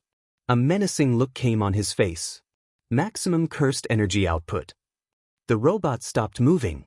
It wasn't even shaking. Limitless. The air above the robot's head started to swirl in a spherical motion. In the observer's room, the teachers were on the edges of their seats watching the fight happening in City A. All their eyes were fixed on the swirling ball of air above the robot's head. You guys might want to see this. Power Loader said, pointing at a screen that was showing the infrared image of the city. Everyone turned towards the screen and their eyes widened for the umpteenth time that day. The hell? Snipe whispered. Because just above the robot's head, where the normal screens showed a swirling ball of air, the infrared screen showed a blue sphere. Blue! The menacing voice of Izuku was carried to every watcher of the scene in the city. And then, the sound of metal being ripped apart could be heard throughout the city. The next moment, the metal at the top of the robot's head came undone and was pulled upwards, defying gravity altogether. One by one, each part of the robot was ripped apart. First the head, then the hand, then the body, and so on. "T the hell?" One of the candidates, who had been watching, exclaimed as he fell on his butt as he stared at the spectacle. And for the first time since the exam started, the eyes of the examinees portrayed something different from fear and horror. Because their eyes this time were filled with shock, awe, and fascination. Like everyone else, Itsuka and Jairu were completely flabbergasted by the spectacle. "Is this guy even on our level?" was the only question going through everyone's heads. Back in the observer's room, those who were standing fell on their seats and looked at the screen in complete shock. What the hell? Midnight pretty much summarized everyone's thoughts in that sentence. But why was everyone so shocked? Because, right there, floating over City A was a mini-moon made of metal scraps. The sphere had to be at least the size of a 10-storied building. The giant robot that was just standing there and attacking anyone it saw was no longer present. There was nothing left of the villain bot. Because every part of the robot was now part of the metal sphere that floated in the sky. If the parts were large, they were compressed to such a degree that they could fit in someone's pocket. Nothing of the robot was spared from the gravitational pull of that sphere. Suddenly, the spherical piece of metal fell to the ground. The sound of metal hitting the earth echoed throughout the city. And then, the sphere itself came undone. Mechanical parts were scattered everywhere from it. Itsuka and Jairu stared at the huge pile of metal scraps that had formed a few feet away from them before Izuku dropped in front of the girls. "Yo!" he greeted, smiling as if he had not just destroyed a robot that dwarfed every building in the area. "Diamond green." Jairu groaned. "I can already feel a headache incoming." "What was that just now?" Itsuka asked in shock. Izuku shrugged before smiling. "My quirk. Anyways," he began walking away towards the entrance. "Nice to meet you guys. See you at UA if you guys pass. Time's up. Everyone round up for the medical bots to check up on you." Present Mick's voice resonated throughout the city. Soon, small bots started pouring into the city. Each of them went from student to student, performing checkups and, if necessary, some first aids too. Those with more serious injuries were carried by the bots to the medical facility for the doctors to handle. As Jairu was being prepared to be carried to the medical facility, she glanced at Itsuka. "Hey, Itsuka?" "Yes." The orange-haired girl, who was also being prepared to be carried to the facility, responded. Did Green just say that sentence like he was sure he was getting into UA even after all that? "I don't know," Itsuka replied blankly, "and I don't want to think about any of this anymore." Izuku was currently walking out of UA in the same way he had entered. He had gotten a message from Ida to meet him at gate. Arriving at the spot, he went completely still. He pulled his glasses away from his eyes, pulled out his handkerchief, and wiped the glasses. Rubbing his eyes a little, he put them on only to see that he wasn't hallucinating. Ida was talking to a girl. Well, more like the girl was talking to Ida animatedly while Ida was just standing there looking awkward. Suddenly Ida's eyes found him. "Midoriya. Finally you're here." Izuku walked toward the duo and smiled at them. "Ida. You got a girlfriend behind my back. Wasn't I enough for you?" Izuku looked to the side, pretending to be hurt.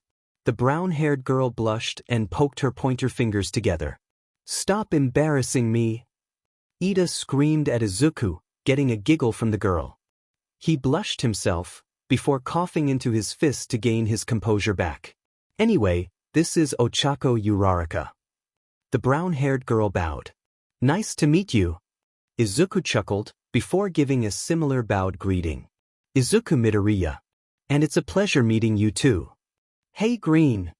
The trio looked behind Izuku to see two girls jogging toward them. Kyoka and Kendo. You guys are here too." "I never got to thank you for saving me, Green. You just ran away," Jairu said as she and Itsuka reached the trio. Nah, it's alright. Midoriya, do you know them? Ida asked looking at Izuku. Ida, Uraraka, these two are… Izuku was about to introduce them but was interrupted by Jiraiya.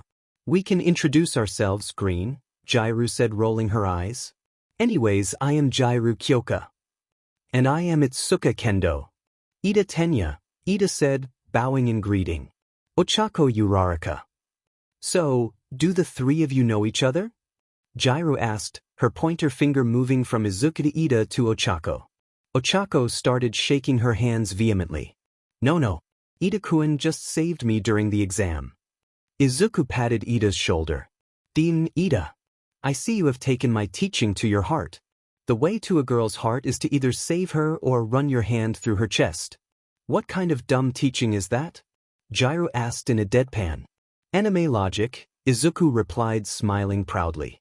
You sound awfully proud, Jiraiya said, rolling her eyes mockingly. You won't understand. Izuku waved his hand dismissively before laughing mockingly. You are not a girl. A flying shoe came flying at him only to stop inches away from him. Itsuka looked at the irate purple-haired girl and sighed. Say, Ida interrupted, how did you three meet? Oh, Midoriya-kun saved us from becoming paste, Itsuka said with a blank look on her face. What? Ochako exclaimed. What happened? Well, long story short, Jiraiya began overcoming her anger at Izuku. I got stuck. Itsuka tried to help me, then the giant robot we were warned to not go up against attacked us. Green here saved us and destroyed the robot. Literally made a mini-moon over the city, Itsuka added. Wait, Ochako whispered. Destroyed? That robot was huge. How did he do that? You would have to ask him, but all he says is that it is his quirk, Jiraiya replied. Midoriya. Ida was freaking out. You weren't meant to attack the robot. You are going to be disqualified. Izuku looked at him weirdly. Don't tell me even you did not get it? Get what? Itsuka asked, raising an eyebrow. Present Mike told us exclusively not to engage the robot first, Izuku lectured, raising a finger, but he never warned us from attacking the robot if it attacked first. What? The villain bot attacked you first? Ida was shocked. You probably would not let such a blunder happen, right? That is something even I am confused about, Izuku replied dryly. Maybe it was some technical failure. Such mistakes aren't something you would expect from UA. Ida pointed out sternly. Izuku shrugged. Does not really matter. What matters is that the villain bot was going to attack civilians. During the pre-test conference, Present Mike compared the villain bot to a real-life villain. Even in real life, we as sidekicks are meant to prioritize civilians over fighting villains. But we are allowed to attack villains if they attack civilians first. DMN. Jiraiya muttered, impressed by the deduction. That does make sense, Itsuka whispered and gave a nod. I never thought something like that is possible, Ochako said unbelievingly. Once again you have proven why you are going to be a great hero, Midoriya, Ida cried out. I must continue to learn from you and improve myself. Izuku rubbed the back of his neck sheepishly. Jiraiya let out a snort of laughter. Great hero? This pervert. Why do you say that, Jiraiya? Ochako asked, looking at the girl curiously. Jiraiya gave Izuku an ominous smirk. Well, you see, before the exam started, I saw Izuku getting all hot and bothered for Ms. Midnight.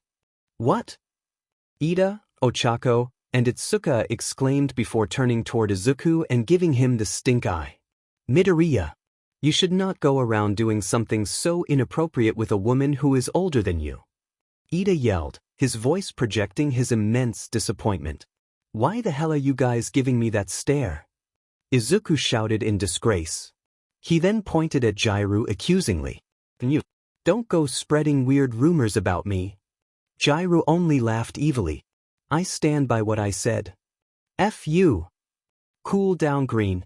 Such aggressive behavior is an instant letdown for girls. Izuku huffed before starting to walk away. As if you would know anything about being a girl. Another rock came flying at him, which also stopped inches away from him. Soon, he was joined by Ida, Ochako, Jiraiya, and Itsuka. The girls talked amongst themselves with Ida pitching in sometimes. That day, Izuku Midoriya made 3 more friends and even gained their phone numbers. That day, for the first time in a very long time, Izuku Midoriya felt alive thanks to the exam where he could let go. That day, Izuku Midoriya took his first step in becoming the symbol of power, hope, and peace. And unknowingly, set his name in the annals of history as the strongest hero to be ever born. A God Amongst Heroes. Chapter into chapter text. Chapter 5. Unexpected results. So, the results are going to be out today. The voice of Present Mike echoed through the room. Present Mike, whose real name was Hisashi Yamada, was sitting in a room with his high school friends, Shoyuta Aizawa, also known as Eraserhead, and Namuri Kayama, aka Ms. Midnight. I can't believe that kid performed so well, Namuri said, looking at the screen displaying the results of the top 10 students. There is a difference of nearly 200 points between first and second place this year. I know, right? Mike agreed. I always thought All Might's record would never be broken, but this kid broke the record by 96 points. What are they even feeding kids these days? Namuri wondered. There was another candidate who came really close to crossing 100 points too. Aha! Mike nodded. It's Suka Kendo, the girl who saved the purple-haired one. I guess this year, we will have a lot of students with the potential to be great heroes. Aizawa looked at the screen with a disinterested look. His eyes went over the names and scores of each participant. Izuku Midoriya, 294 points, 186 villain points plus 108 rescue points. Itsuka Kendo, 98 points, 45 villain points plus 53 rescue points.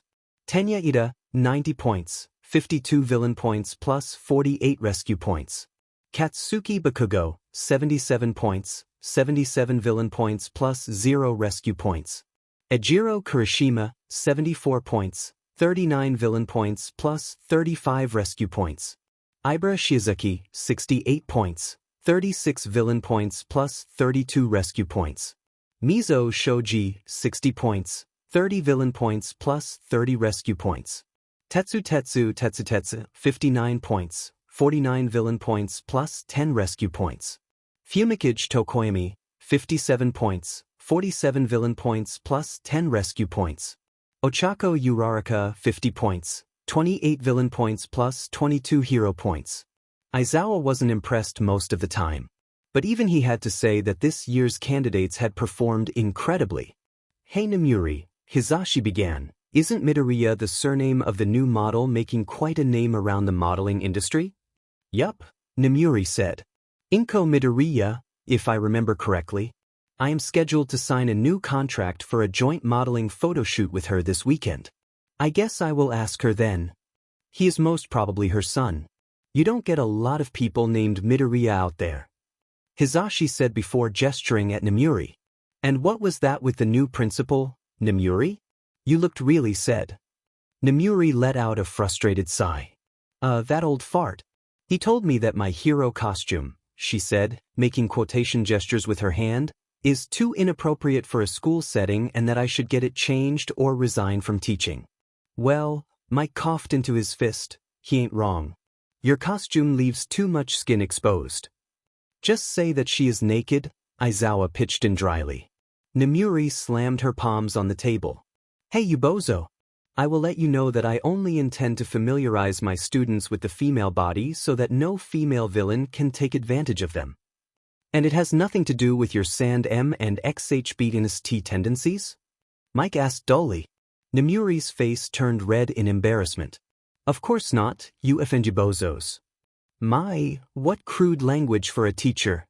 Mike teased before getting hit by a stapler. Ugh. Namuri growled and sat down. I wish Nizu was still here. Why did that rat have to go and get himself suspended? The new principal seems a little strict, doesn't he? Mike asked nonchalantly. He was appointed by the council board. But apparently he was a great deal back in his hero days and garnered incredible support. Namuri informed.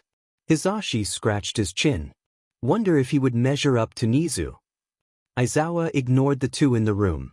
His eyes were focused on one and only one name. Izuku Midoriya. Izuku Midoriya, huh? Aizawa thought to himself. Wonder if you deserve to be on the hero program? And in today's breaking news, the news anchor said, "We bring you very shocking news." Izuku Midoriya found himself sitting on the couch in the living room, staring at the television with interest. It was 9 a.m., and for breaking news to drop this early, especially on Hero News, was troubling. Apparently, the principal of UA Hero Academy was found guilty in the case against him. The news anchor announced. Izuku's eyes widened. Okay, something big had happened. And how had he missed something like that? When was a case filed against the principal of UA, and why? For those who don't know, the supporting anchor began speaking. 3 days ago, an FIR was registered against the principal for endangering the lives of candidates who had been taking the UA entrance exam. A robot went ballistic at the exam site and caused mass panic among the candidates. Because of a brave student, the mess was sorted, and the robot was destroyed. Unfortunately, we have not yet identified who the student is thanks to UA's rather strict guidelines on protecting its candidates' identities. The main anchor then took to the mic and said, "The Hero Public Society is also maintaining its silence on the candidates' identities, causing a lot of people to take it negatively as they are not being able to thank the hero of the examination." Izuku released a relieved sigh. He did not want to get hounded by the media and people.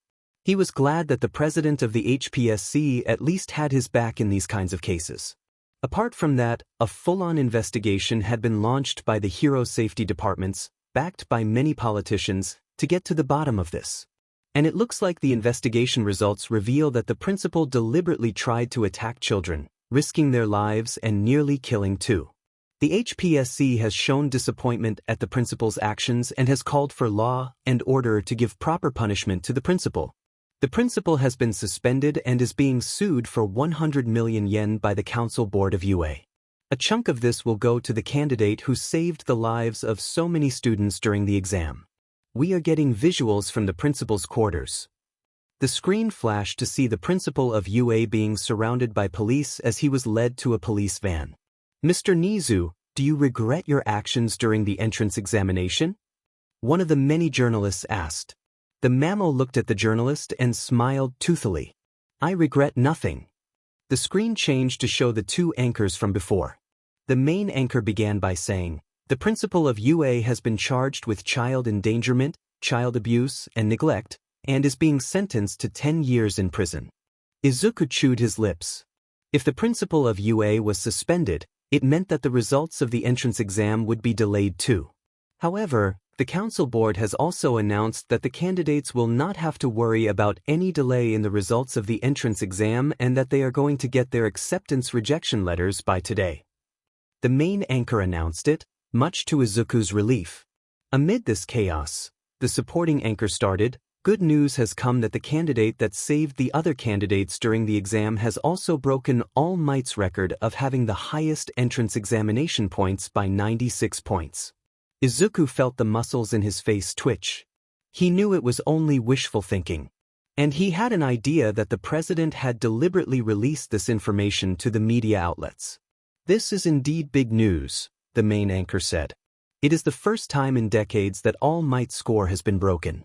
And that, too, by this big a margin. But once again, even after all our inquiries, we don't have any form of information about who this candidate is. But at least we, the people of Japan, have someone to look out for as the next possible All Might." The last statement caused Izuku to release a sigh and smile. He had already gotten confirmation that he had passed the exam and had even scored the highest points in UA's history. "I am one step closer to surpassing you, All Might," Izuku thought. He picked up the remote and shut the TV down. "Izuku!" The green-haired boy's eyes widened, hearing his mother's scream. He rushed towards the exit and threw the door open. Standing near the mailbox was his mother, holding something in her hands. "Mom? You all right?" Izuku asked, worried that something harmful was inside the mailbox. Inko Midoriya turned towards him with tears streaming down her face. "It's here!" she exclaimed. "The result of the entrance exam is here." Izuku's worries went down the drain as a more relieved look came on his face. "Oh," he said with a sigh. "It was just that." "What do you mean it was just that?" Inko exclaimed. This is the exam you had prepared for your life. Izuku rolled his eyes. Come on. Grabbing his mother by the hand, he pulled her inside the house. I was worried that we were getting attacked or something. Your scream felt like you were being tortured. Of course, it is torture, Inko retorted angrily. You will never understand that until you are a parent yourself. Izuku smiled at her. I know, he said softly before gesturing for his mother to sit on the couch. He took the object from his mother's hand and examined it. It was a circular disc with the initials UA on it. He flipped it up and down to check if it was a scam but found nothing suspicious. Hitting the power button, the hologram of All Might appeared floating in midair. I am here. The booming voice of All Might came from the hologram. To teach at you a hero academy. Huh? All Might is going to teach at you? Izuku asked himself aloud. The president did not tell me anything about it, though.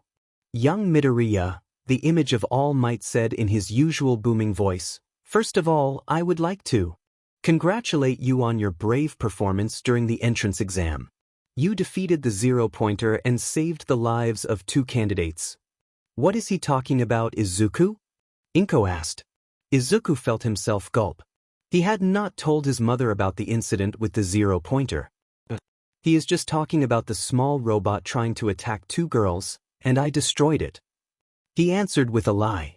Inko looked at him suspiciously but did not say anything. Your performance in the written exam was outstanding, All Might's figure continued. You scored the highest in the written exam with a 100%. Including you, there was only one other candidate who was able to perform this well in the written exam. However, your performance in your practical exams was what impressed everyone the most. You scored 186 villain points and came extremely close to beating my record with just villain points. But you fought the zero-pointer, and for that, we would have taken half of the points away. He paused briefly before continuing, that is if you had attacked it first. But since it attacked you first, there will be no point deduction. And since you even saved the other candidates from it, the judges awarded you 108 rescue points, bringing your total points to a new record in UA's history. So, young Midoriya, welcome to your hero academia. You made a record. Inko exclaimed before grabbing Izuku into a tight hug. Oh, I am so proud of you, Aizachan. You did it. You got into UA. Izuku laughed heartily. I sure did, Mom. Inko let Izuku go and got up. I will start preparing a special dinner for you, sweetheart. With that, the green-haired mother skipped toward the kitchen. Suddenly, Izuku's phone started ringing. He picked up the call and heard the ever-yelling voice of Ida from the other side. Midoriya, did you get in? Izuku smirked and said, did you even doubt that I would not get in? Of course. Who am I even asking? Ida retorted. But congratulations on scoring the highest entrance examination points. Thanks, Izuku said, laughing before he paused in realization. Wait, how did you know that I scored the highest? After you told me what you did and knowing you for the last 3 years, Ida stated matter-of-factly, I don't know anyone else that will be able to top your score this year. Haha. Izuku laughed. Say, do you know how much Kendo and Kyoka scored? Not really, Ida replied. I haven't talked to them since yesterday. Should we call them? We can talk to them later. Anyway, wanna go for a cup of coffee? Sure. Izuku was sitting in front of the president of the HPSC, who was calmly sipping tea from a cup. The president put the cup down and smiled at him. Well, congratulations to the new record holder, the president tried to tease. Izuku gave her a deadpan look. Teasing does not suit you, old lady. The president felt her lips twitch. Who the hell are you calling an old lady, you dumb brat? There's only one woman beyond her 90s here, Izuku joked, leaning back on his chair. The president's eyebrow twitches. For your information, you dolt, I am in my 50s. And the 50s is the new 30s. Yeah. Whatever floats your boat. The president released a frustrated sigh before leaning back on her chair. Still, scoring 294 points in the practical exam wasn't something even I expected from you. Really? You underestimate me, Prez? Izuku leaned forward and frowned. But tell me, Did you have to release my record-breaking performance to the media? The president of the HPSC looked at him weirdly. You are naive if you think something like this would not have leaked to the media. She moved her finger around the cup's rim. And we are living in troubled times. Crimes are increasing in number. And so are criminals. Heroes are dying more frequently. The public is afraid, especially with the fiasco with Nizu. They need something to look forward to. And I gave them just that. She then looked at him. And did not you tell me you want to be a symbol of hope for the people? Consider this your first step to achieving your goal. Izuku's jaws clenched tightly. His hands were joined as he fiddled with his thumbs. You have great powers, Izuku. And remember, with great power comes great responsibility. Did you just quote Uncle Ben? Izuku asked in a deadpan. The president coughed into her fist in embarrassment. How the hell does the brat know about Precourt comics? She whispered before loudly saying, whatever, it does not matter. What matters is that you take it seriously from here. You need the UA tag to prove yourself a capable hero in the future. Okay, I get it. I will do my best. Izuku groaned. I am serious, Izuku. That aloof attitude of yours will get you in trouble. The president warned seriously. Come on. Stop worrying so much, Grandma. I will be all right, Izuku sighed. Now tell me about that new principal appointed by UA's council board. The president crossed her arms across her chest. I am afraid I cannot tell you much. But he was popular among the previous generation. It is also the only reason why he was chosen as principal. Are you saying that he is underqualified to be the principal of UA? Compared to Nizu, everyone is underqualified, the president said. I am not saying that the new principal will be bad. It's just that Nizu will always be better. I did not know you supported Nizu so much. Support Nizu? Definitely not, the president replied casually. It is just that having Nizu out of UA also reduces my chances of keeping an eye on him. Not to mention, having a free Nizu is a disaster. Izuku raised a curious eyebrow. How so? Isn't he going to prison? I thought you would be smarter than this, Izuku, the president admonished gently. There are many who owe him a favor. You never know if such a person is guarding him in prison. Never underestimate him in your life. But how is it going to help him? It gives him ample time to go searching for answers about you. If what our investigation has revealed is true, then only the zero-pointer in your city went rogue. That is not a coincidence. Nizu willingly set that zero-pointer rogue to test you. That means he already suspects something is wrong with your data. If Nizu had been in UA, at least he would have been busy managing the school. But now that he is out of UA, he will have enough time to investigate you. Weren't you the one who wanted to recommend me for UA? Would not that have released information that I am connected to you? That is not what matters to me. If we had recommended you to you, Nizu would have come here directly to investigate. It means that the playground would have been set up by me. I could have tried to manipulate him away from you most of the time. You are really confident that you could manipulate Nizu? No. But I could have bought some time. Don't you think having Nizu on our side would benefit us? He is super intelligent, isn't he? After what happened last time with the spy in several of our departments, I don't feel it's safe to just tell anyone about your quirks. Izuku sighed. It was indeed true. 10 years ago, it was discovered that there had been data leaks from the HPSC about many registered heroes. It had caused quite a scandal back then, with people questioning the loyalty of HPSC. After several months of investigations and raids, nearly 100 employees were found to be leaking data from HPSC servers. The incident provoked heated debates across the country. Unfortunately, who these spies were working for was never found. And since then, the HPSC has increased security to the maximum. Only a few trusted people were allowed to handle the servers. The data about heroes was encrypted even more tightly. A no-nonsense approach was taken by the newly appointed president. Every step was taken to ensure that no such incident would take place in the future. Izuku pushed himself off the seat. I should go. I have to prepare for the final exams. With that, he walked to the door. Izuku. The green-haired boy stopped and looked back. Here. The president threw something toward him. Izuku caught the object and looked at it before a smile came to his face. It was a sunglasses case.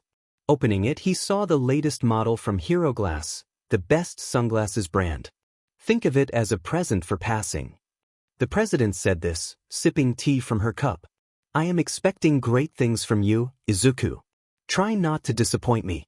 Oh, and the amount of money we received from Nizu will be transferred to your mother's bank account. Hope you have not lied to your mother about the incident. 3 months later, Izuku was in his room making last-minute preparations. He checked to see if he had taken everything or not. Once done, he walked to the mirror to check himself over. He had grown 2 inches in the last 3 months, making him 5 feet 9 inches tall. Being this tall at just 15 years old was a blessing for someone of Asian descent. And he still had 3 more years to grow. If his height increased at this rate, by the end of his 18th birthday, he would stand at 6 feet 5 inches. UA had sent their uniform a week ago through the parcel. It was a light gray blazer with dark turquoise trimmings over a white shirt, dark blue pants, and a red tie that Izuku had not tied properly, leaving it much shorter than it should have been. And to finish the uniform, he wore red shoes. His middle school final exams were done and dusted. And as everyone had expected, Izuku had scored the perfect score and passed as the top student in school. For someone else, it would have been an achievement. But for Izuku, it was just a cakewalk. He then walked to the front door, where he saw his mother standing. Have you taken everything? She asked. I have. Your pencil box? Yes. Your lunch box? Yes. Your student ID card? Yes. Your dash? Mom. Izuku interrupted her. Don't worry. I have everything here. He told her, pointing at his backpack. Inko felt tears well up in her eyes as she watched her precious jewel stand at the doorway, wearing the uniform of Japan's most prestigious hero school. The uniform suited him so well. When she looked at him, she remembered holding him in her arms while he cried himself to sleep. I will be going now, Mom, Izuku said, heading out of the house. Izuku. The green-haired boy stopped outside the doorway and looked back at his mother. Best of luck out there, Izu-chan, Inko said as she wiped her tears. Izuku gave her his brightest smile and replied, Thanks, Mom. He closed the door and walked away toward his destination. Izuku was rushing through the halls of UA, trying to find his classroom. Ida had called him 30 minutes ago, informing him that he was already at UA. Either the boy could not contain his excitement to visit UA, or it was just his usual self trying to reach a destination 2 hours before the scheduled time. And knowing Ida for as long as he had, Izuku was sure to bet on the second option. But he was late. He was sure that he would have reached his classroom 10 minutes before homeroom started. But he had not anticipated UA to be a maze-like structure. And that DMN president had not found it necessary to tell him that. When he entered the school, he assumed they would have directions leading them to their classes. Finding the auditorium during the entrance exam was easy because the auditorium's directions were mentioned on a board. But why weren't there directions for classrooms? He had been wandering around the school for 30 minutes, trying to find his classroom. And interestingly, he had found the washroom, the laboratory, the school canteen, the library, the principal's office, the teacher's room, and even the gymnasium. But for the love of all Might's rabbit-like spikes, he could not find his classroom. And now he had 5 minutes left before homeroom started. And still, he wasn't sure where his classroom was. Just as he turned a corner, he crashed into someone, making him halt abruptly. Izuku was shocked, but in his hurry to find his class, he had completely missed the presence of someone coming from the side, causing whoever it was to fall to the ground on their butt. A pain-filled feminine voice came from across from him. Izuku looked at the person on the floor to see a black-haired girl rubbing her head. Her school bag lay to her left on the ground while she sat sprawled. I am extremely sorry, Mississippi. Izuku apologized in a kind tone. And no, it's all right, the black-haired girl said, trying to stand up. I should not have run in the hallway. Here, let me help you, Izuku said, offering his hand. The black-haired teen accepted it gratefully as Izuku gently pulled her up. As the girl dusted her skirt, Izuku collected her school bag and handed it to her. The black-haired girl thanked him and bowed in apology. Please, forgive me for crashing into you. I am in a hurry. Izuku laughed it off and waved his hand dismissively. It's alright. If anything, I should be the one to be sorry. I was running in the hallway. He turned around and was about to run off when he remembered something. Say, you would not know where the 1A classroom is, would you? The girl's eyes widened in surprise before she smiled at him. I know where it is. In fact, I am heading right there. You can follow me if you want. She pointed her thumb behind her. It is in that direction, past 2 classrooms. Izuku quirked an eyebrow at her before shrugging. Sure. Lead the way. The girl smiled. Turning around, she began walking in the direction she had pointed, with Izuku following behind her. Say, are you in class 1A too? Izuku asked with curiosity. Yes, I am. My name is Momo Yaoyorozu. It is a pleasure to meet you. The black-haired girl introduced herself. Izuku Midoriya. And the pleasure is all mine. The two of them walked in silence toward the classroom. Izuku stared at Momo. She possessed a grace not found in other girls. The way she walked told Izuku that she belonged to a high-class family. As he looked at her with his ocular quirk, her skin lit up from the inside, telling him that whatever her quirk was, it was related to something under her skin. Maybe it was her muscles? He was tempted to ask her but decided against it because it would be awkward to do so during their first meeting. He remembered his first attempt to strike up a conversation with Ida. Minor flashback. So, is an engine inside your leg? Or is your leg an engine? Or are you a robot like the Terminator? Maybe Optimus Prime? Are you a car? I am sorry? Minor flashback and God bless that Ida had not taken that the wrong way. It was impolite to ask those questions to someone you had met for the first time. And since then he had stopped asking people about their quirks openly. He just wished that his ocular powers could decipher quirks on a deeper level. He hoped that one day after mastering his 6 eyes, he would simply look at someone and tell what their quirks were. It would be so awesome. By the way, how did you know the way to the classroom? Izuku asked. I ran around the school for half an hour and still could not find the classroom. Oh. It was actually a senior who told me the way, Momo said. I guess that makes sense. Here we are, Momo said, stopping before a giant door. Both craned their necks upward and stared at the door with impressed looks. Izuku let out a whistle. Dimin. Wonder if they make it for students with giant mutation quirks. Most probably, Momo answered as she slid the door open and was immediately blasted with the loud noise of students chattering. And a soundproof room? You does not play around, does it? Izuku wondered aloud, with Momo nodding her head in agreement. However, the sound of the door sliding open caught the attention of the whole classroom. The entire class stared at the duo standing at the door. Midoriya. The boisterous voice of Ida rebounded through the room as the blue-haired boy appeared in front of Izuku. You're finally here. I thought that you were going to be late again. Come on, Ida. Izuku groaned. Give me some slack, will you? The school is a FING maze. Maze? Ida asked, raising an eyebrow. All you had to do was climb 2 floors and turn right. How can you get lost? It was that easy? Who the hell told you about that? The man standing at the entrance gate. That man was not a security guard? Ida slapped his forehead in exasperation. No, Midoriya, he wasn't. Momo giggled from the side, listening to the 2 boys talk. Yo, Green. Momo looked forward and noticed a girl with short purple hair and long earlobes shaped like audio jacks walking towards them with an arm raised in greeting. Ah, Jairu. Izuku greeted with a smile. You pass too. Jairu felt her eyebrows twitch in annoyance. What the hell does that mean, you bihi? Her eyes then noticed Momo, and they began sparkling. She rushed over to her side and wrapped an arm around the raven-haired girl, shocking the latter. Who is this, Green? Your girlfriend? Momo felt a blush come on her face. Why, you're mistaken, Miss Jairu. Miss Jairu? Jairu asked, looking at her incredulously. Girl, no need to be so uptight. We are all friends here. Call me Kyoka. Momo finally got control of her blush. Sure. I am Momo Yaoyorozu. But you can call me Momo if you want. Yaoyorozu? Are you related to someone from the Yaoyorozu Corporation? Momo averted her eyes and tucked a strand of hair behind her ear. Izuku grabbed his chin in thought. Now I realize why your name felt so familiar. Well, my father owns the Yaoyorozu Corporation, Momo said sadly.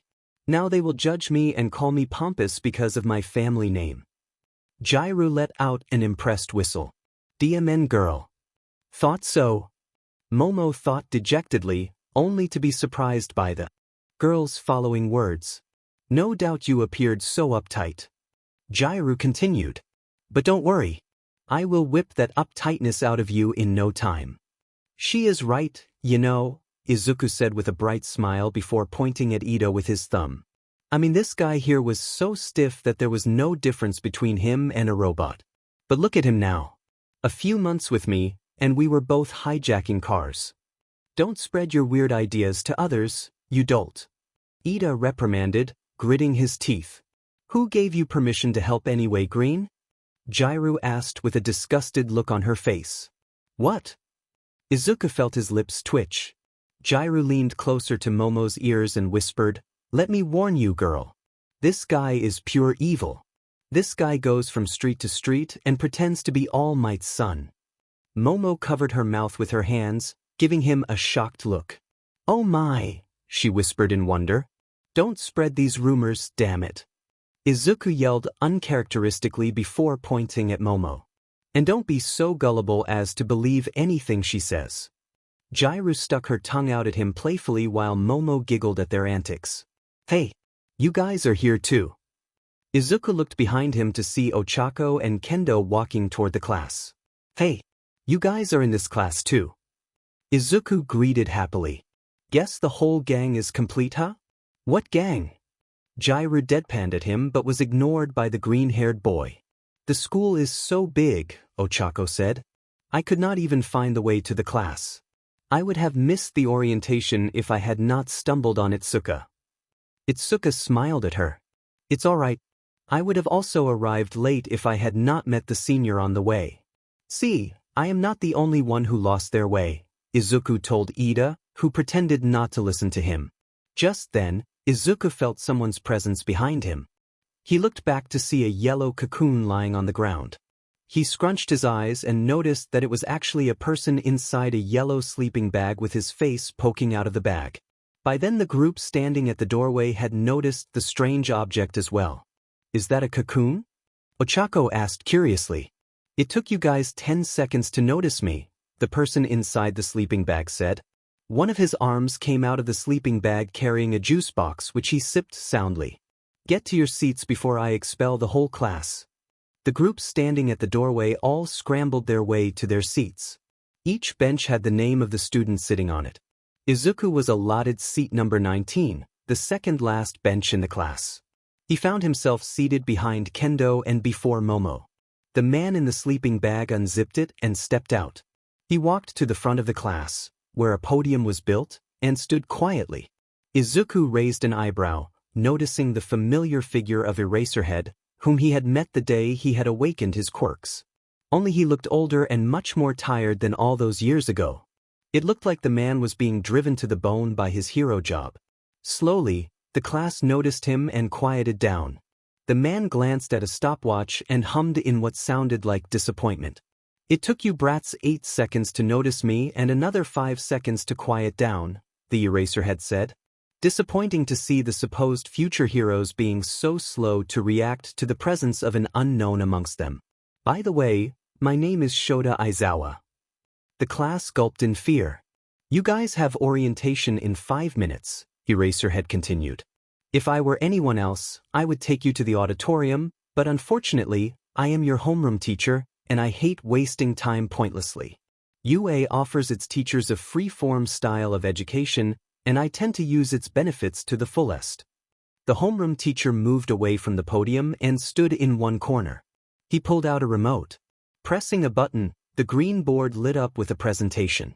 Today is your first day of school. 4 months from now, the sports festival will be held. The country's largest competition, with a viewership second only to the International Hero Championship. It also allows you to be scouted by various heroes and gain valuable field experience. After that, you will have a 1-month internship with a hero who has scouted you during the sports festival. 4 months from then, you will have your hero license exams, and if you pass, you will receive your provisional license to be a hero. 3 months later, you will have your final exams. That was all you needed to know for the orientation program. The man clicked another button on the remote, and the presentation turned off. He then pointed the remote at the bank of lockers at the back of the classroom and pressed another button. The lockers unlocked and slid forward. The locker with your seat number is also your personal locker, the pro hero said as he walked up to the podium. He then picked up a gym suit. You will find gym uniforms like this one, he said, gesturing at the uniform in his hand. Go get dressed, and meet me at the training ground in 10 minutes. Anyone late will find themselves out of the hero course faster than they can blink. You will find the changing rooms at the end of this floor. With that, he left the classroom. Everyone started panicking as they hurried to their lockers and picked up their gym clothes before rushing towards the changing room. While Izuku would have taken it slow, he did not want to test Eraserhead's patience. So, he too found himself dashing towards the changing room, but much more casually than others. The first one out of the dressing room and onto the training ground was Izuku. He noticed Aizawa standing there with his stopwatch. As Izuku reached Aizawa, he raised an arm in greeting. Hey Mr. Aizawa, long time no see. Aizawa stared at Izuku with an air of disinterest before glancing down at the stopwatch. 6 minutes. I expected better. Izuku felt the muscles in his face twitch. Anyway, how are you doing? I would suggest you quiet down, Midoriya. This is not a playground but a school. Aizawa scolded. Izuku felt miffed and he frowned. Did I do something to get him angry or something? Izuku thought, unable to understand why Aizawa was being so strict. He shrugged, attributing it to the man's personality, and decided to joke less. Soon, the Class 1A students piled up on the training ground. Aizawa ran his eyes over them before glancing at the stopwatch. 9 minutes. Good, but can be better. Mr. Aizawa, Ochako called out, raising an arm. Yes. What are we doing here? Aizawa hummed before nodding. I will be testing your quirks to get an idea of the areas you need to improve on. Mr. Aizawa, how are you going to do that? Ida asked. Aizawa then pulled up a screen and displayed it to the class. Middle School Physical Examination. Middle School Physical Examination? A red-haired boy asked.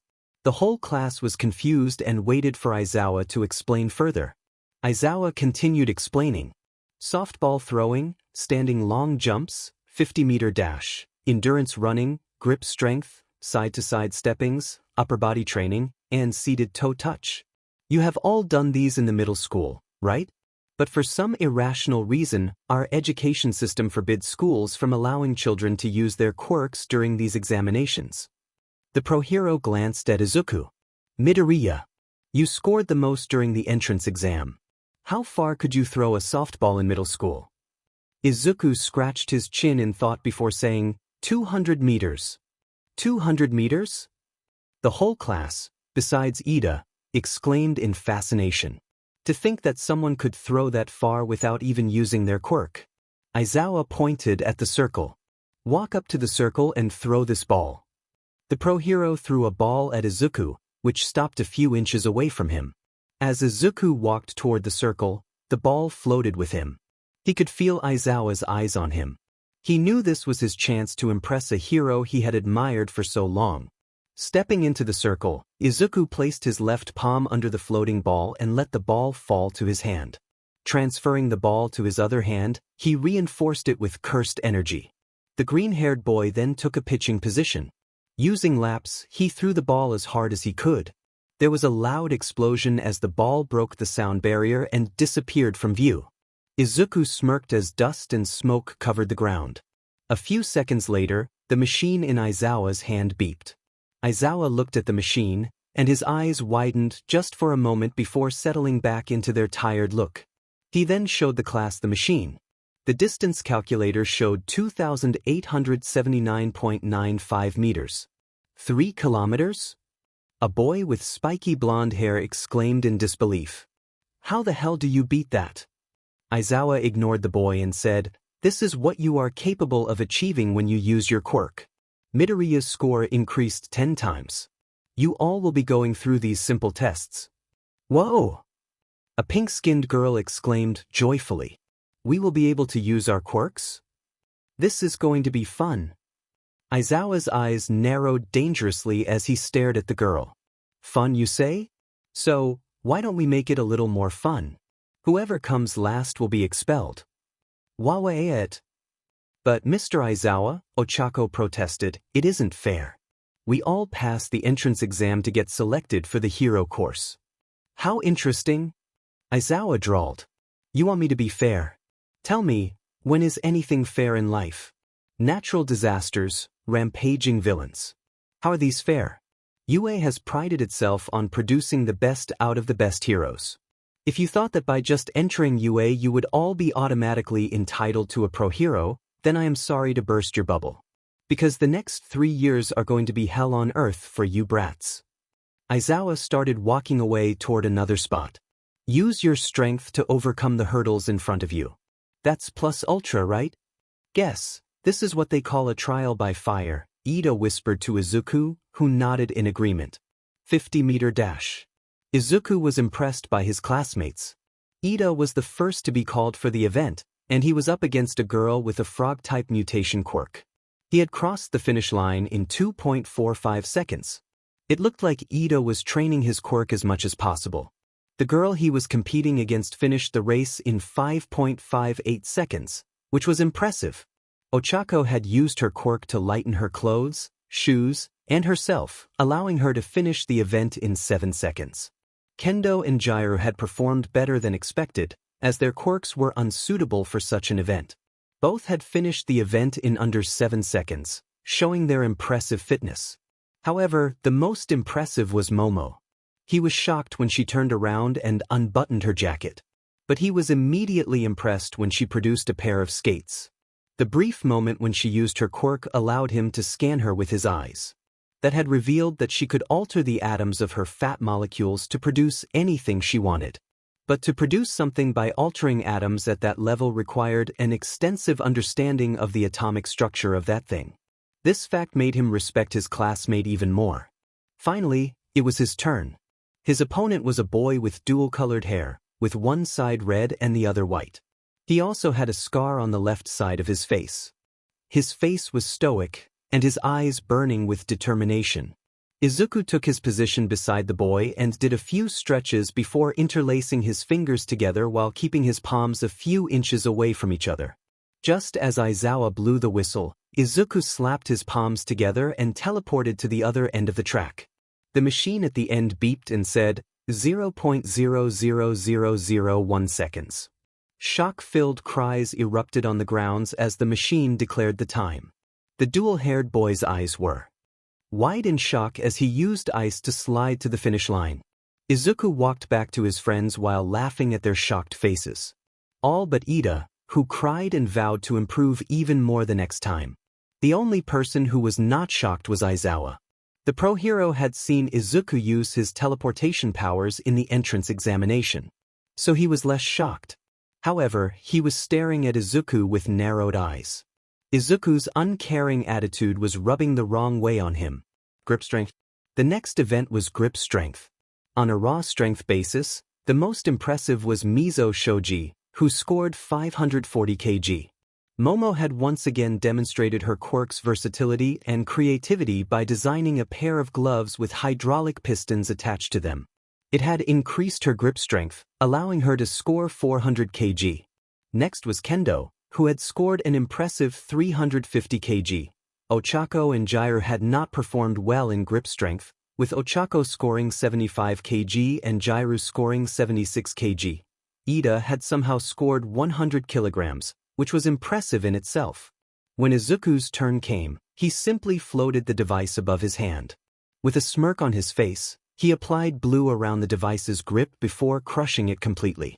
The device beeped loudly and displayed 999.99 kg. Once again, the entire class was shocked by the result. How could someone's quirk be that powerful?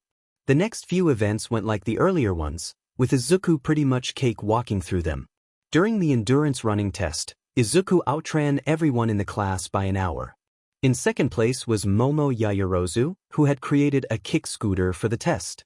The boy with the dual hair had come third with him sliding on ice. Ida had come in fourth, with Shoji following close behind. The frog-like girl had outperformed Itsuka, Jairu, and Ochako. In the side-to-side steppings, a boy with ball on his head used them to bounce himself back and forth. Izuku had once again used his teleportation abilities to teleport from left to right, but the repeated teleportations had made him dizzy, causing him to falter and finish second. The next event was a standing long jump. Ochako had shown her creativity by making herself nearly weightless and crossing the whole sand pit in one jump. Another impressive performer was a blonde boy shooting a beam from his navel. When it was Izuku's turn, he simply activated his infinity and floated across the sand pit. The class was called for the softball throw, and Ochako had outperformed him by using her quirk to send the ball into space. The device had even displayed the infinity sign. Momo created a cannon with her quirk and used it to throw the ball 2019 meters away. Kendo had come in fourth place by displaying her impressive strength and throwing the ball 500 meters away. In fifth place was the dual-haired boy, and in sixth place was the boy with octopus arms. Finally, the class huddled together before Aizawa. Beside the pro hero was the robot that was announcing the student score. These tests were to see how familiar you are with your quirks, and I must say, I am impressed with most of you, Aizawa said in a bored tone. All of you have performed well. And as for the standings, the head of the robot glowed, and a holographic screen appeared above it displaying the rankings. Izuku Midoriya, Momo Yaoyorozu, Shoto Todoroki, Tasuka Kendo, Tenya Ida, Mizo Shoji, Fumikage Tokoyami, Masahiro Ojiro, Ejiro Kirishima, Mina Ishido, Uchako Uraraka, Koji Koda, Ricardo Sato, Tsuyu Azui, Kyokujiro, Yuga Oyama, Antasiro, Denki Kaminari, Toru Hagakure, Minoru Mineta. As I said, Aizawa continued, a lot of you have performed well, and some need to improve. He then glanced at the class. Midoriya and Todoroki. Step forward, he called. Izuku tilted his head confused, as he noticed the dual-haired boy walk to the front. He shrugged before walking and standing beside the dual-haired boy. As I told everyone, Aizawa began in his usual bored tone, UA gives its teachers a lot of freedom in what they want to do in class and what students they want to teach. So, from here on out, the two of you are expelled from the hero course. Triplets, Chapter 5. Challenge accepted. Izuku stared at the three underground heroes through his sunglasses. It was his monthly examination where the Hero Public Safety Council had him fight an underground hero. The Underground Heroes was a group started by the HPSC to monitor illegal proceedings in the country. As far as Izuku was aware, the HPSC had made a mistake in the past and hence had recruited heroes who were passionate about saving people from the shadows. They weren't much for publicity and hence made the best candidates to discover drug dealers and other illegal dealers. Izuku wasn't sure, but he had heard rumors that someone mysterious spearheaded this group. Someone whose data was only available to the HPSC president and vice president. This person's identity sure made Izuku curious. The green-haired boy felt someone enter his range and then stand beside him. He turned his head to the right and saw Yukimaru standing there. Are you ready, Izuku? Yukimaru asked gently. Do I really need to fight them all together? Izuku asked nervously. Yukimaru nodded his head. Yes, you do, Izuku. You have the potential to be a great hero, but your lack of confidence in yourself is impacting your abilities. But is fighting three heroes together the solution? Izuku asked. This time Yukimaru shook his head negatively. No, it isn't. And that's why we are asking you to do this. If you win this, you know that you're better. What if I lose? Yukimaru shrugged his shoulders. Then we can have one hell of a training month and then you fight 5 guys together next month. Izuku felt himself gulp in fear. So, if I lose, the number of opponents increase by 2 every month? Yukimaru simply nodded. And if I win, they remain the same? No. They increase by 4. Well, anyway, I am sure you're going to come out on top, Yukimaru said, as he started walking towards the 3 heroes. Good luck, Izuku. Yukimaru walked up to the 3 heroes that he had chosen for this test. One of them saw him approaching and raised a hand in greeting. Yo Yuki, what is this all about? Yukimaru stopped before them and addressed the hero nonchalantly. Did not I tell you 3 that you will evaluate someone? Yeah, you did, a hero with a dark skin replied, but where is this mysterious trainee that we need to evaluate? Yukimaru raised an eyebrow and pointed a thumb behind his back at Izuku. You are evaluating him. The 3 heroes looked behind him at Izuku, then back at him, and then again at Izuku. Wait, you want us to evaluate a kid? The dark-skinned man asked incredulously. I mean, I can understand killing drag lords and all that, but fighting a kid? The last hero mumbled audibly. How old is he anyway?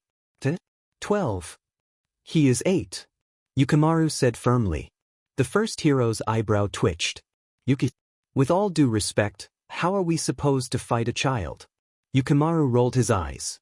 Don't think. Just fight him. And a piece of advice. Don't underestimate the kid. With that, Yukimaru walked out of the chamber. The 3 heroes stared at Yukimaru's back before turning toward their opponent. A literal child who was shaking in nervousness. How could someone be so cruel to force a child fight 3 grown and experienced heroes? The child was weird. He had spiky green hair, freckles on his cheek, and wore a sunglass even in the dark chambers.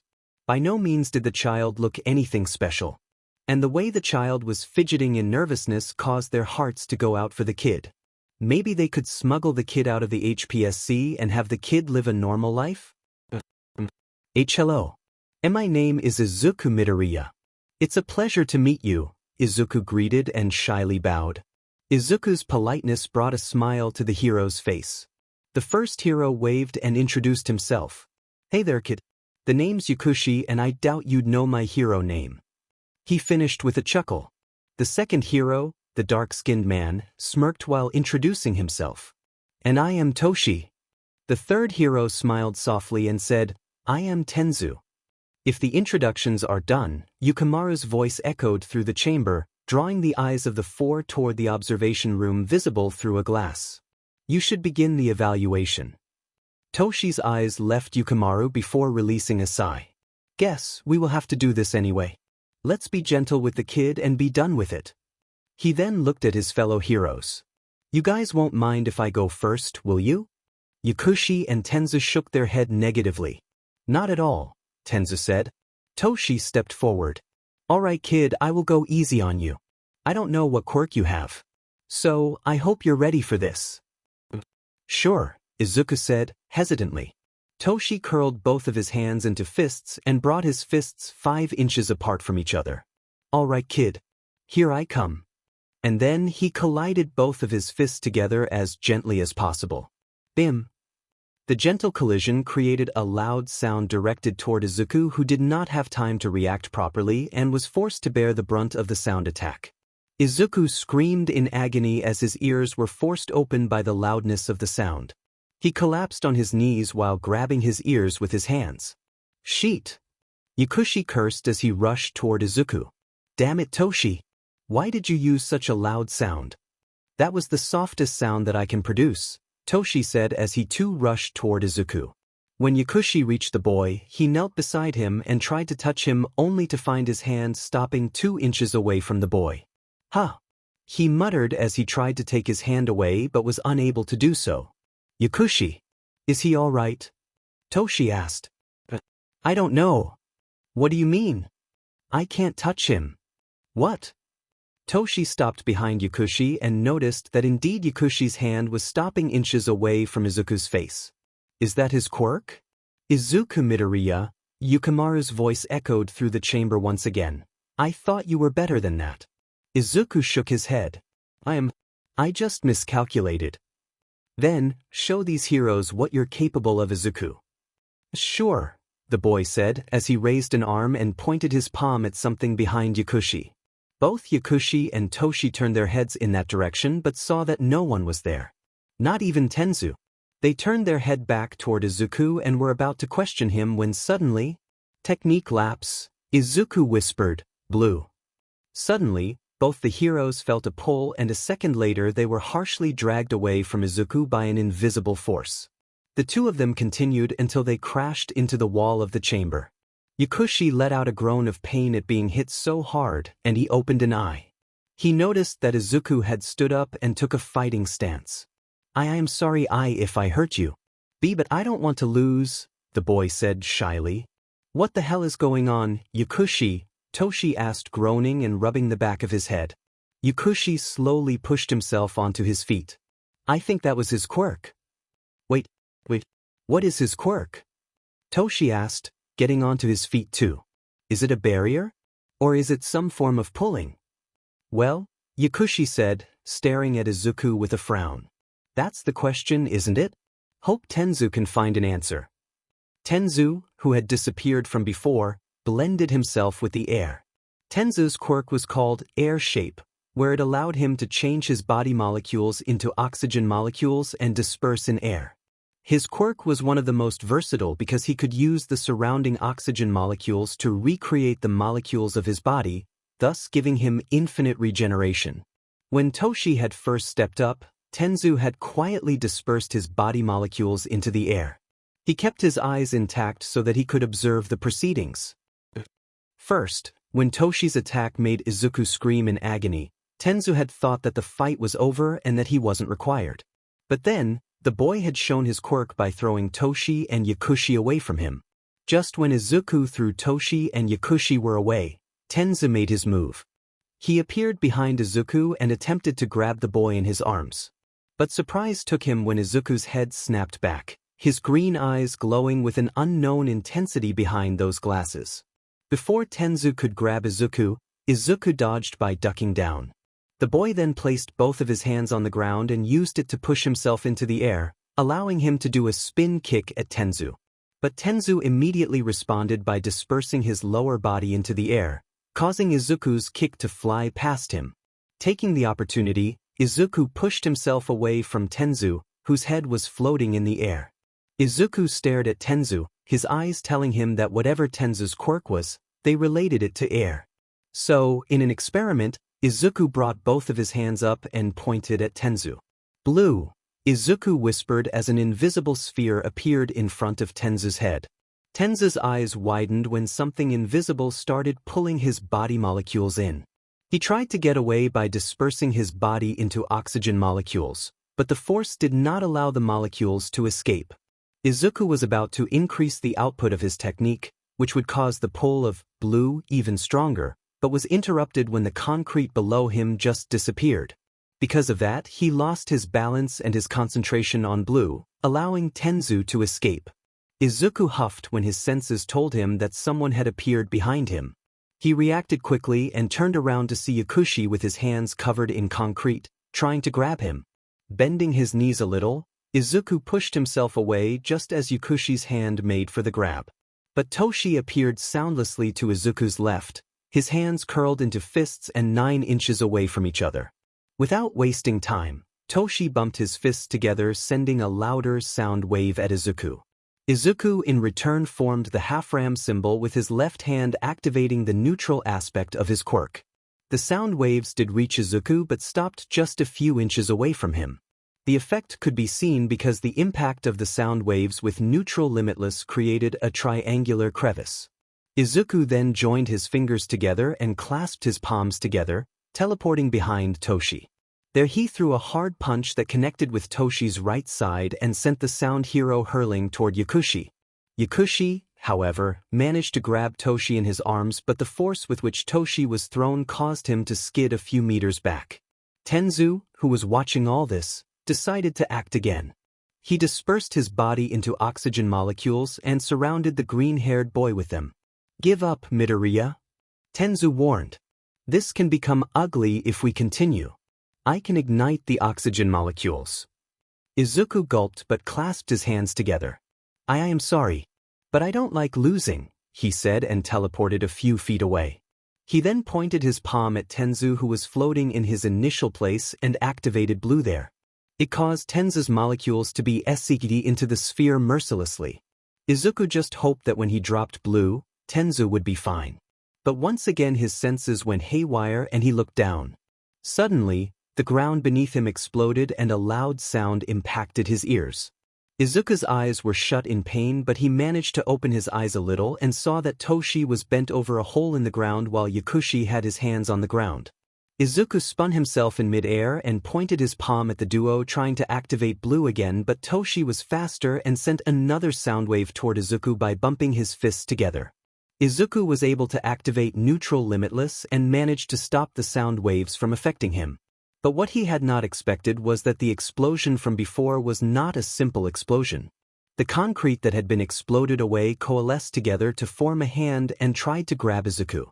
Izuku, who was starting to get irritated at this point, closed his palms together, teleporting behind the two heroes. Toshi turned back but was late as Izuku's fist connected with his stomach with enough force to send him hurling away at the opposite wall. Yakushi, seeing Toshi being punched away, went to grab Izuku with his concrete arms, but Izuku dodged the grab and proceeded to throw a punch at Yakushi's arm that tried to grab Izuku. The punch was strong enough to cause the concrete coating Yakushi's arm to crack and be destroyed. Yakushi tried to grab Izuku with his other arm, but Izuku dodged it too and punched it, breaking it too. Izuku did not waste another second and punched Yakushi in the stomach, sending him flying into Toshi. "Well done, Izuku," Yukimaru's voice rang through the chamber. As Izuku retracted his fist, he was amazed that he had managed to take down not one but 3 heroes at the same time. He raised his right fist to his chest level and stared at it with wide and awed eyes. Maybe he could become like All Might. Perhaps he had the strength to surpass the symbol of peace. In that moment, Izuku was lost in his own world. A world where he was at the top and everyone was looking at him with hope. Just like this world did with All Might. So lost in his world, he did not even notice Yukimaru enter the chamber or the other heroes all start to surround him. "The hell, Yuki," Yakushi said, groaning and massaging his swelling head. "What are you feeding this kid?" "Yeah," Toshi groaned, crossing his arms over his chest. "This kid is way too strong." Tenzu just nodded his head. Yukimaru gave them a smirk. "I told you, did I not? Don't underestimate the kid. You guys did not go all out against the kid. Maybe then you would have a chance." Toshi's eyebrows knitted in a worried frown. For still having 3 grown heroes going all out on a kid does not seem right. You know it is against our morals, right? Yukimaru released a deep breath. "I know. But I told you that specifically because Izuku has fought heroes and the trainees that we have here before in a 1v1 and he has always come out on top." Yukimaru then turned his head and looked at the small green-haired boy. "You want to know something interesting about the kid?" Yakushi shrugged his shoulders and said, "Sure. Why not? Izuku has yet to fail in any task that we have given him. Whether it was any academic test or any physical test, Izuku Midoriya has never failed before." Toshi raised an eyebrow questioningly. "You for real?" Yukimaru nodded. "So, you guys are dealing with a genius, huh? No wonder you had such confidence in the boy," Yakushi murmured begrudgingly. "Indeed," Yukimaru touched the boy's shoulder and shook him gently. "Midoriya, Midoriya, Midoriya." Izuku's eyes snapped open as he felt someone jerk his body. He felt someone's hand on his right shoulder. He moved his head in that direction and noticed the black-haired girl he had met on his way to class earlier. "It's you, Yaoyorozu," Izuku said. "I must have dozed off," he thought in his head. The green-haired boy was sitting on a seat in the cafeteria. He wondered how long he had been here now. He glanced to his right where Yaoyorozu took a seat beside him. "Mr. Midoriya, are you all right?" Momo asked in concern. Izuku turned his head toward her and looked at her questioningly. "Why won't I be?" Momo averted her eyes and said lowly, "You are crying." "What?" Izuku asked in shock. His left hand instinctively rose up to his left cheek, and he was shocked when he felt a trail of wetness on his cheek. "Have I really been crying? What happened to me? First that weird dream from my past and now this." He was a little rattled, but he outwardly smiled broadly. "I think something went into my eye or something." Momo looked at him in worry but did not voice her concern. The events of the examination had rattled everyone in the class. Everyone was shocked when Aizawa-sensei had decided to expel not the last student but 2 of the top 3 students from his class. Aizawa's decision made no sense to Momo. She had tried her best to think of a reason why Mr. Aizawa would do something like that. Todoroki was an excellent performer in the evaluation. He was physically fit and had one of the strongest quirks in their class. And then there was Midoriya, who had to be the strongest student in their class. Midoriya had dominated the physical evaluation. Mr. Aizawa had decided to expel both of his strongest students. It confused Momo what could have led to Mr. Aizawa doing that. Anyway, why aren't you heading home? Izuku asked, wiping away the trail of tears from his eyes. Momo seemed to be caught off guard. Oh, it's just my chauffeur hasn't arrived yet. You have a chauffeur? Izuku asked incredulously before he realized who he was talking to. Oh, you are a Yaoyorozu. Momo smiled hesitantly. I hope that does not inconvenience you. Izuku tilted his head to the side and looked at her questioningly. Inconvenience? He smiled brightly at her. No way. I don't have any problems with you. You are an interesting person after all. Momo felt her face heat up and she averted her eyes quickly in embarrassment. Thank you. That means a lot to me. It's all right, Izuku said before he moved his eyes away from her. A peaceful silence descended between them which was broken by Momo, who asked, What did the principal call you for? Suddenly, Izuku's demeanor changed. His eyes became icy and his face became expressionless. Momo could literally feel the anger radiating off of Izuku. I am sorry. I should not have asked, Momo apologized. A second later the atmosphere cooled down and Izuku's eye became warm again. He looked down at the ground and said, I am sorry. It's just, the meeting with the principal took a toll on me. No. I should be the one saying sorry. I should not have pried. Izuku let out a chuckle. You really are a weird girl, Yaoyorozu. He then turned his head toward her. But why would you assume you being a Yaoyorozu would inconvenience me? Momo looked at her lap, where her hands were curled up and were holding a fistful of her skirt. About that? I have heard that people don't like people from rich backgrounds. Izuku felt bad for the girl. He raised a hand and gently patted the girl's head. Don't worry about it. I am sure you are going to make good friends here. You are a nice girl. They are going to like you. Indeed, someone spoke from behind them. The 2 of them turned to notice Jairu, Kendo, Uraraka, and finally Ida walking toward them. They had 3 new students following them too. One of them was a pink-skinned, pink-haired girl. The other one was a spiky, red-haired boy. The last one was a short girl with dark green hair and weird walking posture. If we can befriend someone as unlikable as Green here, Jairu said with a playful smirk, we can easily befriend someone as sweet as you, Momo. Izuku made a grumbling noise while Momo giggled and smiled. Thank you, Kyoka, she said gratefully. Midoriya, Kendo called, gathering Izuku's attention. About the class, Ochako tried to speak. Izuku did not let them finish. He started laughing and said, Hey, don't worry about it, okay? I am fine. Jairu frowned and crossed her arms over her chest. Green, I think you need to stop trying to be strong. We are friends here, you know? Huh. Izuku looked at Jairu weirdly. Me trying to be strong? Don't put me in the same category as you. I am not weak.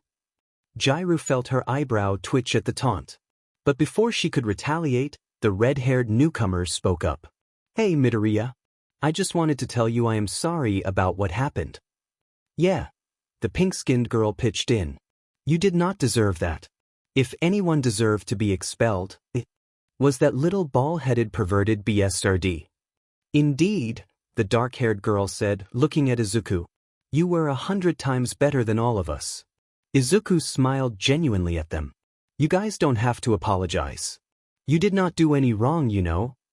We know, but still we feel bad, the pink-haired girl said, looking downcast. But she brightened up and smiled excitedly.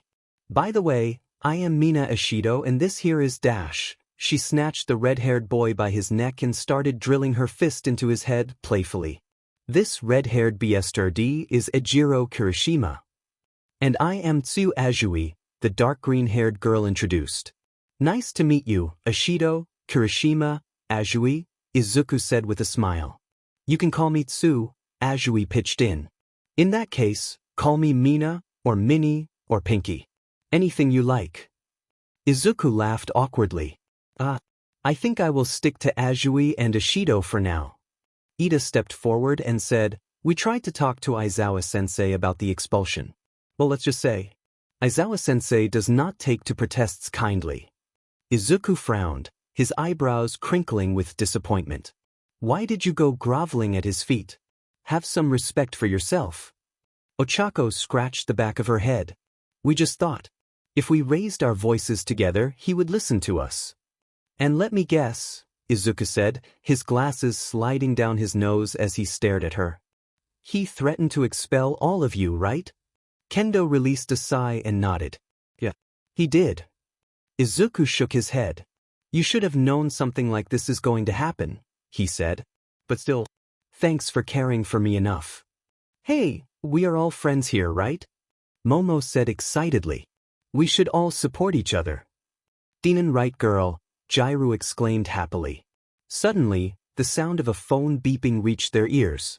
Momo began fishing into her pocket and pulled out her phone. Oh, my chauffeur is here, she said disappointedly. She put the phone back in her pocket and smiled at her new friends. I guess I will have to leave. She gave a small bow. Thank you for accepting me as your friend. Whoa. Oh. Calm down, girl. Mina shook her hands to and fro. Yeah. You should never bow to your friends, Ochako chimed in. They are right, Miss Yaoyorozu, Ida pitched in. Momo felt tears well up in her eyes. She had never thought that she would ever make friends. Yet, here she was surrounded by a group of people that were willing to call her friends. Thanks all of you, she whispered to herself. Momo turned around and was about to walk out of the main building of UA, but she stopped and looked back at Izuku. And Mr. Midoriya. Thank you for your words earlier. She smiled brightly. Izuku placed his hand behind his neck and smiled sheepishly. It's all right. Momo let out a giggle before walking out of the building. Izuku stared at her retreating back before he turned back to his other friends who were waggling their eyebrows at him while smiling teasingly. What? He yelled in embarrassment. As the group of friends left the main building, none of them realized that they were being spied on. The person spying on them was standing way far from their peripheral view. This person was none other than Shota Aizawa, who was leaning against a pillar and watching the group of first-years talking. He pushed himself off the pillar. Putting his hands in his pocket, he started walking toward the teacher's lounge with a slouched posture. Just when he thought he had reached his destination peacefully, he noticed All Might standing outside the door to the teacher's room. All Might noticed Aizawa approaching and gave his usual broad smile. Aizawa, there you are. Aizawa grumbled and looked at All Might in boredom. What can I do for you, All Might? He asked. I heard that you expelled 2 students today, All Might said carefully. Aizawa shrugged his shoulders in an uncaring way. So? All Might's hands slipped from his hip. They were the 2 of the top 3 students apparently. Am I supposed to care about their rankings? Aizawa? They were the strongest in your class. One of them even broke my record in the entrance exam and the other has the potential to surpass even me. Aizawa looked at All Might in disapproval. A strong quirk does not make you a good hero, All Might. Just because you have a strong quirk and you turned out to be the best hero, does not mean everyone with a strong quirk would turn out like that. That Bakugo kid in Vlad's class. He is the prime example of a strong quirk not making a morally good person. He should be grateful that he is not in my class, otherwise I would have made sure he did not get admission in any other hero school. But still Aizawa, All Might tried to protest. You don't even know what they are capable of. They may dash. All Might, Aizawa interrupted before All Might could finish his sentence.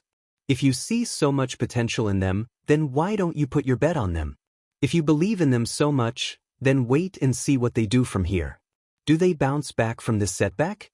Or do they give up and choose a different path? One of these choices will decide what kind of hero they will become, right, All Might? Aizawa walked past All Might toward the door to the teacher's lounge and he was about to open it when Your morals are really twisted if you think making a good hero is to expel potential students on the very first day, All Might said lowly.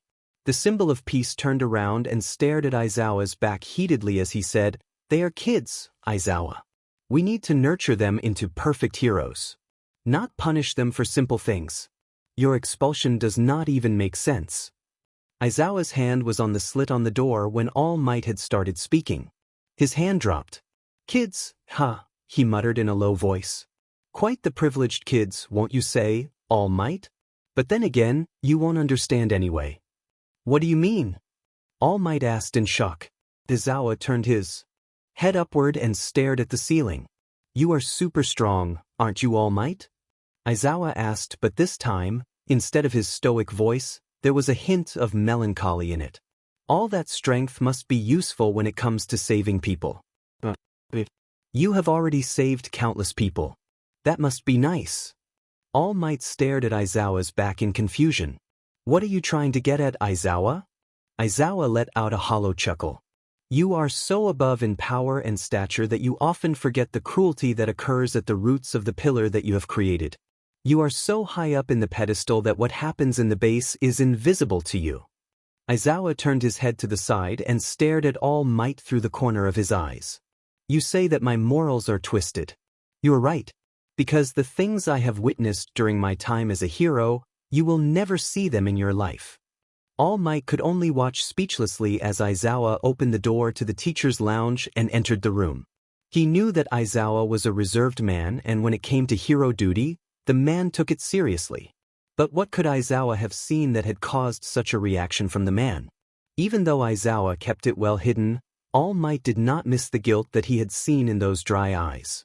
With all that thought in mind, All Might decided to leave and ponder. Inside the teacher's lounge, the moment Aizawa had entered the room and closed the door behind him, a loud voice attacked his ears. "What the hell were you thinking?" Aizawa sighed and deadpanned at Hisashi, who was fuming and glaring at him. "What? You not only expelled the number 2's son but also expelled the student who was the top scorer in the entrance exam. Are you out of your mind?" "He is right, you know," a female voice said. Aizawa stared past Hisashi and saw Namuri sitting on his desk with her legs crossed. She had changed her attire, which now consisted of a tight flesh-colored bodysuit over which she wore a black-colored breastless leotard. A weird choice of hero clothing for sure. "You just expelled 2 of your strongest and best students," Namuri said, looking at Aizawa with narrowed eyes. "Do you want to go the Nizu route? Get yourself kicked out of UA as well?" Shota walked past Hisashi and toward his desk. He shrugged his shoulder and said, "What is the worst they can do? Fire me from my job? That will be helpful for me and I can focus on my hero duties." Namuri frowned in disappointment. "Is this how you want to honor the last wishes of your friend?" Shota's eyes steeled, and he glared at Namuri heatedly. "Do not bring him in this. Then stop making wrong decisions." Hisashi exclaimed in frustration. Shota ignored the two of them and focused on getting his desk clean before he left. Namuri sighed and addressed Shota. "You will not change your mind, huh? I hope you remember Todoroki is Endeavor's son and Midoriya's mother is an influential model. Both of them have enough pull to humiliate you in public." Shota focused on arranging the books on his desk. "You guys are overreacting. Neither the principal nor I expelled them from UA. Just demoted them to general studies. If they have potential, they will be back in the hero course in 4 months. Namuri hopped down at Shota's desk. "I hope you know what you are doing," she said and walked out without glancing back a second time. Hisashi looked at Shota sadly. "This is because of that incident, isn't it?" "What are you talking about?" Shota asked without looking up from his desk. "That night. At the hospital?" "Hisashi!" Shota interrupted, pausing where he was. "I think you should leave." Hisashi did not protest. He just gave Shota a melancholic look and walked out of the room. Shota did not know how long he stood there motionless. But the images of that night were flashing through his eyes. The blood, the gory scene, was etched in his mind forever. He squeezed his eyes tightly and pinched them with his fingers. He took a deep breath. He needed to go home and have a drink. Suddenly there was a knock on the door, causing Aizawa to sigh. Why did everyone have to come today and question him? Aizawa raised his eyes to the door and saw the number 2 hero standing there intimidatingly. May I come in? Endeavor said. Sure. Endeavor walked to Aizawa's desk. Grabbing a chair from a table nearby, Endeavor spun in the air before placing it in his preferable position. He sat down, crossed his arms over his chest, and stared at Aizawa. I heard you expelled my son. Aizawa nodded fearlessly. I did, he answered to the statement. Let's talk about that, shall we? Aizawa looked at Endeavor inquiringly, and a few moments later shrugged and said, Sure. I am home. Izuku closed the door behind him as he walked tiredly through the hallway and into the dining room. Welcome home, Aizu-chan, his mother's voice reached his ears. He could hear his mother working in the kitchen. His heart ached with pain. He walked into the dining room and let his bag drop near the couch, where he plopped down tiredly. What am I going to tell Mom? He muttered to himself and ran a hand through his hair. His mother had been the greatest support in his life. She had been there with him during his difficulties. She was there every night consoling him when he would cry for his quirk to come. She was there, taking his care when each night his body would ache from training. She was there when he was mentally exhausted from studying. She was there to cheer him on at every difficult step of his life.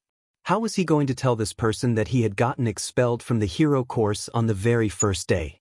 Izuku knew that it was not his fault that he had been expelled. He had no idea why Aizawa would do something like that. He had laughed through it all after all. The only thing that he could not laugh off was his mother's feeling from this ordeal. Oh, Izuku was fully aware that his mother would never scold him. Or anything. He was 99% sure that she would smile and support him like always. But that was the worst part of it. She would keep all the disappointment and hurt buried within herself and would never express her feelings to him.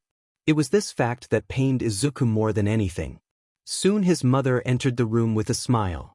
How was your day, dear? She asked, but immediately noticed something was wrong. Izuku looked way too sad and defeated. It was as if she had returned to that time when Izuku had not awakened his quirk. The images of a tired and defeated child flashed through her eyes. Inko walked up to Izuku and laid a gentle hand on his shoulder. A hand that only a mother could provide. Izuku, is everything all right? Izuku tried to form words but his mouth failed him. He did not know what to say. I just don't feel well, Izuku finally said. Inko stared at Izuku in worry. But, did something happen at school? Yeah. Did a girl reject you or something? Inko joked, trying to lighten the mood. Izuku let out a chuckle and said, I hope it were that simple. Inko squatted down to Izuku's eye level.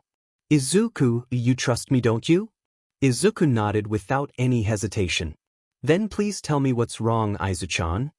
Izuku averted his eyes from his mother's and whispered, I was expelled. I am sorry? I got expelled. Oh.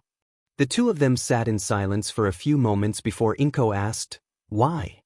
Izuku did not look her in the eye but stared at the floor. I don't know. Suddenly, Aizawa's words ran through his ears. Do you know why I expelled you, Midoriya? No, sir. Tell me, Midoriya, what do you think it is that makes someone a hero? Their ability to save people? Typical, but a good answer nonetheless. Aizawa paused for a brief moment before saying, Ponder on that question. If you decide to stay, I will come to you for an answer when I think you're ready. Aizawa said something that made no sense to me, Izuku said with a frown. Oh, what did he say? Not say exactly. More like he asked me a question. Alright, go on, tell me. What makes a person a hero? I see. Inko took Izuku's hand and gave it a gentle squeeze. And what did you answer, Aizu-chan? Their ability to save people. That is a good answer. What did Aizawa say? That is the thing. He asked me to ponder on the question and that he will come for an answer when he thinks I am ready. I see. Do you think you have an answer? Inko hummed in thought before answering. For me, a hero is someone who does not back down no matter what. Every time he is thrown down, he jumps back and continues to fight. For me, that is what makes a hero. So, basically the ability to fight continuously. Great endurance. Inko let out a giggle. Something like that? But I think the answer to that question varies from person to person. Izuku frowned in irritation. I know that. That is what is making me more confused. Does Aizawa expect me to find an answer that matches his description of a hero? How am I even going to do that? I am quite sure you are going to find an answer to that. You have always managed to find an answer to problems. Izuku released a sigh and ran a hand through his hair. Well, the easiest way out is to change schools. What? Izuku shrugged his shoulders. Well, yeah. I mean, no one will reject a student who beat All Might's record in the UA entrance exam. And I also have the president backing me up. So, I am sure I can get admission to another hero academy. Suddenly, Izuku felt two hands slap both of his cheeks, causing him to close his eyes. When he opened them, he saw Inko staring fiercely at him. She was holding his face with both of her hands. Izuku Midoriya. Inko firmly began. I did not give birth to a coward.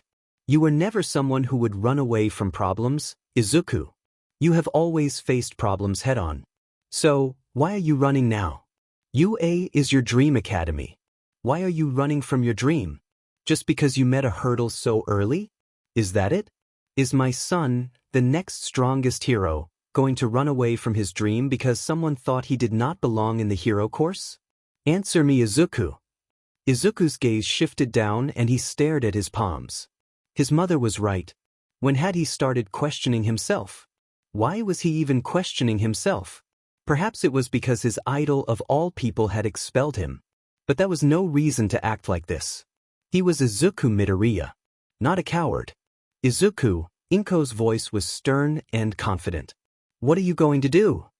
Izuku raised his eyes and met Inko's with newfound determination. You're right. I can't run away from this. I am going to prove to Aizawa that I have what it takes to be a hero. And I am going to find the answer to his question. Inko hooped her hands in the air and cheered. That's my Aizu-chan. She threw her hands around his neck and pulled him into a tight hug. I knew you were going to fight instead of running away. Just think about it. The first arc of your biopic will begin with you fighting for justice for yourself. Izuku's face lit up into a genuine smile as he hugged his mother. I don't know what I am going to do without you. Suddenly, Izuku's phone rang. Inko let Izuku out of the hug as the green-haired boy pulled out his phone from his pocket. DMN. Izuku whistled, impressed. I knew she has eyes everywhere, but this is fast. Is it the president? Inko asked. Yep. The president of the Hero Public Safety Commission was a prestigious and powerful position. But the bane of such positions was always one thing. Paperwork. There was even a law called the Paperwork Law that stated that paperwork doubled every 1 hour and would triple if left undone. But that was not the focus right now. The president was reading a very interesting report right now. And if what the report said was true, then it was going to be a boon for the Hero Society. The report pointed out few things that could help to make the Hero Society a lot more flourishing and safer. It was a long process, but the end results made the wait worth it. Suddenly, the sound of the door flying opening reached her ears. In a quick maneuver, the president pulled out a sharp knife from under her desk and hurled it at whoever was entering through the door. The hell, you psycho old woman! A young and very familiar voice yelled from the doorway. Are you trying to kill me or something? She finally focused and saw Izuku standing at the doorway with the knife floating inches away from his face. She shot up from her chair, her hands banging against the wood of her desk. Then knock first, you massive dolt. Who the hell enters a confidential room without knocking? The president yelled. From beyond the doorway, the assistant of the president could only laugh. The usually calm and collected president of HPSC would always lose her control when Izuku was nearby. It was as if Izuku's real quirk was irritating the president. Inside the room, the president had calmed down and sat back on her seat. Come in, she said. Izuku let the knife fall to his hands and walked up to the desk. Placing the knife on the table, he took a chair opposite to the president and leaned back to relax. So, I heard that you got yourself expelled, the president began. Izuku shrugged his shoulders nonchalantly. Yeah, I guess I did. The president raised an eyebrow at the carefree attitude. I expected a more disheartened attitude. Izuku smirked, looking at the president. Come on, old lady. Are you telling me you don't like me smiling? The president gave Izuku a flat look and said, It's nothing like that. It is weird to see someone so happy after they got expelled from their dream course. Izuku laughed a bit. I know, right? But I guess you will have to thank my mother for that. And not to mention, I look better when smiling and smirking, don't I? The president ignored the snarky question.